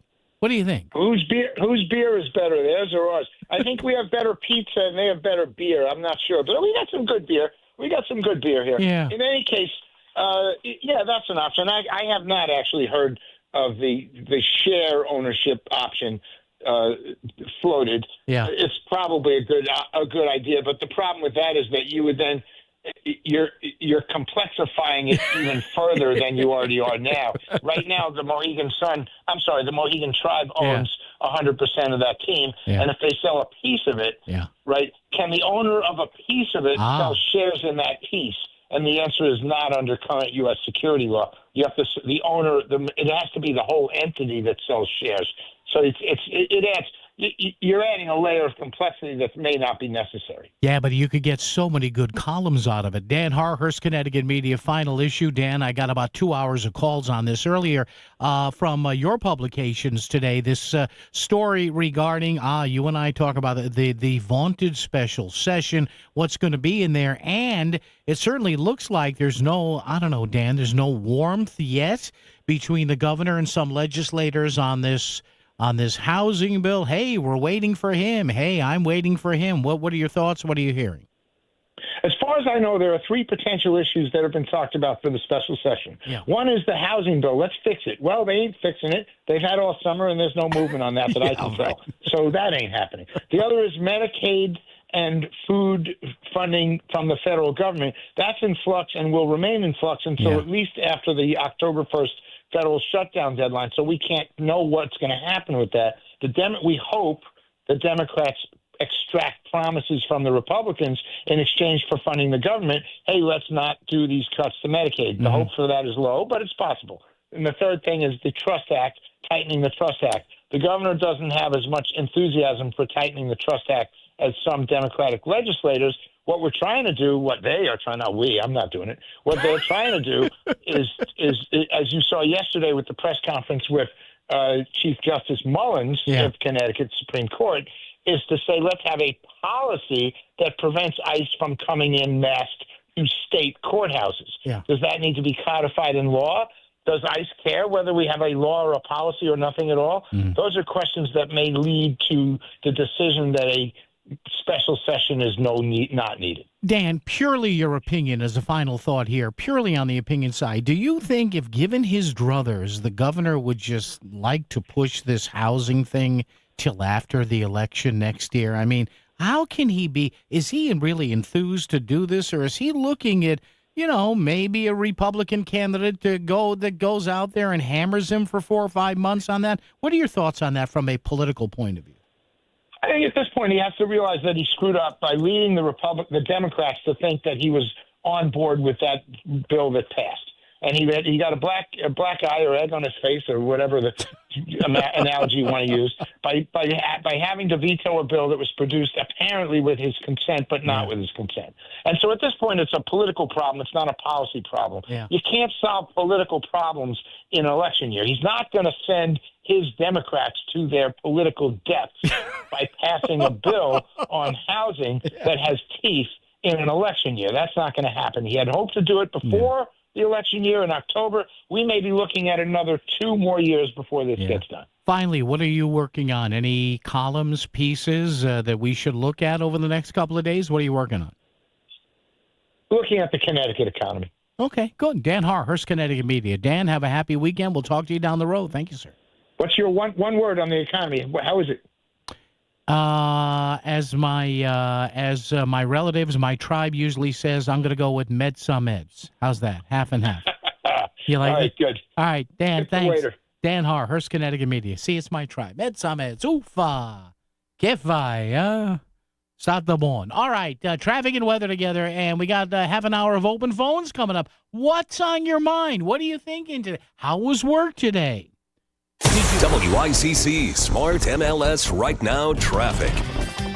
95 northbound over an hour, Greenwich through Fairfield. Parkway northbound congestion delays heavy off Route 7 in Norwalk going into No Man's Land in Fairfield. Out of New Haven, 95 south jamming through Long Wharf into West Haven. Wilbur Cross north and southbound, more congestion delays going into the West Rock Tunnel. And 84 eastbound busy but moving through Danbury and Newtown. Traffic report is powered by Optimum Business. Stay ahead of cyber threats with fast and secure fiber internet starting at $65 a month with 99.9% network reliability. Visit Optimum.com/business today. Next, Krause, WICC traffic. A few scattered showers this evening and overnight. Below near 60. Partly sunny and warmer tomorrow with a high in the upper 70s to near 80. Friday sunny with a high near 80.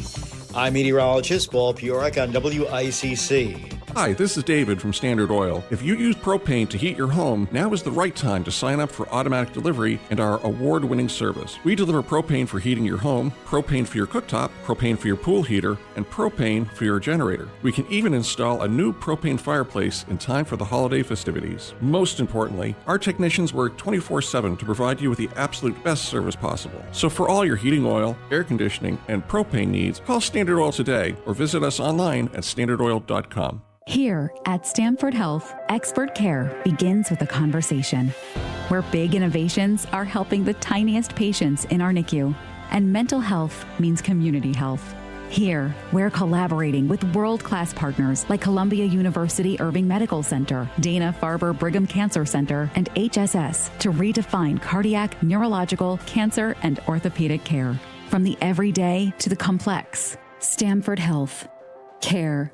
It's different here. Life insurance. Why are you putting it off? Can't afford it? Too much hassle? Think you don't need it? There's lots of excuses for putting off life insurance. But if you weren't there, who would pay the mortgage and other bills? With Ethos, you could be covered in 10 minutes and boom, family protected. Ethos. Fast and easy online term life insurance. Up to $2 million in coverage with no medical exam. Some policies as low as $1 a day. Answer a few health questions and get your free quote at ethos.com/term. That's ethos.com/term. Are you having trouble hearing? Hearing loss can devastate the quality of your life. Now, there's an affordable fix for you or your loved one. Rated the best hearing aids of 2025 by Forbes Health, Audion Hearing has the highest quality hearing aids at the lowest prices, starting at just $98 a pair. I actually like them better than my old $5,000 hearing aids. I could not believe how my hearing and life changed. Join over 1 million happy customers by going to audionhearing.com. That's AUDIEN hearing.com.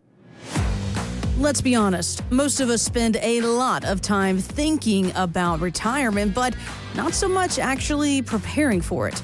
Each week, David Gagnon, he's the host of Mastering Your Wealth, he discusses the financial news of the day and explains how it could affect you as you get ready for retirement. Join David Saturday mornings at 8 for Mastering Your Wealth Radio right here on WICC 600. You can also visit masteringyourwealthradio.com. Hi, this is Leo Carl from Carl Chevrolet in New Canaan. Last year, more consumers switched to Chevrolet than any other automotive brand. Why? With more standard passive and active safety features than any other brand, plus easy-to-use technology like wireless Apple CarPlay, Chevy simply builds in more value. And who doesn't love getting more for their money? With fresh inventory arriving daily, see for yourself at Carl Chevrolet, 261 Elm Street in New Canaan, or online at carlchevy.com.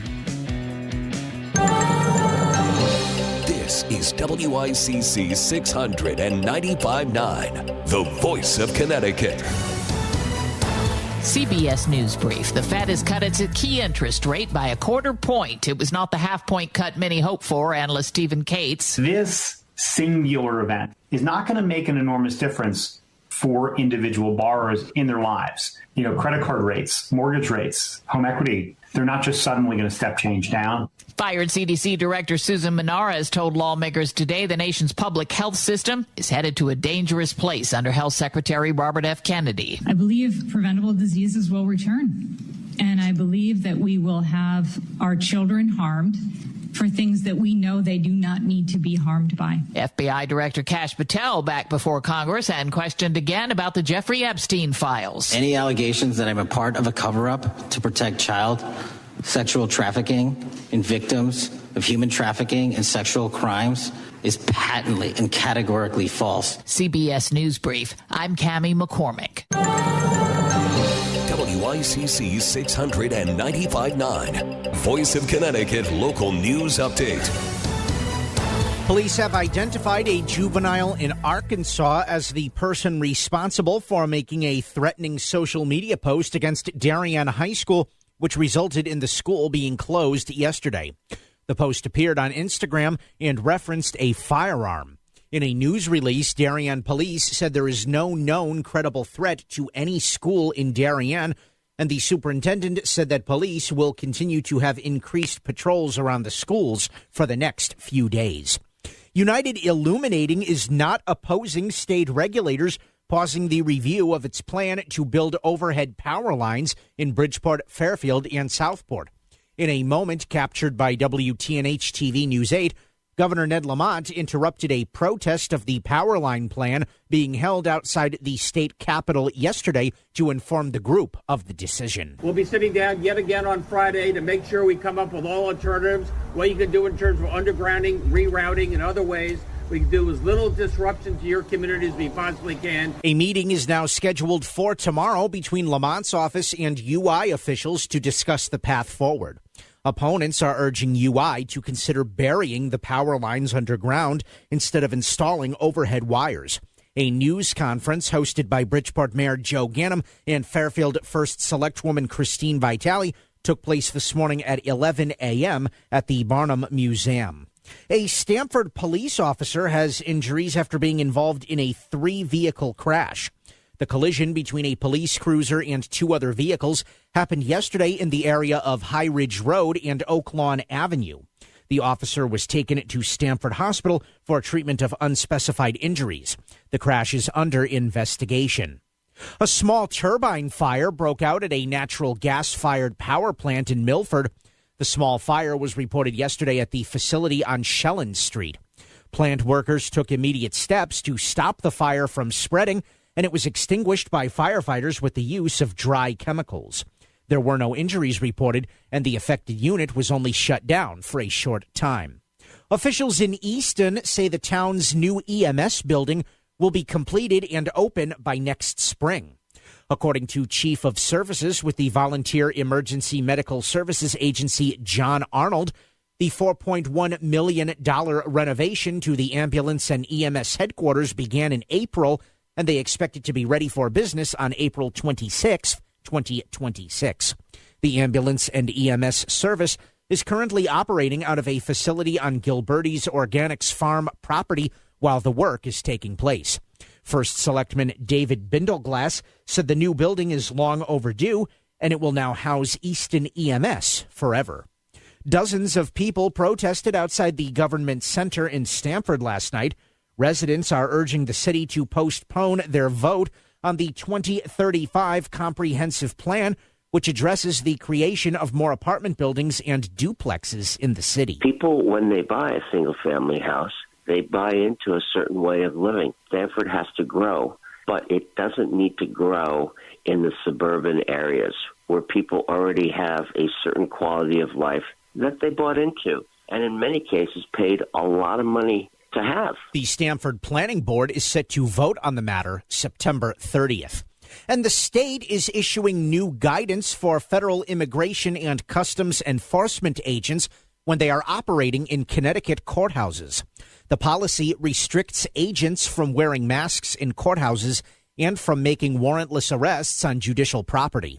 State Supreme Court Chief Justice Raheem Mullins told WTNH-TV News 8 the rules were created in discussions with ICE officials and other stakeholders. Policy itself simply prohibits warrantless arrest in the public spaces of our courthouses, and if law enforcement is to come in and conduct their activities, to be doing so without masks. Bridgeport Democratic State Representative Steve Staffstrom says it's important that people feel safe entering state courthouses, including illegal immigrants. You should be able to enter a courthouse in this state free of fear that when you try to achieve justice, a masked, unmarked individual is going to grab you and pull you out of the courthouse based on your perceived immigration status.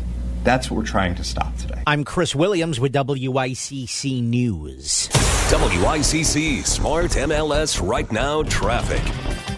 95 northbound over an hour, Greenwich through Fairfield. Parkway northbound congestion delays heavy off Route 7 in Norwalk going into No Man's Land in Fairfield. Out of New Haven, 95 south jamming through Long Wharf into West Haven. Wilbur Cross north and southbound, more congestion delays going into the West Rock Tunnel. And 84 eastbound, busy but moving through Danbury and Newtown. Traffic report is powered by Optimum Business. Stay ahead of cyber threats with fast and secure fiber internet starting at $65 a month with 99.9% network reliability. Visit Optimum.com/business today. And that's Krause, WICC traffic. For this evening and tonight, a few scattered showers. The low near 60. Partly sunny and warmer tomorrow. The high in the upper 70s to near 80. Friday, sunny with a high of 80. I'm meteorologist Paul Piorek on WICC. If Shelton is talking about it, so is Paul. Connecticut Today with Paul Piselli on WICC 600 and 95.9, the voice of Connecticut. All right, back to open phones momentarily at 203-333-9422, 333-WICC. And I will give you, and I hate having to do this, but I feel I have the responsibility to. And I'm sending this out to all my good friends, my good friends who may not agree with me politically, as another example. And we'll do that momentarily. I'm going to go to the phones here first. Yet we have another example of why sometimes the Democrats' worst enemy is the criminal justice system. And you treat somebody who's a bad person with kid gloves, they come back and kill somebody, and people on the Trump side of the aisle and the Republicans say, see, you can't trust them on crime. I'm just telling you, don't get upset with me when I read the story here, because this story is all over the country. Just like the Charlie Kirk story, just like the young woman who emigrated here to get out of a country at war. And she gets killed on public transportation, slashed in the throat by a guy with 14 priors. Well, we have another story on that, too. And again, you going to get mad if Trump points to this? No. Any politician would point to this story I have coming up. The problem is the story's there. It's not who points to it.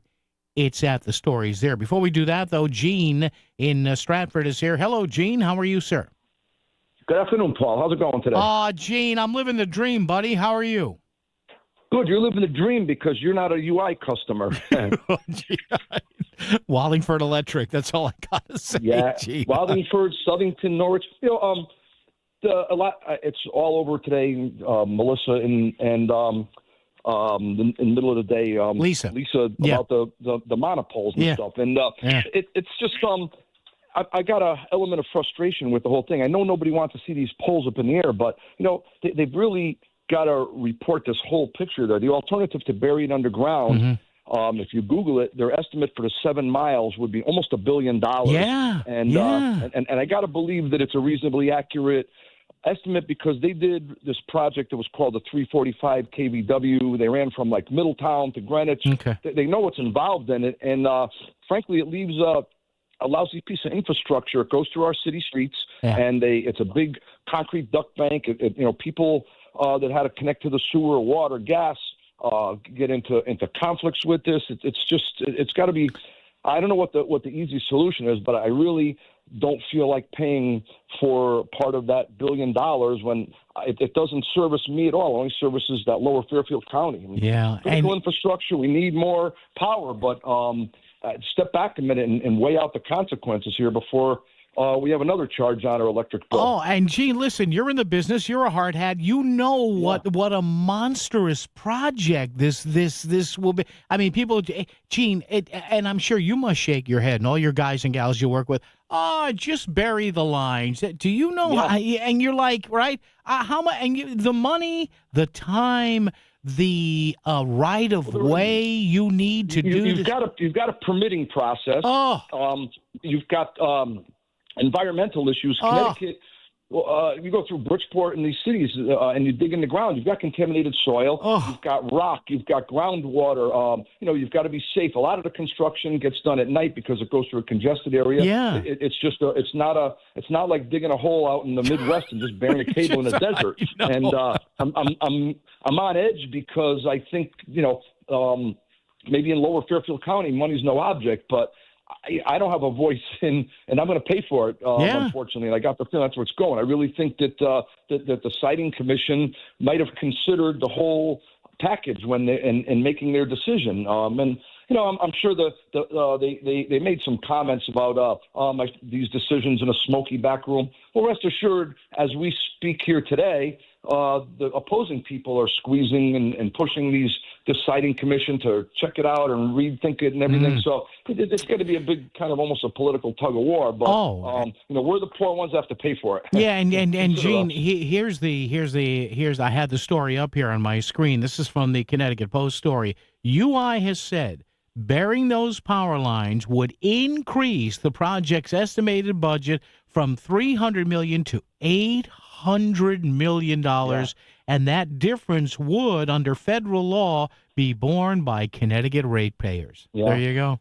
Yeah. There you go. Well, I wish, I hope that comes out really. I mean, I know there's a lot of opposition, but I journalism 101, give us both sides of the story and then let us form an opinion. But I'm seeing it all negative. This big pole up in the air. There's poles there now. It's in the railroad right away, which has catenary wires. So, I know. I mean, it'll be a nice painted new shiny pole with more wires. But, I mean. And you're not ripping up the ground every 5 feet. Right. Jeez, God. Well, if we can come up with a way to get cordless electricity, we'd be billionaires. So let's work on that idea. All right, Gene, be good, you. buddy. Good to talk to you there. Gene in Stratford, who was a hard hat many years, and he also has a band. We'll give him the plug. I have a pocket full of soul, so check him out. All right.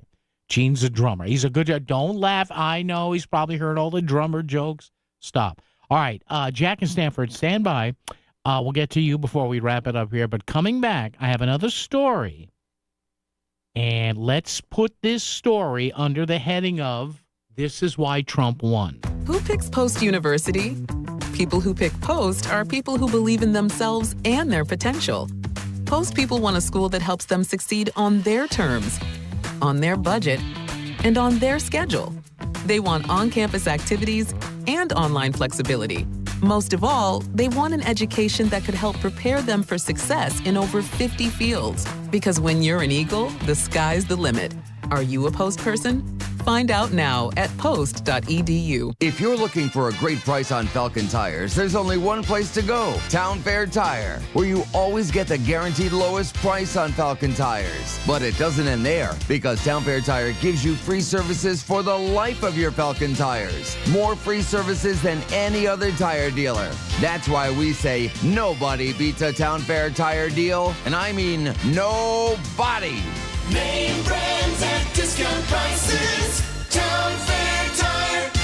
Diabetes, high blood pressure, anxiety meds, everyone's on them. If you're a 50-year-old male, maybe a bit porky, and you may even have type 2 diabetes, $1 million of term insurance may only cost you about $200 a month. Call Term Provider. Speak with Big Lou at 800-859-3220. Big Lou will find a term life policy for you even if you have type 2 diabetes, are overweight, or have high blood pressure. Term Provider has helped thousands of people like you who think they can't afford term life insurance.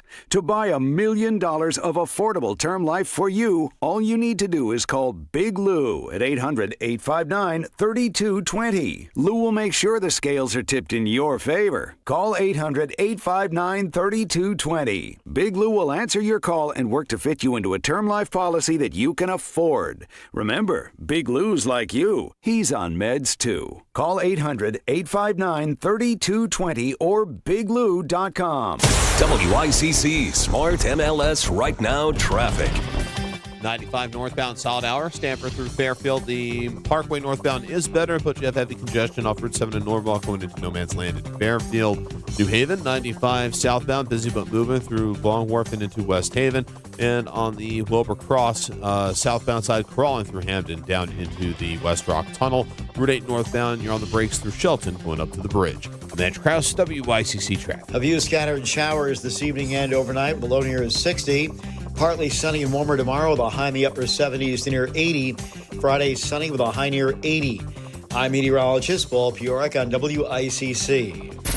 Whatever's on your mind, put it in a text and send it to Paul. 203-333-9422. WICC 695.9. The voice of Connecticut. Back to Connecticut Today with Paul Piselli. Oh, gosh darn it. Ain't we having fun today? Fun, fun, fun.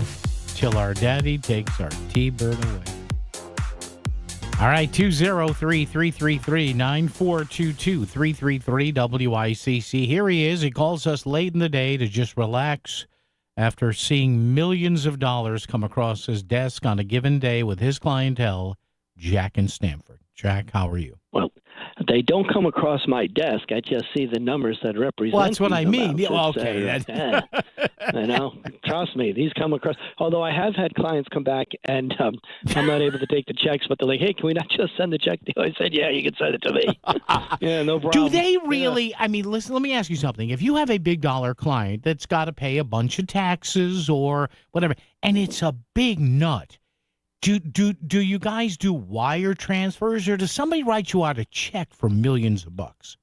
I've had checks, but the government doesn't really want them, and depending on the money anymore. Yeah. But I've had checks where, and that's gone really the last year, ever since like the COVID. But if there was a time, we'd send a staff person when I was working in Midtown up to somebody's house, to pick up a check and bring it in, and we'd post it to them, et cetera. So yeah, I've seen some big checks. I've had some checks come back to me though, refunds for $1 million.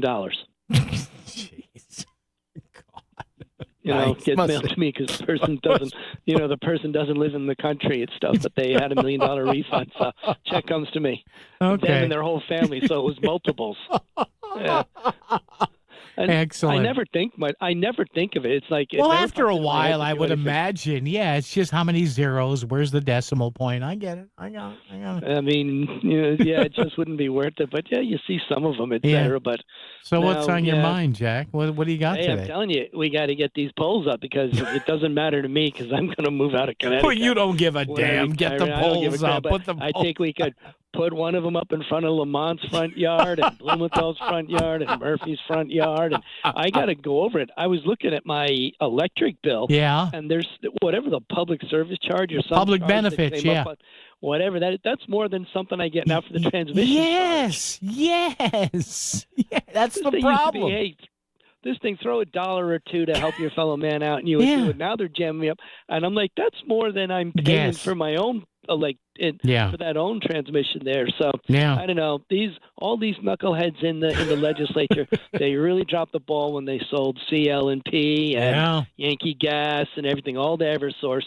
Listen, Jack, and I've said it on the air here, and I know it would take years, and you're talking billions and billions and billions of dollars, but they did it on Long Island. They bought out Lilco, remember. Now you have the Long Island Power Authority. Connecticut should do that. I know it's just will be a massive project, but this is ridiculous now. This is just dumb.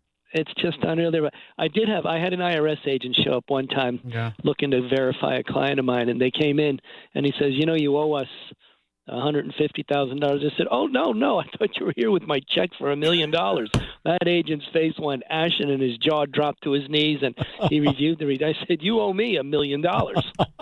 Yeah, that took a little bit of the piss and vinegar out of him. Okay, all right. But we got it done and stuff, but it was just hilarious. I was like, "Oh man, this is going in the book." So listen, Jay, another football weekend starts tomorrow. You got any action, or what are we doing here? Do we know you? I haven't looked yet. It's a little early, but I did good last weekend. Oh, I was 4 for 5. Yeah, nice. I didn't. What was it? Minnesota. I went against Atlanta. I went against them. And part of me was like, you don't need to get greedy. You don't need to bet on that 7:30, 8 o'clock game. But I did all right on 4 out of the 5. So good for you. Very nice. You don't get too many of those weekends and stuff. It just lined up on me. But I needed to pay my electric bill. All right, Jack. Take care, buddy. Yes, Jack is a big dollar financial person. Imagine that. I'm here to get the check for you. Oh, come on in. All right, here it is. 1.5. What a $1 million check. Oh, my God. All right. Why does Donald Trump and why do a lot of Republicans do well when it comes to crime? And again, the latest, it's what I call the Trump triad. Now, again, there's the nuclear triad, nuclear submarines at sea, nuclear bombers in the air, and land-based nuclear missiles in silos. Trump has his triad, right? The social issues like now freedom of speech and transgender, the issue of the border and immigration and crime. And maybe it's unfair. I understand it, but I'll leave you with this. And I know anytime something like this happens, the opposite side comes out and says, well, if you look at the numbers nationwide, nobody wants to hear numbers. When they hear a story like this from a couple of days ago, you may have seen this story because the story broke around the same time as we had that vicious murder that was on video by that woman who had just, she and her mother left Ukraine, and she comes here and gets killed, slashed in the neck by a psycho on a train. How about this? The suspect in the murder of an Auburn University professor was charged with a gun crime 2 years ago, but a plea deal kept him out of jail. The Alabama man accused of murdering a retired Auburn University professor was arrested just 2 years ago for a frightening felony gun charge that could have put him behind bars for a decade, but he was sprung on a misdemeanor plea deal that let him walk without supervision. So basically, they let the guy go. And now he is suspected of killing an Auburn retired professor. 23-year-old Harold Rashad Dabney III was arrested in December of 2023, so about 2 years ago, coming up in Virginia Beach, after he was found inebriated, that's drunk, and asleep in his car with a sawed-off shotgun, a handgun that had its serial number removed, and a bottle of pills. Dabney was arrested at the scene, a business parking lot where he would only tell police he was effed up, and charged with a felony for the modified shotgun. So there's a gun crime right there. That's a felony in Virginia, modifying a shotgun. Again, how many gun laws do we already have? And a misdemeanor for the pistol, which would have landed him in prison for a minimum of 2 years and as much as 10 years. Now, having said that, do you put somebody away for 10 years? I'm not a prosecutor. I don't know.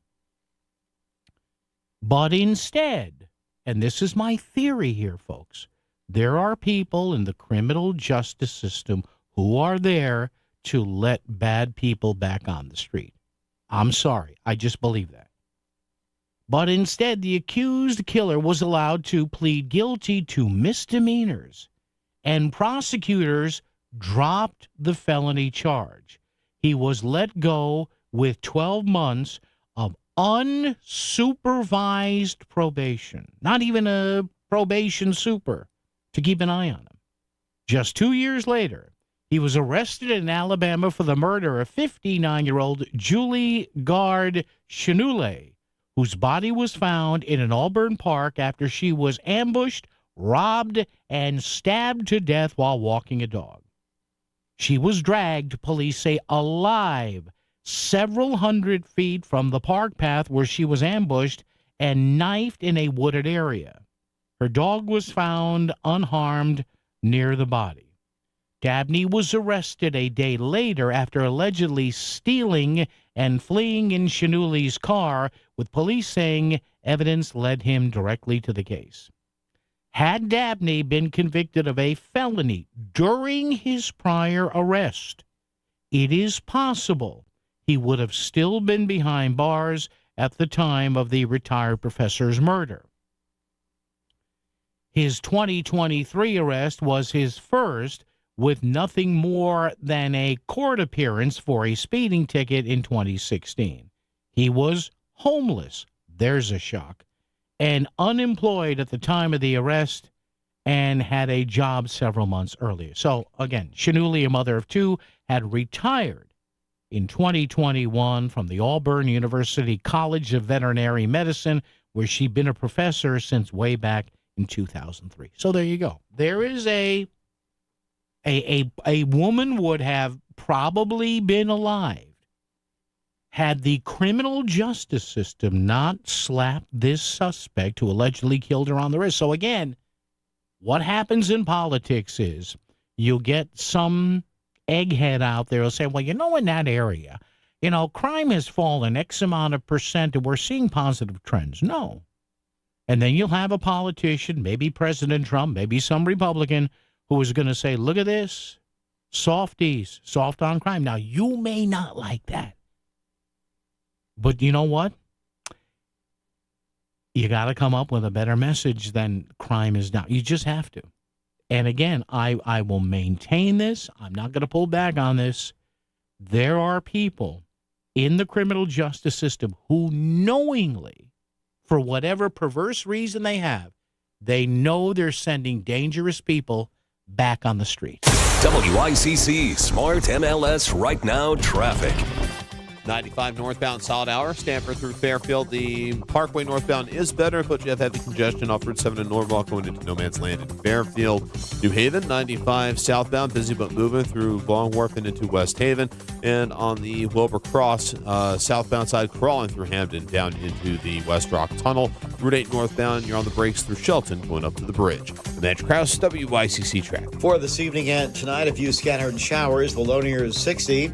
Partly sunny and warmer tomorrow, the high in the upper 70s to near 80. Friday, sunny with a high of 80. I'm meteorologist Paul Piorek on WICC. You can't see it, you can't smell it, but radon gas could be putting your family at risk. Radon is an invisible, odorless gas that could be lurking in your home and cause serious risk to your family's health. Protect your family with a free on-site radon test from Apex Radon Solutions, your local Connecticut certified radon specialist. Apex Radon Solutions is offering free in-home radon test kits to help you detect and protect. Go to apexradonsolutions.com today to get your kit. Healthy air, healthy home with Apex Radon Solutions. Imagine talking to thousands of local consumers about your business. You will with your ads on the Voice of Connecticut. It all comes up to your sales rep. Here, Maria, my sales rep, try to understand my business, customize my need, and that make it different than any other experience that I have. Real stories, real results. It's why advertising on the Voice of Connecticut works. Learn more. Email sales@voiceofct.com. Back to the news and talk. Thanks to Smart MLS. Smart sellers ask, is my home on Smart MLS? The voice of Connecticut. WICC's 695.9.